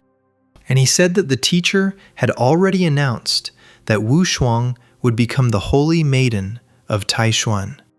This news shocked the guy, and he asked again, Jitian, also starting to get tense, asked Cheng Xuan if Cheng Ming was telling the truth, to which he replied that it was true. Turning to Chang Feng, he said that Wu Shuang had already been appointed as the holy maiden of their clan, but the initiation ceremony had not yet taken place, so their duel would not violate the rules. Jitian thought that in the end, Lu Wu Shuang was only a cultivator at the Golden Dan stage, and Chang Feng was only a step away from the Yuan Ying stage. She definitely wouldn't be able to defeat him. And he shouted to his disciple that since the chief saint of Taishuan said so, he must accept the challenge. He must not let outsiders humiliate their holy place. Chang Feng gritted his teeth, thinking angrily that he wanted to defeat Li Changming to show off his strength. How did things turn out like this? Finally, he hesitantly told the girl that they should begin then, to which she thanked him. Changmin had already moved to the viewing area and shouted loudly, wishing good luck to both of them. Cheng Feng waved his hand again, and his sword appeared in front of him in a bright flash. He thought nervously that even if she had mastered the yin-yang sword, he had still been practicing fencing for a century. And he took off again, running forward to meet his opponent. The girl also waved her hand, summoning her sword. Taking the sword in her hands, she stood in a stance, feeling Changqing standing behind her. While all the men stood there with their mouths open, Changming clapped his hands and exclaimed that Wu Shuang was simply incredible. Even Cheng Xuan and Jitian were surprised by the girl's strength. Cheng Feng was even more surprised, and he exclaimed, asking if this was really the 8th level. He immediately hurried to stop, digging his heels into the floor. Stopped, he looked up and asked in amazement how this was possible. As if mimicking Changqing's movements, Wu Shuang shifted into a new stance, preparing to strike. She swung her sword arm, cutting through the air and releasing her spiritual energy. The tip of the sword passed Cheng Feng's temple, cutting off a tuft of his hair. The blow went even further, spreading to the building behind the guy. The girl's blow easily cut through the building and even the mountain behind. In utter despair, Chang Feng fell to his knees in exhaustion. His face darkened, and he muttered dejectedly that he had lost. The girl waved her hand again, hiding the sword, and, falling to the ground, she folded her hands and said that she accepted defeat. Changmin continued to clap his hands and exclaim how wonderful it was. While everyone around was in complete shock, the guy smiled happily and said that it was not for nothing that she was his younger sister. Jitian exclaimed, asking what was going on with this Lu Wu Shuang. Grabbing Chang Xuan by the collar of his clothes, he shouted at him, asking him what just happened. Chang Xuan, gasping for breath, replied in panic that he himself did not understand what was happening. He told him that she probably learned it herself during her solitary training. Jitian's jaw dropped, irritated, thinking that she had previously been just an ordinary student. Sitting angrily on the chair, he thought that behind all this there was only that mysterious master. Teng Xuan laughed quietly and noticed that Jitian was panicking and nervous. A few hours later, night had already fallen, and the stars were shining brightly in the sky above Changqing's courtyard. He recalled that evening when Chang Xuan and Wu Shuang were sitting at his table. That same night, he lay in his bed, thinking that the night was long, and there was only one eye wide awake. Thinking of Xing Shui, he took a quick breath, his cheeks flushed, and he thought that it was definitely not because she was leaving. Turning his head, he suddenly noticed a book lying on the bed. Taking her in his arms, he sat on the bed and said that he could look at the book that she had given him. He looked at the cover of the book and wondered how it could be called Food of the Earth. He clicked his tongue, irritated, and noted that it seemed as if he was being made fun of. But he still got out of bed and went to his desk, and then lit a candle. Sitting down on the table, Changqing began to decipher the text of this book. After some time, the contents of this book interested him, and he set to work with great zeal. Morning came, and somewhere in the yard, roosters began to crow. As it turned out, Changqing had been sitting over a book all night, and therefore did not notice and fell asleep at the table. Hearing the roosters crowing, the man woke up with a swollen face. Half asleep, he picked up the deciphered texts and looked at them. Stretching, he noticed that he had deciphered everything, and then he yawned so hard that tears began to flow from his eyes. After waking up, Changqing ran out into the courtyard and started looking for Xingxue. But instead, he only found some kind of scroll on the table. He unfolded it and began to read it. And in the letter, Xingxue thanked him for these few days of training and hospitality. She wrote that she would remember it for the rest of her life. She wrote the following lines with some excitement, and she wrote that fate might bring them together again in the future. Changqing tried to anticipate the next words, thinking that if there was an opportunity to continue her cultivation teachings, she would be happy to thank him. However, the letter said that she would definitely come back to see him. Changqing threw the paper aside in disappointment. And then he picked up the book again, saying that since the girl had left, he would try out the technique that she had given him. Sitting down on a couch in the courtyard, Changqing began to read the text of the technique out loud. With each word, more and more energy was released. It swirled in the air, lifting the man's hair. After some time, Changqing moved to the ground and sat there in the lotus position, truly meditating. In response to Changqing's meditation, the skies turned black again. Clouds gathered, and flashes of lightning flashed across the sky. One after another, lightning began to strike the ground, hitting Changqing's house. However, the man seemed oblivious to all of this. His brows furrowed as he meditated diligently, a shining dragon swirling around him. The villagers froze and looked at him, noting that she had changed too abruptly. They exclaimed, saying that there had just been sun, and that the lightning was so terrible. The Black Emperor, still sleeping, could not help but awaken from the roar of lightning. He quickly jumped up on his 4 paws and noticed that a heavenly punishment was visible in the sky. When he reached the courtyard, he saw his master already flying into the air, still meditating, and the Black Emperor thought that he had been by his master's side for so many years, but this was the first time he saw him cultivating. Changqing opened his eyes and stared at his hands, thinking that he felt something warm moving within his body. He jumped up happily, thinking that this might mean that he had received a sign that he could begin cultivating.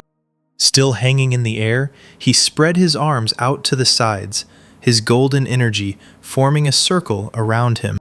The Black Emperor also rejoiced, thinking that it was not in vain that his master had cast a small spell, but had already attracted heavenly punishment. Suddenly, the very stone that Changqing had given to Changxuan flew up to the first one.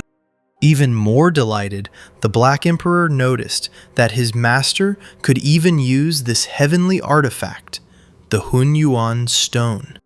He noted that there was very little spiritual energy in this village, which is why his master did not use this stone for his training. Clutching his head with his paws, he thought in panic that they only had one Hunyuan stone at home, and that would not be enough for its owner. After thinking for a while about what to do, the Black Emperor found a solution to the housing problem. He remembered that there was also a similar heavenly artifact in the forbidden area of the Southern Mountain Spiritual Fox Clan. Straightening up and sticking his tail out like a pipe, he thought that now was his finest hour. Mentally turning to the owner, he told him not to worry and headed for the exit. After leaving the estate, the Black Emperor walked away, thinking that, for the sake of his master, he would do anything, even through fire and water. Meanwhile, Changqing had already finished his meditation. He had already descended to the ground. A bright spark was shining in his abdomen. When the man woke up, he joyfully exclaimed that he now understood what it meant to train.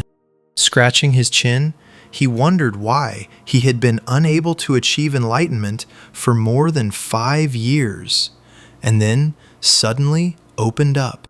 Suddenly, his gaze caught on the purple stone beneath his feet. Changqing bent down to pick it up, wondering why his tea talisman had suddenly changed color. And then he assumed that the book Food of the Earth that Xinshui left for him was really meant for people like him who were deprived of spiritual roots. Looking at the stone and the book, he exclaimed that this would be a long-term training method that absorbs the energy of stones. A few hours later, night had already fallen. Changqing exclaimed that this was all very reasonable, and, as he thought, the heavens had not abandoned him. Thinking back to various anime, he remembered someone who became an official by cooking. Someone became a saint by playing chess. There were even those who, by playing games, were able to start a harem. Holding up his precious stone, Changqing exclaimed that he, 5 years after he came here, was now going to reach the pinnacle of life, thanks to this stone. But the man immediately realized, sadly, that he had only one such stone. He thought that it was still a gift from old man Chang Xuan, and he couldn't go to him and ask for another one. Sighing, he began to sadly think about what he should do now. Meanwhile, Zhitian was somewhere in Taishuan, scolding Changxuan for hiding too much. Changfeng hit the floor and fell on his knees. He told the teacher that it was he who had proved useless and had brought shame on the sacred land of Ziqing. Zhitian walked up to his student and placed his hand on his head, ruffling his hair. Smiling, the man reassured the boy, saying that today's defeat was not his fault, and that Lu Wu Shuang's strength had exceeded his expectations. Starting to cry profusely, Changfeng rushed to embrace his teacher, practically knocking him off his feet. Zhitian hugged his disciple and began to comfort him as he sobbed in his arms. After a while, the door opened and Jingzhui appeared in the doorway. Noticing the awkward scene, the girl turned away and said that she had come at the wrong time. Zhitian immediately pushed Changfeng away and, awkwardly scratching the back of his head, assured the girl that she was just in time. He walked closer to her with loud steps and asked her where she had been all this time. Xingshui replied that she had suddenly sensed an opportunity while flying over Shaoqi village on a flying boat and had gone out to look for it. Zhitian asked her again, and immediately a small blue lotus began to shine on the girl's forehead. And the man was surprised to find that she had already reached the Yuanying level. Changfeng also stood up, asking in surprise. Xingshui smiled smugly and said that she wasn't so useless after all, and had even overtaken brother Changfeng. Zhitian laughed and exclaimed that this was indeed an unexpected surprise. And he told the girl that he wanted her to participate in the tournament tomorrow and defeat the Holy Sun, Li Changmin. Xingshui immediately shook her head, indicating that she refused it. Zhitian never expected that his student would refuse him so easily. So, he asked again. The man asked Changfeng to leave, saying that he wanted to talk to the junior student alone, and the boy did not resist. When Changfeng left, Zhitian sat on a chair and asked the girl why she didn't want to participate in the battle. With her hands folded in a polite gesture, Xingshui pointed out that she had already reached the Yuanying realm, while Li Changming and Lu Wushuang of Taishuan were still at the Jindan realm. She noted that if she fought them, it would be an unequal battle. Meaning closer, she quietly said that Taishuan might have hidden powers, and she might lose. She noted that then it would be completely impossible for the teacher to save face. Xingshui chuckled and concluded that she could neither win nor lose, and she asked the teacher how he wanted her to fight. Zhitian heeded the girl's arguments and awkwardly hit himself on the head, smiling and agreeing with her. Clearing his throat, he said that he, who had lived for 1,000 years, had allowed the desire for dinner to cloud his judgment and had almost fallen into a trap. Squinting, he thought that this girl had not only increased her strength in just a few days, but her spiritual state had also changed noticeably. He noticed that she now had true dignity.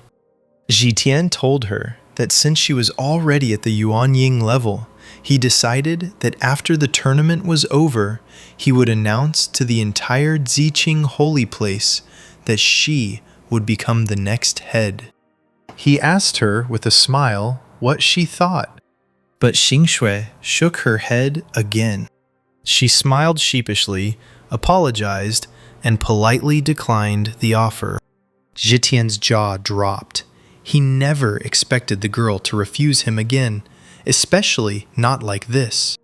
With her hands folded again in a polite gesture, Xingshui told the teacher that she was currently only focusing on achieving the state of pure heart and was not thinking about the position of head.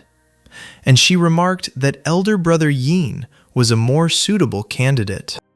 The man took the girl by the shoulders and began to shake her to bring her to her senses. He asked her what had happened to her over the past few days, that she was even refusing the position of head. The girl's eyes lit up when she told how she had met the great master by chance. Zhitian asked her again, thinking that he had the feeling that everyone was meeting masters, but he alone seemed to be missing out on anything. The man exclaimed, ordering the girl to tell him who he was and what level he was. Xingshui replied that she didn't know anything about the level. She revealed that Master Ye kept the Demon King at home as a pet. He also uses chaos stones as tea toys. He can also play ordinary melodies on the heavenly instrument Tianyu. The girl noticed that in other respects, this master was not distinguished by anything. Zhitian exclaimed, asking the girl if she really called this something ordinary. The man swallowed nervously, thinking that the tall figure that Xingshui had encountered might actually be the old man that Changxuan had spoken of. But then he wondered if such a terrifying creature really existed in the world. Meanwhile, Changxuan was in some unusual place. Hieroglyphs were flying around him, and in front of him was a large, transparent cube. Changshuan said that this seal is an ancient relic of the highest quality, passed down since the Taishuan holy sect was founded. He touched the letters with his fingertips, saying that today it had already become the core of Taishuan's magical formation. Changshuan waved his hands, and the bell that Zhitian had played for him appeared in front of him. The man grinned and said that he could combine this bronze bell with the formation gift and combine it with the Taishuan seal. Then the two ancient relics would become the heart of the formation. And then their protective magical system will become impregnable, like a wall of gold and iron. Changshuan noticed that Xu Zetian seemed to be unhappy with losing this relic to him, and therefore labeled it as a magical symbol. And then he decided to use the Taishuan seal to remove this spell. Changshuan laughed and said that tomorrow he would be able to tease that old ghost Xu. He waved his hands, and the cauldron flew into the air, lifted higher by streams of energy. And the cauldron flew straight towards the seal of Tai Shu Yen. As soon as the cauldron touched the seal, it immediately entered it entirely, and dark sparks flew out of the seal in different directions. Changshuan didn't expect this outcome. He covered his eyes with his hand from the wind, asking what was going on. Meanwhile, a bright beam of light shone above the Taishuan sect, which could be seen from kilometers away. The earth on that mountain began to shake, causing all the students to ask what was going on. Suddenly, one of them noticed that the vibrations were coming from the Taishuan Hall. Zhenren noticed that it seemed like the hidden powerful energy was about to burst out. Moren began to wonder what their elder brother was wearing. Suddenly, a voice behind them said that given the scale of the anomaly, there was only one explanation. As it turned out, it was Xu Zetian and his students. The man said that it seemed like old He Changshuan was using the very ancient relic he had given him to strengthen Tai Shuyen's defensive formation. Hetsui immediately understood what was being said and asked if this was the same bronze bell with a hint of evil energy. Gritting his teeth, Zhitian mentally asked Changshuan if he was really in such a hurry. He thought about how he thought he only wanted to remove the seal from the ancient treasure and release the spirit of the artifact. At that moment, everything was going according to plan, and he could have asked that mysterious elder to intervene. But who knew that the old man would be so reckless? Zhitian was horrified to see that things could get even worse. The mountain formation might not be able to withstand the power of the day's treasure and collapse. The people shouted, pointing their fingers at the Taishuan Palace, from the roof of which a bright beam of light was shining. Zhitian turned his gaze there and realized that the worst-case scenario had come true after all. Moren and Hezui could barely stand on their feet because the explosion of energy was too powerful. Zhenren turned to his brothers and told them to quickly go and protect the disciples. The three of them gathered together and performed the technique, and a barrier formed around them and the students. Outside the holy Taishuan temple, streams of energy raged, destroying the temple. Suddenly, a huge explosion thundered in the castle, which destroyed it. The craftsmen shouted that they might not succeed because this force was too great. Suddenly, one of the craftsmen noticed the very same bell that, having destroyed the castle, had now flown out of it. Also flying out of this explosion was Chang Xuan, with a barrier around him, and he was menacingly shouting Shu Zhitian's name. Rushing across the dark sky, the man screamed that it had turned him into an eternal sinner. Chang Ming and Wu Shuang immediately heard their teacher's voice and turned around. Meanwhile, Chang Xuan had already descended to the ground and entered the large barrier where everyone had gathered. Junren and Hezui immediately ran to their elder brother, asking him what was going on here. Chang Xuan exclaimed in horror that this bell was not an ancient treasure at all. Looking up at where the bell was already flying, he exclaimed that it was a fake, a pseudo-mortal weapon with the spirit of an artifact. Zhitian thought that the old man only realized how evil it was after removing the seal, and now it was too late. Zhitian folded his hands in a polite gesture and said that since he was the cause of all this, the holy place of Ziqing would not be left out. And after his words, he turned to his students to give them orders. The man shouted for her to form the great Ziqing sword formation. Zhitian's disciples and the elders of his sect immediately responded to the order, and bright energy shone around them. Other students also did not stand aside, their energy merging into one big stream. A bright flash of energy swirled in the air, merging into one. Merging together, the energy formed a large purple dragon that menacingly cut through the air. Chang Xuan also decided not to be left behind and called everyone from the Great Taishuan Holy Land to listen to his order. He also commanded them to create the Great Taishuan Dragon Formation. The same thing happened again, and now 2 dragons could be seen in the sky, their bodies intertwined. Raising 2 fingers, Chang Xuan and Zhitian panicked and commanded the dragons and disciples to hold the line. And the dragons, opening their mouths and baring their sharp teeth, rushed forward. They quickly approached the bronze bell, which was emitting dark sparks of energy. And suddenly, a creaky voice came from the bell, shouting that it was all useless, calling the masters pathetic ants. Huge black hands immediately appeared in the air and grabbed the dragons by the necks, immobilizing them.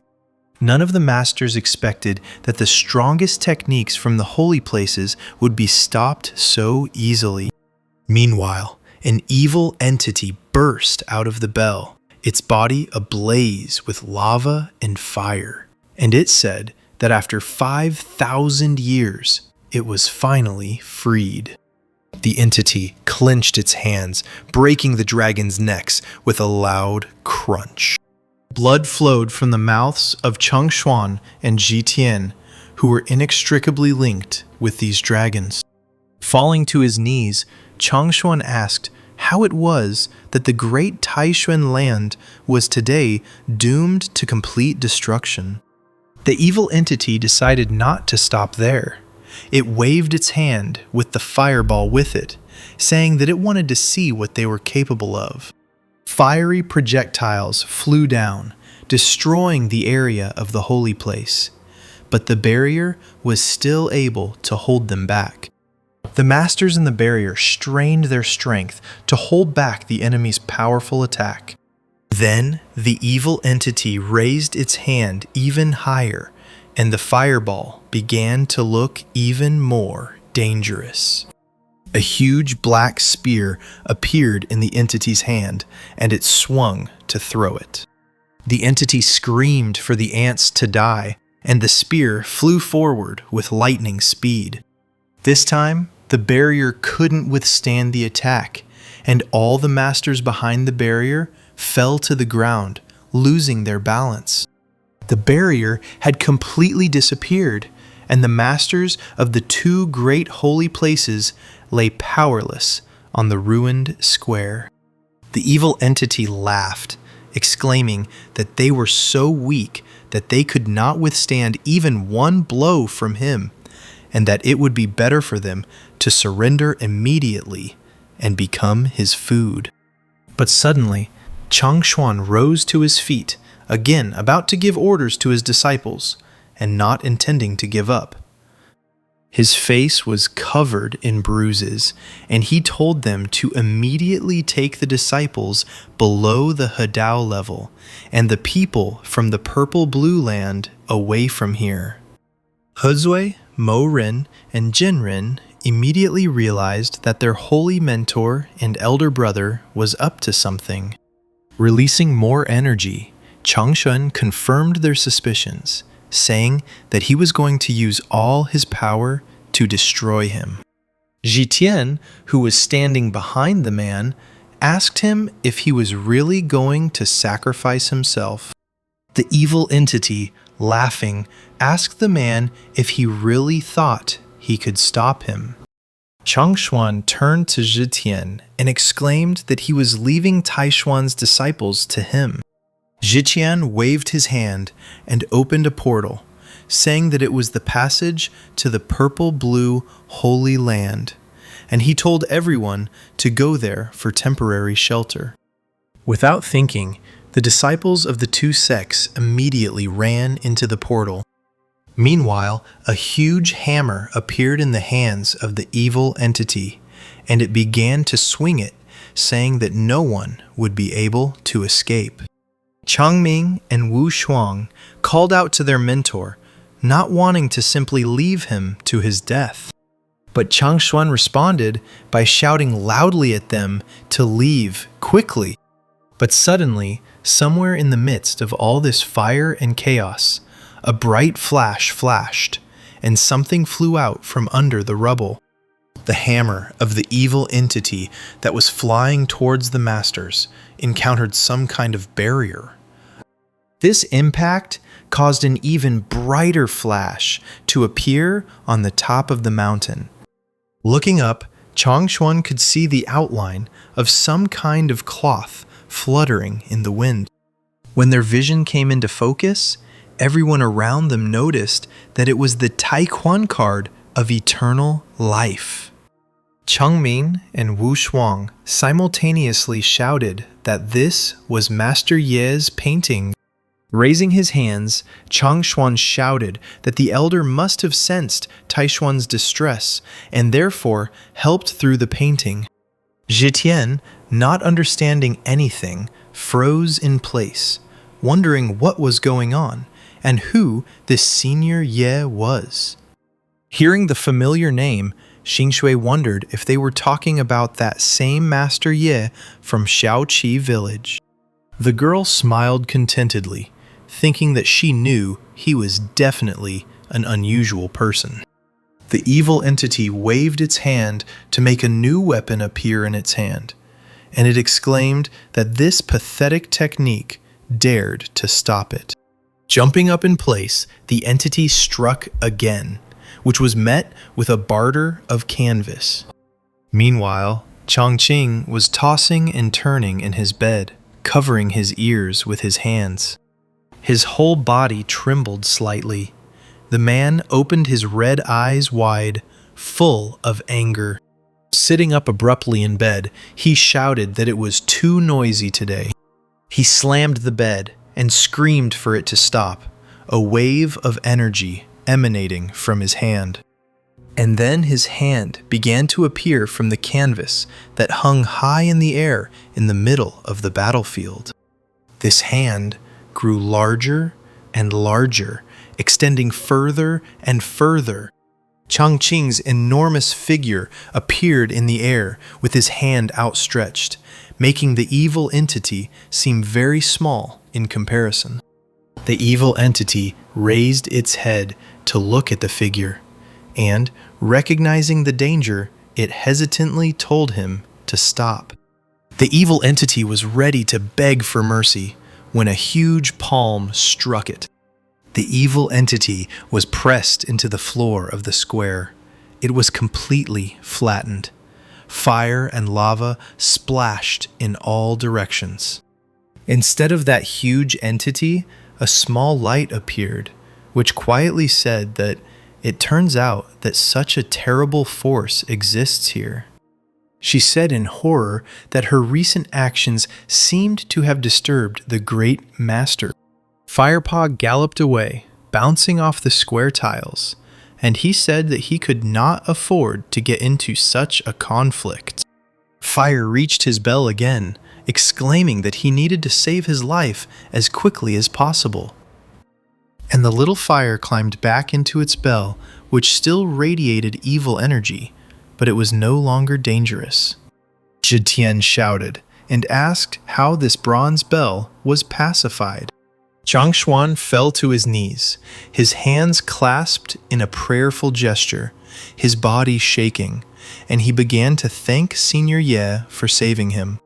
The man began to bow actively, saying that the spirit of the ancestors had appeared, and that the heavens were blessing Taishuan.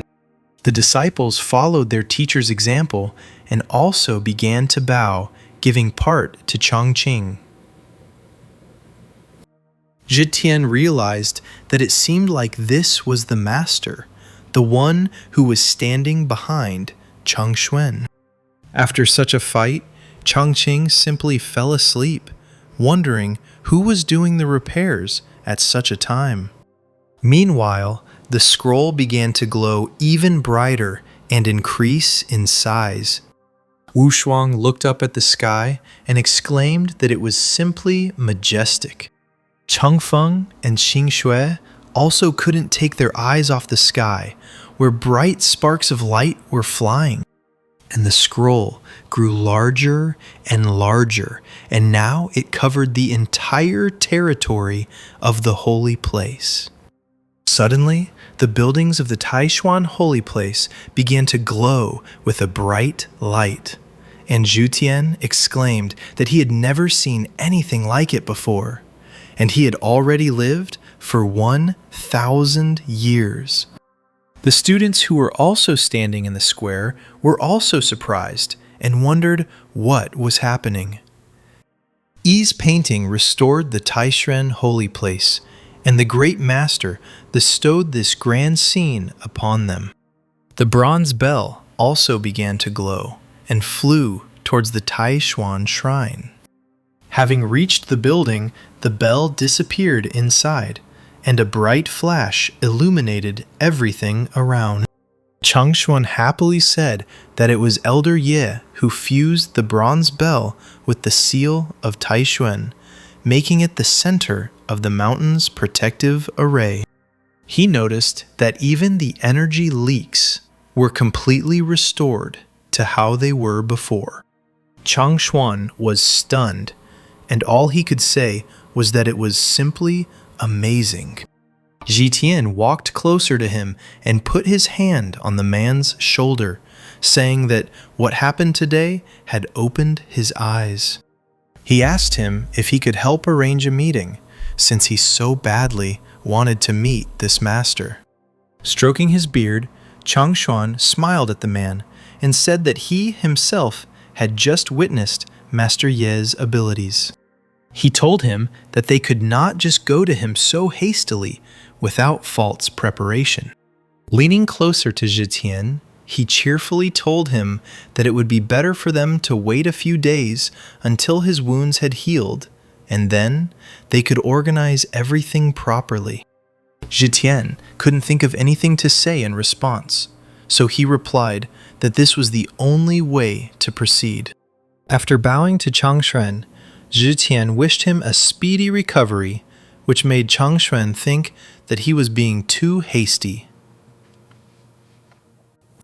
Changshuan also bowed to the man and told him that after such a battle, Ziqing's disciples were also tired, so they should rest as well.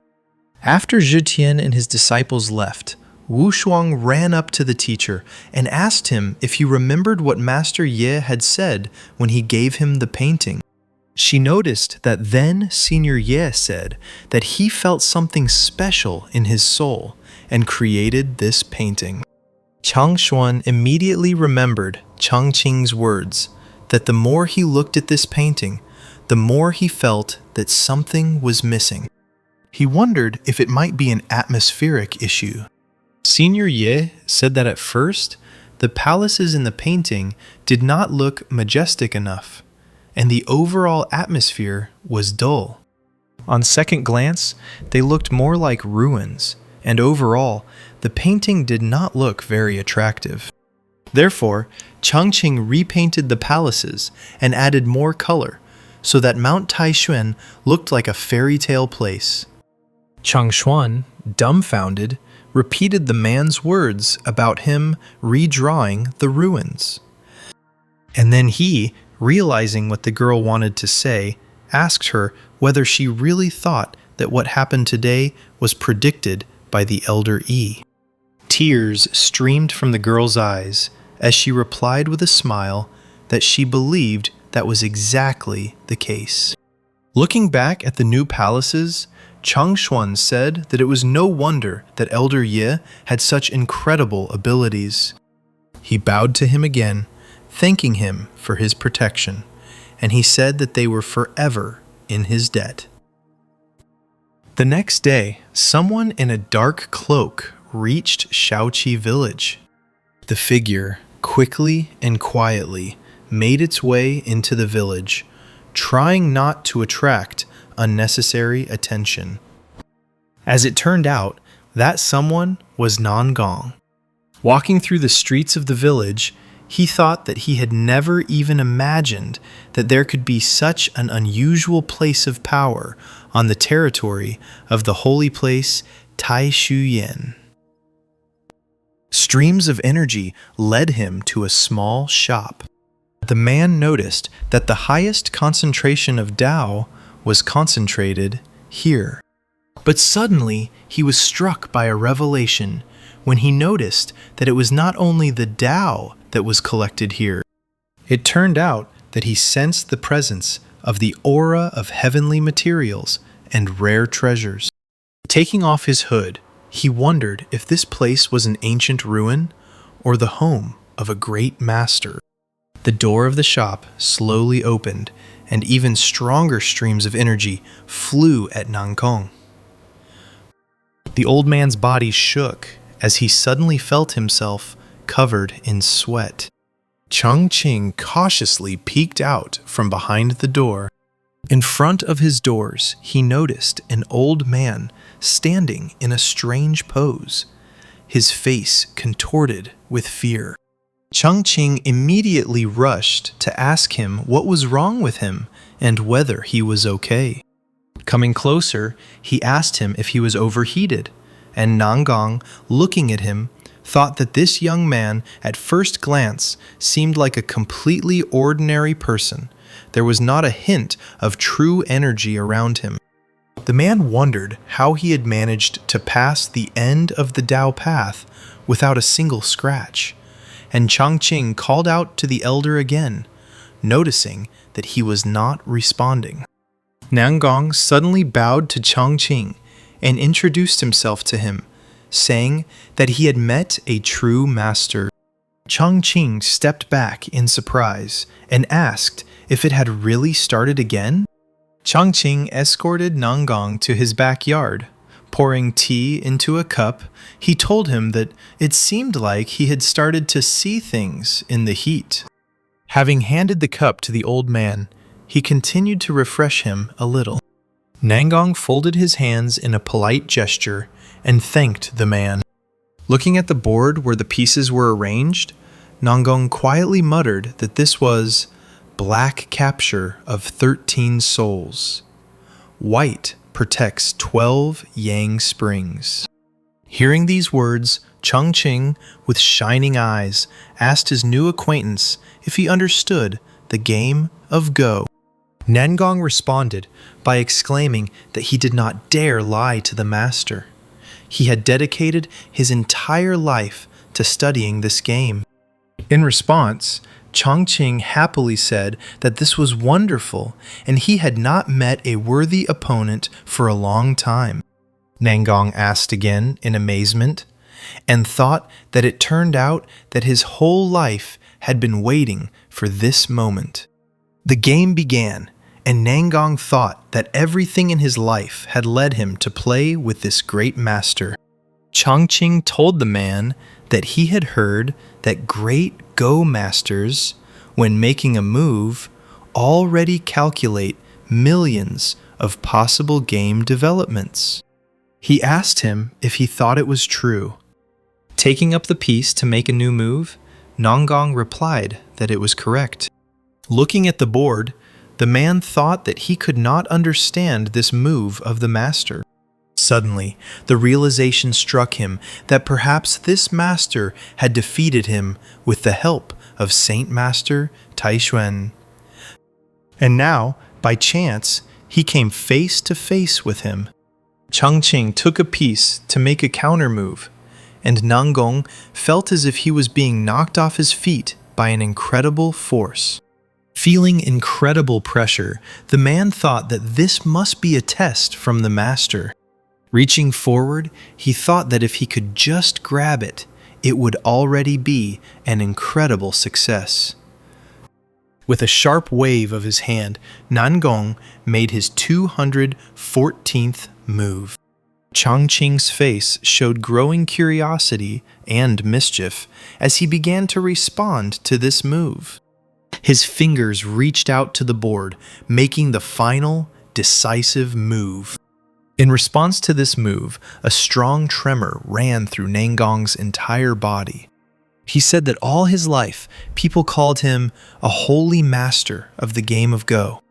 But today, in this game, he realized that there will always be someone stronger, and the sky is higher than the sky.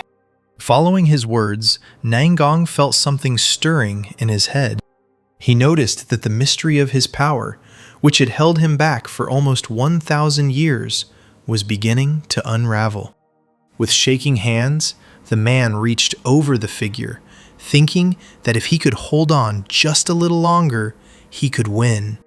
His eyes sparkled with an incredible desire to win, to unravel this mystery. But suddenly, a voice sounded in his head. A tree that grew in the Chongqing garden addressed Nangong, calling him an uneducated baby. Nangong stared at the tree in surprise, which told him that he was not yet ready to break through. Nangong noticed that this was a willow spirit, a 1,000-year-old demon tree. If it was planted in this courtyard, then there was a powerful master behind it. He wondered why it suddenly spoke. Bowing to the tree and finding himself somewhere detached from reality, Nangong apologized for his outbursts of emotion. And then he asked the tree why it said that he was not yet ready for a breakthrough. The tree told the old man, calling him a fool, to look at the master's board again, and Nangong immediately returned to reality. Looking at the board, the man saw that the figures on it formed some kind of symbol signifying misfortune. Nangong wondered if the master was hinting to him that a breakthrough at this time would bring him misfortune. Chongqing, boredly fingering a piece, said that during a game, if you don't maintain the right state of mind, you can, at best, lose a few pieces. After placing the piece on the board, he continued by saying that in the worst case, one could lose the entire game. Nangong thought that the master had noticed that his condition was unstable. If he tried to break through by force, at best he would fail, losing energy, and at worst he would lose his mind. The tree confirmed the man's suspicions, telling him that the owner, who was contemplating what, did not want to humiliate him directly, so he gave a gentle hint so he should quickly thank him. Following the tree's advice, Nangong immediately stood up from the table. He folded his hands in a polite gesture and bowed, saying that the master was truly superior to everyone. The man admitted his admiration. Chongqing, not understanding anything, wondered how he could give up after just a few moves. He thought that he still had a few more hidden combinations. He told the man that he was being too modest, and he told him that they could continue. But Nangong replied that even if he devoted his entire life, he would not be able to achieve even 1/10 of his skill, and he would no longer dare to show his insignificance. Following his words, once again finding himself somewhere far from reality, Nangong extended his palms, onto which a leaf from the tree fell. The tree told the man that he was being prudent after all, that these leaves were his opportunity, and that he should leave quickly. Nangong thanked the tree by bowing to it again. After this, he bowed to Chongqing, telling him that he had troubled him too much today, and he said goodbye to him. Continuing to bow at every step, Nangong walked backwards towards the exit. Chongqing's face darkened, and he wondered why this old man had left so suddenly. Looking at the tree, he wondered if he was allergic to willow fluff. Nangong happily flew away, saying that he didn't expect that such a master was hiding within the holy Taishuan. Now he understood why he lost back then. Meanwhile, Taishuan and Zining had already finished their battle. Looking at the list in his hands, Changshuan happily noticed that each of them had swords, pills, symbols, and amulets. There were small achievements, while Zhitian thought with irritation that not only did they have no achievements, but they had also lost 2 valuable relics. After clearing his throat, he asked the man when he was going to take him to meet that same elder. Changshuan turned around in panic and quickly began to justify himself, saying that it was not that he did not want to take it to him, but that it would simply be inappropriate. Zhitian waved his hand and said that he was not rushing him. It was just that the master of the game of Go, Nangong, would arrive soon, and his goal was precisely this mentor. Changshuan was taken aback and asked the man again.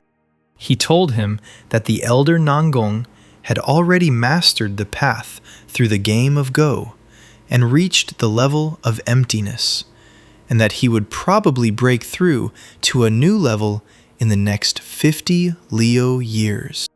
Changshuan thought that he shouldn't have a conflict with such a person. No matter how much he calculated, he couldn't have imagined that Zhitian would use his name to force him to introduce him to Master Ye. A voice rang out in the courtyard, announcing the arrival of the Go Master Nangong Xuanji.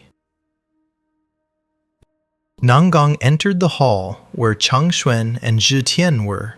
The former immediately began to bow to the elder, and the latter ran towards him. Nangong smiled as he greeted the 2 holy lords. Turning to Changshuan, he said that he had arrived today without an invitation, but hoped to be received favorably. Bowing respectfully again, Changshuan exclaimed that he dared not do otherwise. Smiling stupidly, he greeted the Go Master again, saying that this was the part for Taishuan. Taking the man by the shoulder, Nangong told him that there was no need for unnecessary ceremony. He happily noted that, last time, he had destroyed his 4 water-spouting dragon array. Changshuan felt himself getting nervous, and Xuanji exclaimed that it was truly impressive. Zhitian decided to intervene in the conversation, telling the Go Master that he didn't know something. He told him that although Changshuan was knowledgeable in the game, he would not have the strength to break his array. It was the work of another master. Changshuan, in response to this, turned away and blushed. Zhitian laughed maliciously and asked the man if he wanted to tell them whose doing it was. An irritated Chang Xuan grabbed Zhitian by the collar, asking him if he was overstepping his bounds, to which the man asked him if he was still hiding the truth. Zhitian thought that everyone knew that Senior Nangang was a fan of this game, and he would never miss an opportunity to meet a worthy opponent. Suddenly, Nangang said that he had already met this same master before arriving in Taishuan. Zhitian and Chang Xuan were quite surprised and asked him again. Laughing, Nangang said that this master had exceeded all his expectations. Zhitian exclaimed that he had already reached the peak of emptiness. Could it be that Master's strength was his? Nangang reached into his sleeve to take out something and said that if the man saw it, everything would become clear. And Nangang took out that very leaf from the demon tree. Zhitian asked why this leaf had such colossal energy, and Chang Xuan noticed that it was a leaf from the master's 1,000-year-old tree. Nangang said that it was true. Just one leaf from this tree could help him break through the limit of emptiness and reach the level of great perfection. The power of this master was beyond their comprehension. Zhitian's mouth opened wide in surprise, asking who this person was. Nanling, Qingqiu is where the Spirit Leaf clan settled, and the Fox Fortress is located here. The Black Emperor reached the most prosperous region of the Fox clan a few days later. Having taken human form, he said that it was not in vain that he had run for several days and nights. Hiding on the roof of one of the buildings, he said that there was probably a Hunyuan stone here, which was necessary for the master's training. Without thinking twice, the Black Emperor jumped from the roof. He was walking along the streets when suddenly a cry was heard that in honor of the engagement of the 13th princess to the young master of the Black Tiger clan, there was a sale at this market for 3 days. The girl standing at the entrance to the shop shouted that the shop would be closed tomorrow and that the owner was invited to a wedding ceremony. Another girl shouted that there were rare images of their ancestor in an exclusive edition, the power of the Demon Lord guaranteeing their progress. The Black Emperor listened carefully to all these conversations, and he realized that the Tu clan had decided to marry their daughter to the Black Tiger clan. Passing by another shop, 2 young men noticed him.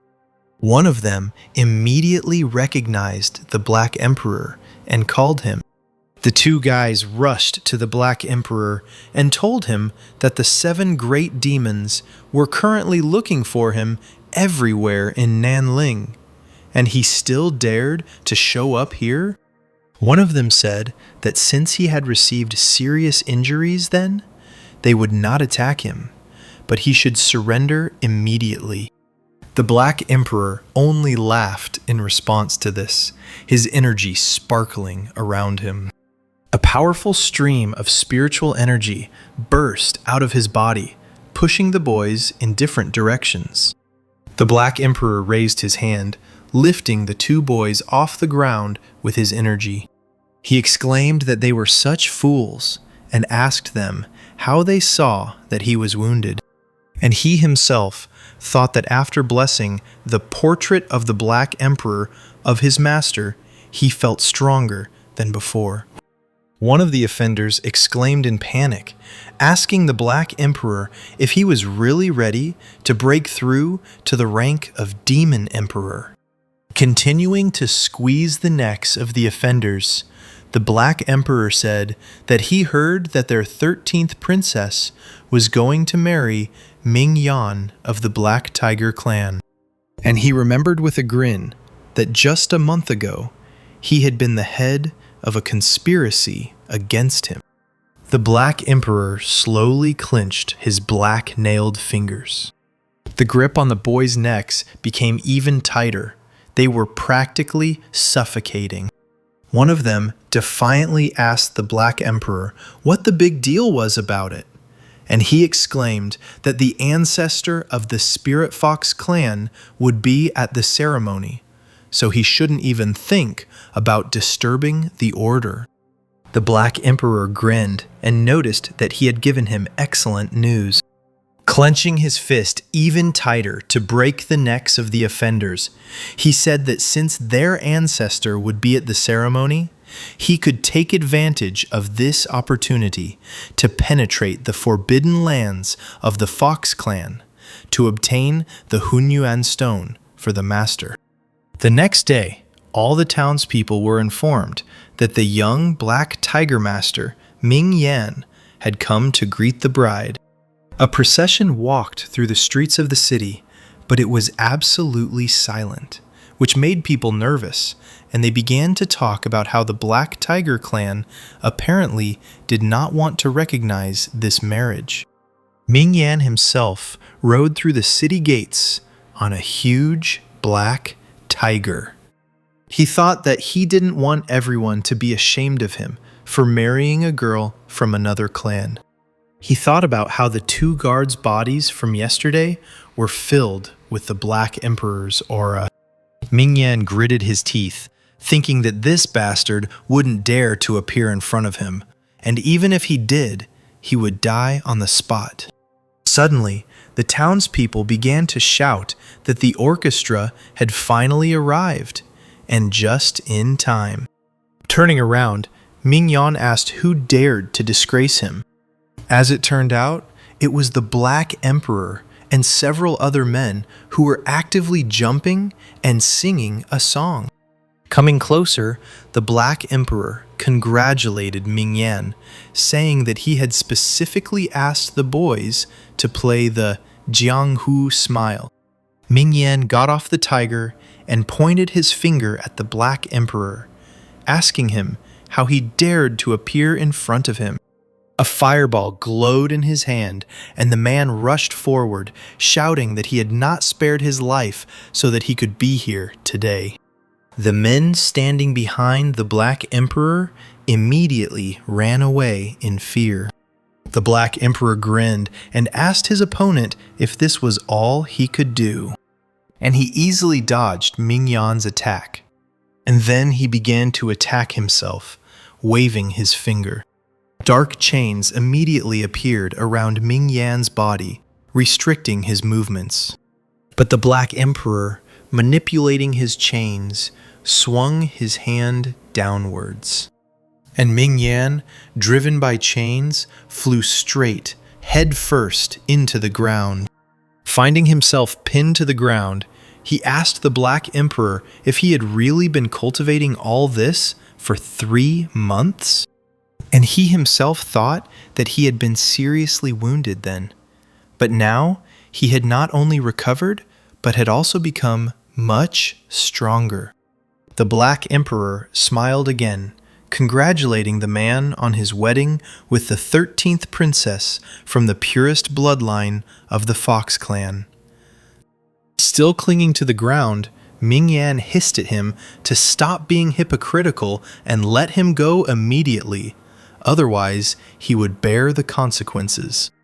The Black Emperor did not resist and snapped his fingers, causing the chains to disappear. And then he simply walked away, telling Ming Yan that they would see each other again at the wedding ceremony. Ming Yan shouted after him, asking him how he dared to interfere with him. The Black Emperor looked at him over his shoulder with a smile and said that he was not in the way. He was only a man of his word. Rising to his feet, Ming Yan addressed the servant, ordering him to inform the Spirit Fox clan that the Black Emperor had reached the Demon Emperor realm, and to convey that the wedding guards were to be careful. After some time, that servant reached the Peach Hill Palace, which was the residence of the head of the Spirit Fox clan. The man began giving orders to the guards to hurry and find the Black Emperor. The palace guards fled in a crowd, while the Black Emperor watched them from above. Having settled on a tree, he said that he had managed to lure the foxes from the mountain. They had nevertheless fallen into the trap. Turning into his animal form, he jumped down from the tree. As he ran forward through the grove, he thought that there would be only one old fox at the ceremony, so it wouldn't be so easy to enter or leave the restricted area. Suddenly, a white flash flashed behind him. The Black Emperor couldn't help but notice someone standing next to him. And after a couple of moments, a white fox stopped in front of him. The fox, quickly moving its paws, climbed onto the branch of the nearest tree. Turning to the Black Emperor, she said that she hadn't even noticed him at first. The fox grinned and said that this was the same legendary Black Emperor in person. Addressing the human form, the Black Emperor exclaimed that since she recognized him, he would come to her in trouble. The fox asked again, a bright pink light shining from her body. The fox also acquired her human form. As it turned out, it was the same 13th princess. Sitting on a branch, she told the man that this was exactly what she was counting on, because she wanted to evaluate his strength. She lay down on a branch and addressed him in a sweet voice. The Black Emperor smiled stupidly, his cheeks turning red, as he thought that he would never have thought that foxes could be so beautiful. Laughing a loud laugh, the princess jumped down from the branch, clinging to the man's chest, and told him that they were here together.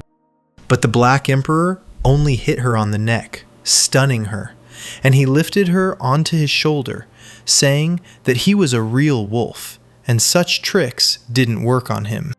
He began to jump vigorously on the ground, moving forward with the girl on his shoulder. He told her that he was going to the Fox Hill, so she would show him the way. Meanwhile, the clan elder appeared in the banquet hall, thanking all the elders and brothers of the clan and inviting them to the wedding ceremony. The crowd shouted that it was time for them to begin the wedding ceremony, and they asked the elder where the newlyweds were. The men in the crowd were shouting that they had heard that the 13th princess was amazing, and they couldn't wait to see her. Irritated, the Fox Clan elder, Jia Shan hastened to calm the crowd, saying that the bride needed even more time to prepare. Ming Yan's cry was heard, shouting that he couldn't wait for her any longer. He asked the elder why this fox had not appeared yet, and he walked through the crowd that showered him with congratulations. Ming Yan started to climb the stairs towards the elder, who told him to be careful. The two of them were very lucky that the ancestors gave their approval for the marriage. Grabbing the elder by the neck, Ming Yan said that their ancestor had already lost his strength, so they were waiting for the Black Tiger clan to help them. Shan Yao told the man that he should watch his words. In response, the man only pushed Shan Yao away, causing him to fly backwards into the wall. Ming Yan shouted that he had the Black Tiger banner in his hands, so this fox had better show up quickly. The elder's body shook, and he weakly replied that he would tell her. Shan Yao quickly rose to his feet and ran away, Ming Yan watching him go. He chuckled and thought that if the Black Tiger clan didn't need the primordial chaos stone, they would never have needed their help. He thought that soon he would break through the demon emperor's quarter, and then the entire clan of spiritual foxes would become pawns of the first tigers, and all 13 daughters would become his toys. Meanwhile, the 13th princess lay on the ground, slowly coming to her senses. Opening her eyes, she saw the Black Emperor in front of her, who noticed that she had woken up. Sitting down on the ground, she noticed that her hands were tied with a rope behind her back. Tightening the rope, the Black Emperor said that since she recognized him, She must be one of the princesses. Taking the girl by the chin, he told her that he wanted her to take him to the sacred, forbidden land of her clan. The princess looked away, then smiled and said that she would do so. The girl asked the man how he apparently got there. The Black Emperor replied to her that he was taking advantage of the opportunity, namely the wedding ceremony of the 13th princess and Ming Yan. The princess asked him if he knew about the 13th princess. Looking around, the man replied that everyone knew about her, and he said that she had the purest blood of all the spiritual foxes, that she had been hidden from everyone's eyes since childhood, and now she had been released into the world. The princess took the Black Emperor to a small mansion in the middle of the forest.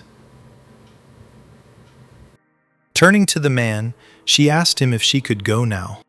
But the Black Emperor only pushed her in the back, telling her to be a good hostage and not talk nonsense.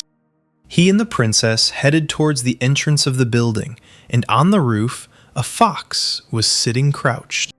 Meanwhile, Ming Yan asked Shan Yao if he had seen the Black Emperor at today's celebration, to which he replied in the negative.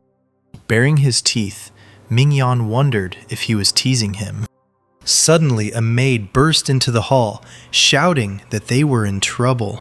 With tears in her eyes, she screamed that Her Highness was missing. Running up to the maid, who was shaking with fear, the elder asked her how it happened. Kneeling, the girl stuttered as she explained that Her Highness had sent away all the servants, saying that she would dress herself. She said that when she went in to check on the princess, she was no longer there. Ming Yan slapped the maid in the face, asking her what she was being paid for. Shan Yao asked the young master to calm down and said that he would immediately send people to find her. Burning with rage, Ming Yan thought that this fox would pay him back for everything. Meanwhile, the Black Emperor and the princess had already entered the ancient palace, and the girl, lying on the ground, asked the man what he thought about this marriage.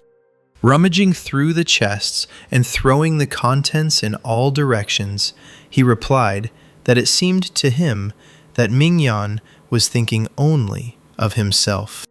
He raised his head and said that he felt sorry that the princess would have to marry such a guy.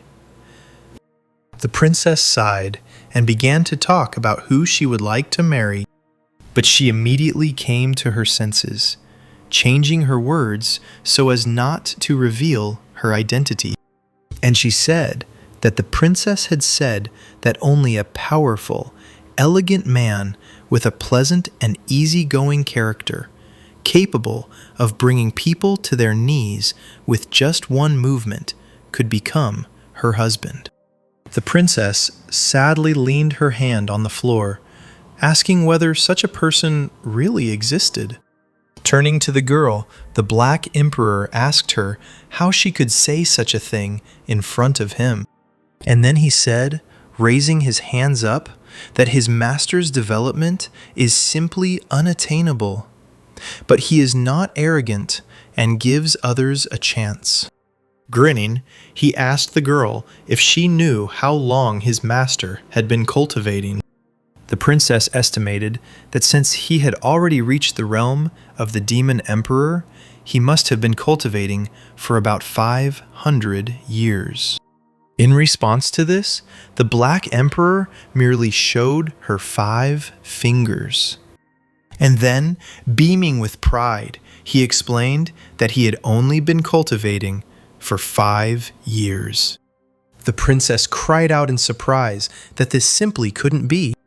The Black Emperor continued rummaging through the chests, while the girl was perplexed as to how it was possible to achieve such a result in just 5 years. Blushing, she thought that if he really was that strong, she would be glad if he allowed her to serve him all her life. Looking at the girl again, the Black Emperor told her that when he was finished here, he would take her to him. The princess immediately beamed and did not refuse such an offer. The man didn't answer her anymore because he noticed something strange. As it turned out, he noticed that next to another chest, there was a pile of primordial chaos stones. Overjoyed, the Black Emperor ran as fast as he could towards the stones. But the princess reached out, grabbing the man by the skin on his shoulders and stopping him. She told him that he shouldn't take them. It was too dangerous. The Black Emperor did not listen and went on, saying that there was nothing to be afraid of because everyone was celebrating. The girl's face darkened when she noticed that the party had not yet begun. Crouching down to collect the stones in a bag, the Black Emperor asked her how she could know about it. The princess replied that she knew because she was the bride. And what would a holiday be without a bride? Having collected all the stones in a bag, the Black Emperor asked again. Looking at the chest again, he noticed that something inside was glowing with a bright light. And then a bright flash burst out of it, glowing with an evil light.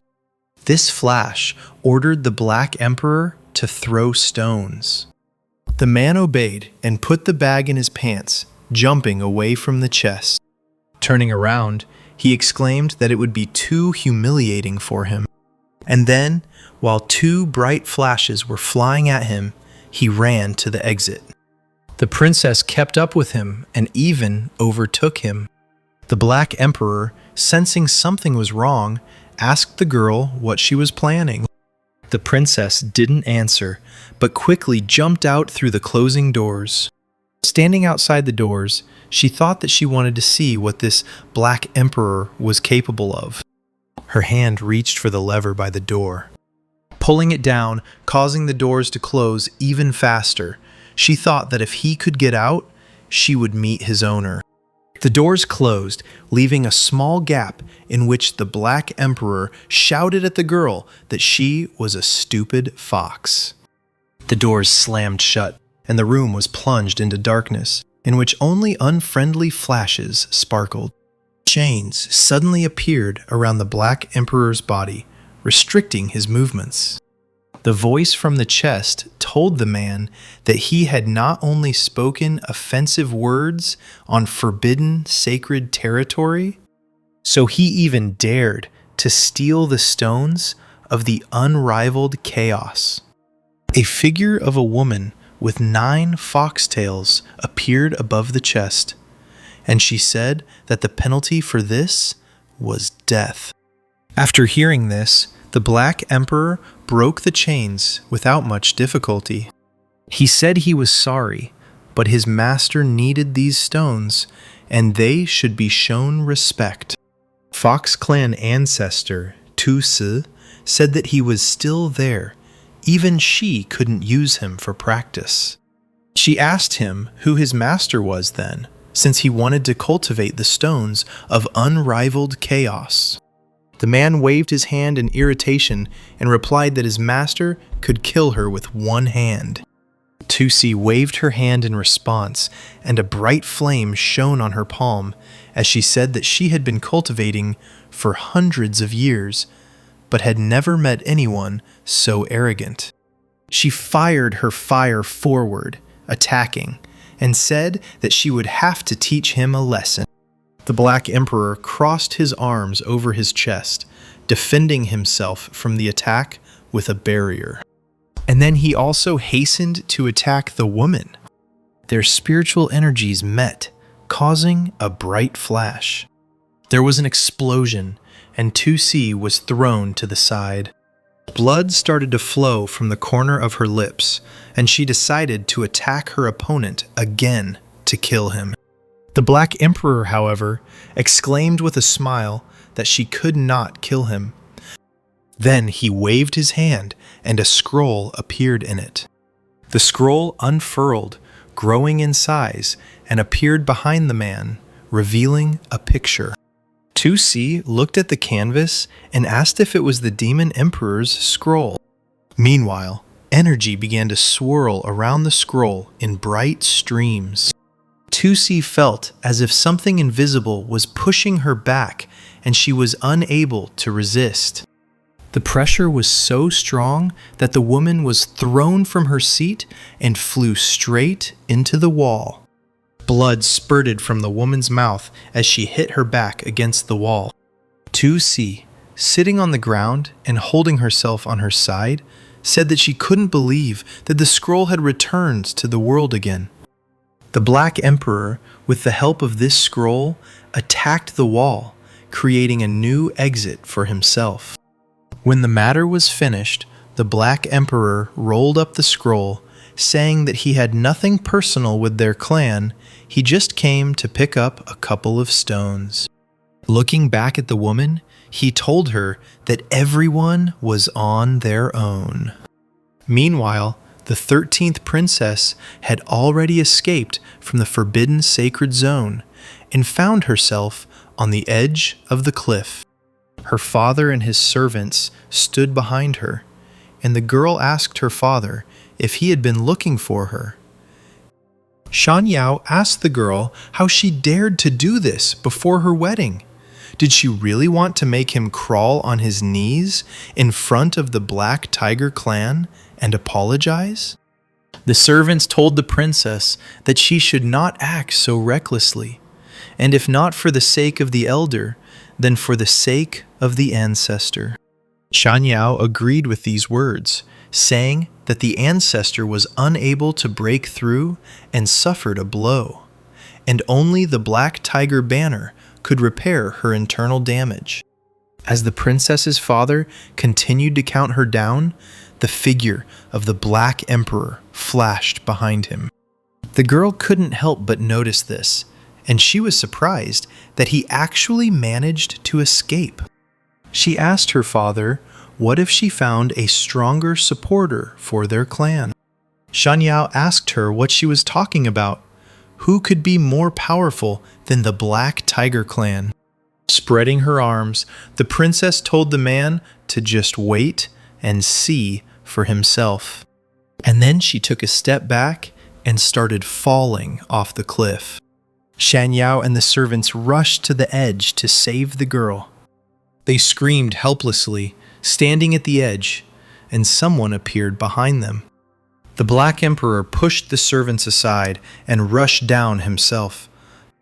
He jumped over Shan Yao, and he asked what he was doing there. Having caught the girl, the Black Emperor asked her what she was doing. Having begun to sob ostentatiously, the princess said that it was only the thought of this wedding and the fact that she would not be able to meet his master that was forcing her to commit suicide. With the princess on his back, the Black Emperor jumped back onto the rock with ease. Shan Yao ordered the man to immediately release his daughter and not interfere in the affairs of his clan. The Black Emperor, with a grin, exclaimed to him that he did not understand anything. Leaping over the elder again, the Black Emperor told him that his daughter had better go serve his master. They rushed from the spot, and the Black Emperor could be heard saying that this would be a blessing for their entire clan. Sitting on the man's back, the princess thought happily that it had worked after all. Shan Yao glanced at the two servants and motioned for him to quickly bring his daughter back. A voice was heard behind him, which sent shivers down the elder's spine, and the voice asked if the dog had really escaped. It turned out that it was 2C.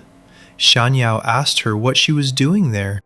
The woman replied that the boy had taken the princess hostage, entered the sacred forbidden zone, and stolen the stones of the primordial chaos.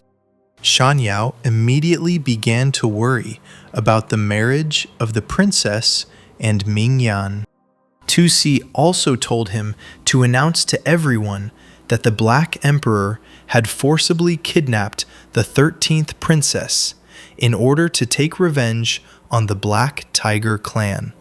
Shan Yao spoke loudly to the ancestor, bowing to her. And then he said hesitantly that they needed this Black Tiger banner to cure her. Tusi waved her hand and said that she had already found something much more powerful than that banner. Pushing off the ground, she exclaimed that the Demon Emperor's scroll would be compensation for the princess's kidnapping.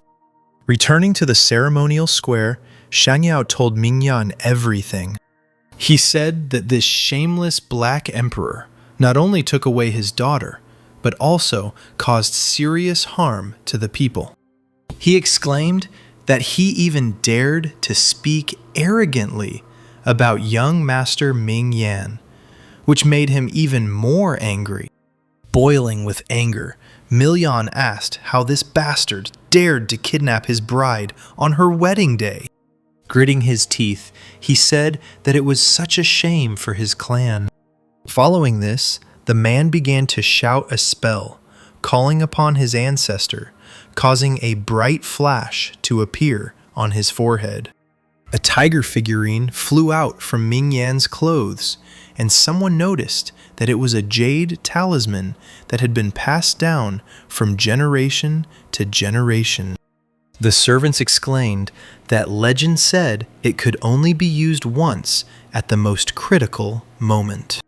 A dark tornado raged in the middle of the square, revealing to everyone the ancestor of the Black Tiger clan. The tornado died down, and a cloaked figure appeared in the sky.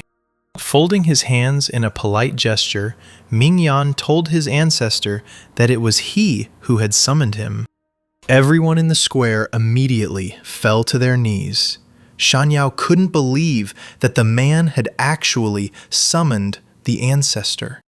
The servants thought that this old man was a ruthless monster who had made his way through murder, so the Black Emperor was definitely finished. Ancestor Ming Juizang asked Ming Yan in a menacing voice why he had summoned him. The man said that a year ago, a man was fishing for a powerful demon king, calling himself the Black Emperor, and he asked his ancestor to rid them of him. Mingyan exclaimed that today this same man kidnapped the 13th princess of the Spirit Fox clan who was supposed to marry him. This is an insult to their clan.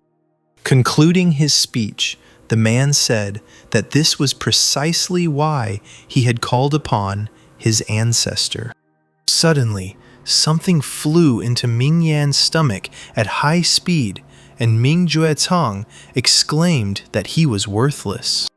The ancestor said that the man could not get rid of his enemies himself and would receive a retaliatory blow. He asked what plane this guy was from.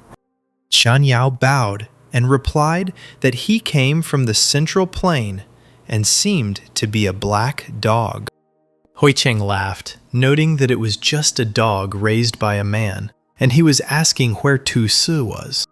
He asked if she had simply allowed one of her descendants to be taken away. Shan Yao replied that Lady Tu Si had already gone to fetch the princess. Hearing this, the Black Tiger ancestor frowned, thinking that this filthy fox had actually taken action to pursue some minor demon king. The man waved his hand, dark sparks of energy dancing around his fingers. These sparks turned into a chain that closed around Ming Yan's neck. Under the action of this chain, Ming Yan's body rose from the ground. The man's chest glowed red, and a banner flew out. The banner flew straight into the hands of the ancestor, and Huizang said that the man did not deserve to hold this banner. Frowning again, he said that he would sort everything out, and in the meantime, he could think about his behavior. Ming Yan gasped and weakly replied that he did not dare to contradict the ancestor's water. Meanwhile, the Black Emperor and the 13th princess rushed forward, cutting through the sky. Finally, they stopped on the branches of a tree, and the man pointed his finger down. Pointing to his master's yard, he told the girl that he was there. The princess thought that her own estate was simply a wonderful place for cultivation. The Black Emperor and the princess jumped from a tree near the walls of the estate, and suddenly the girl felt a familiar presence, and she wondered what this fox was doing here. Looking up, she noticed the branches of the demon tree, and she felt like she couldn't move. The Black Emperor wrapped a tree branch, stopping him. He told the tree to be lighter. He leads this girl to bow to the master. Looking at the tree, the Black Emperor asked it why its leaves were so even. It had only been gone a few days. The tree replied that the owner had noticed that it was very overgrown, so he decided to trim its leaves himself. The princess wondered what kind of person this master was that he dared to cut the leaves of a demonic tree of such a level. Behind the Black Emperor, a woman's scream was heard, ordering him to return the treasure. It turned out to be 2C. The Black Emperor jumped to the side in time, dodging the woman's attack. He exclaimed that he didn't think she would pursue him, to which she told him to stop talking and give her the Demon Emperor's scroll, and then she would spare his life. The Black Emperor replied that he might have been afraid of her on the lands of the Fox clan, but here she would have to be more respectful with him, shouting that if he didn't want it the good way, he would have to do it the bad way. 2C rushed forward. She swung her hand with sharp claws. The Black Emperor crossed his arms, defending himself from the blow. Sharp claws tore into the man's skin, causing blood to splatter in all directions. Turning around, the Black Emperor asked Brother Tree to help him, but the tree replied that it was not time yet. 2C, meanwhile, threw forward a bright ball of their energy, shouting that the end had come for this stupid dog. The princess raised her hand to stop her ancestor. Changqing was walking around the yard, humming some children's song. Using scissors, I carefully cut the leaves from the branch. Having finished cutting the leaves, he threw the branch behind his back. Without even noticing it, he threw the branch with such force that it flew quickly, cutting through the air. The fierce battle between 2C and the Black Emperor continued. Suddenly, 2C noticed something approaching and turned her gaze towards it. As it turned out, it was that very branch, and it exploded with energy right in front of the woman's face. Shedding a tear of joy, the Black Emperor thanked his brother Tree, saying that it was just in time. But the tree replied that it was not it, but the master. Finally, Tusa noticed the presence of the 10,000-year-old demon tree. She screamed that he may be strong, but she is not weak either. The tree, in response to this, merely sent out its branch into its space. After hitting 2C on the head, the tree told her that it advised her not to disturb the owner and to just leave. The woman screamed angrily, asking who it thought it was that it dared give her orders. Using its spiritual powers again, the tree exclaimed that it was simply outrageous to make such noise in the owner's yard and attack his pet. Unable to withstand such force, 2C fell face down on the ground. Finding herself pressed firmly to the ground, she thought that few in the world could surpass her. She could not fall like this from the branches of some tree. Looking at the tree, she wondered what kind of power its owner had. After finishing his scissors work, Changqing finally heard some sounds coming from behind the wall. Frowning, he asked what that noise was. Coming out onto the walls, he menacingly asked who was going on here. The princess and the Black Emperor immediately froze in fear. Changqing walked on, his spiritual energy raging around his body. Tusi noticed that she could feel this all-consuming, oppressive feeling. The currents were too strong for anyone to withstand, and the princess, her ancestor, and the Black Emperor began to be carried back. Finally, unable to withstand such force, they all turned into their animal forms. Changqing noticed the red fox and his dog growling at each other, and he realized that it was just animals quarreling. The man shouted at them to stop. The Black Emperor mockingly asked Tusi if she could see how strong his master was. Tusi growled in response, saying that a dog like him was a disgrace to the demon clan. While the animals continued to growl at each other, Changqing sat down and tried to calm them down again. He told them that they were only bothering everyone like that. Tusi's eyes glowed a dangerous red light when she thought her chance had come. She rushed forward at Changtits, intending to test his strength.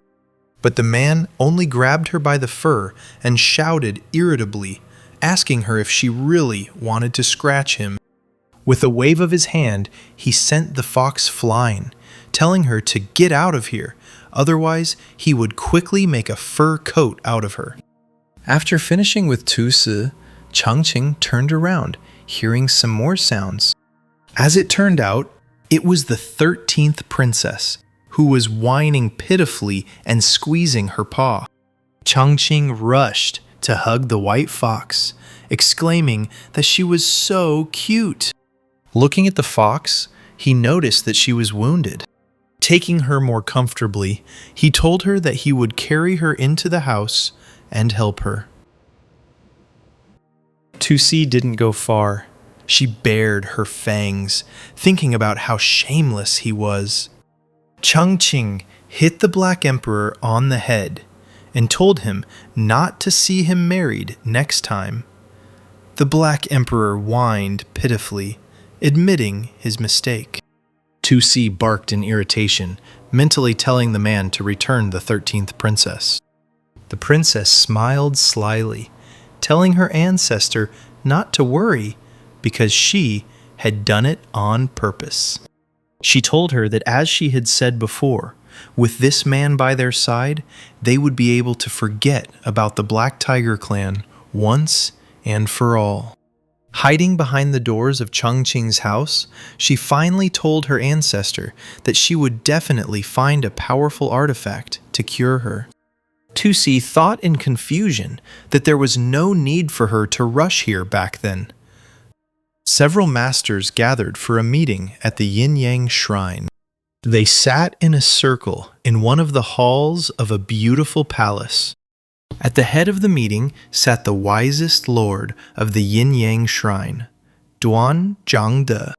The servant told the lord that according to the report of the disciples guarding the human world, Mingjie Cang, the ancestor of the Black Tiger clan, and the ancestor of the Fox clan, Tu Si, had broken through the border of the southern ridge and had now set foot on the central continent. Duan Zhangde jumped up, asking why the two demon lords had invaded the human world. The servant replied that it seemed she was chasing a black dog. Changde wondered what this dog had done to alarm them so much, and he thought that something was fishy here. He waved his huge brush and thought that the demon lords would be dealt with by the great sages of the 4 sacred lands, so he should go to them. The man came out and shouted to his disciples to stay there and be on guard. The disciples bowed to him, accepting the instructions. Leaping onto his sword, the great lord quickly rose into the air and flew away. He flew over the villages, cutting quickly through the air. After casting a connecting spell, He conveyed the message that the Black Tiger clan's ancestor and the Fox 2C had broken into the central continent. Judging by their tracks, they were heading north, and he asked what they would do. A bright flash flew higher to deliver a message to another lord. After some time, this flash flew into the hall of another holy place. She walked straight towards the woman who sat on the throne in the luxurious hall. The wisest lord of the great Luo shrine, Luo Wanfeng, replied that no matter what their purpose was, they could not turn a blind eye to it. She told the man that she was already moving forward. Wanfeng waved her hand and the flash flew up, sending a new message. This message reached Chang Xuan and Shu Zhitian, who were sitting playing Go. Zhitian said that the demon lancer had been inactive for many years, and now 2 overlords had entered their lands. After making a move in Go, Chang Xuan replied that there was probably a reason for it. Zhitian noticed that the man was not at all worried that the Taishuan lands were located north of the southern ridge. And the man made a counter move. Stroking his beard, Chang Xuan replied that to reach Mount Taishuan, they would first have to pass through Master Ye's domain, and he asked the man if he thought they could handle it. With a sharp wave of his hand to place the figure, Chang Xuan exclaimed that they could come if they were tired of life. And then 2C ran away with high leaps. Frowning, she exclaimed that she would never come back here again. Her hands were shaking, and she thought that this tree itself was powerful. And his owner is even more terrible. Black tentacles reached out to 2C, who was running, cutting through the air. Feeling the presence, the woman turned her head, completely unexpected. These tentacles grabbed her, disrupting her movements. 2C made a pitiful attempt to escape from the tentacles' grip, but she failed. Ming Joitong greeted 2C, saying that they hadn't seen each other for a long time. Bound by Huitong's energy, the woman looked at the man, her body trembling slightly. Leaning closer, the man asked her if she was also pursuing the Black Emperor, and then he said that she had come here in vain. 2C smirked and asked him about it, and what of it? Huitong replied that if the Fox clan agreed to submit to his Black Tiger clan from now on, he would deal with this dog. Remembering the incredibly strong master and his tree, 2C smirked and thought that she could help him die if that was what he wanted. The woman said in a shaking voice that she caught up with the dog, but instead of giving up, he seriously injured her. Joitzang told her not to lie. The Black Emperor was not strong enough to defeat her. The woman replied that he had the Demon Emperor's scroll. The man asked again if he really had the legendary sacred item of the demons.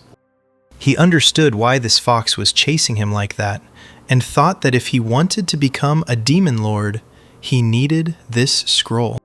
He looked at her face, trying hard to tell if the woman was lying or not. Not noticing anything strange, he asked her where the dog was.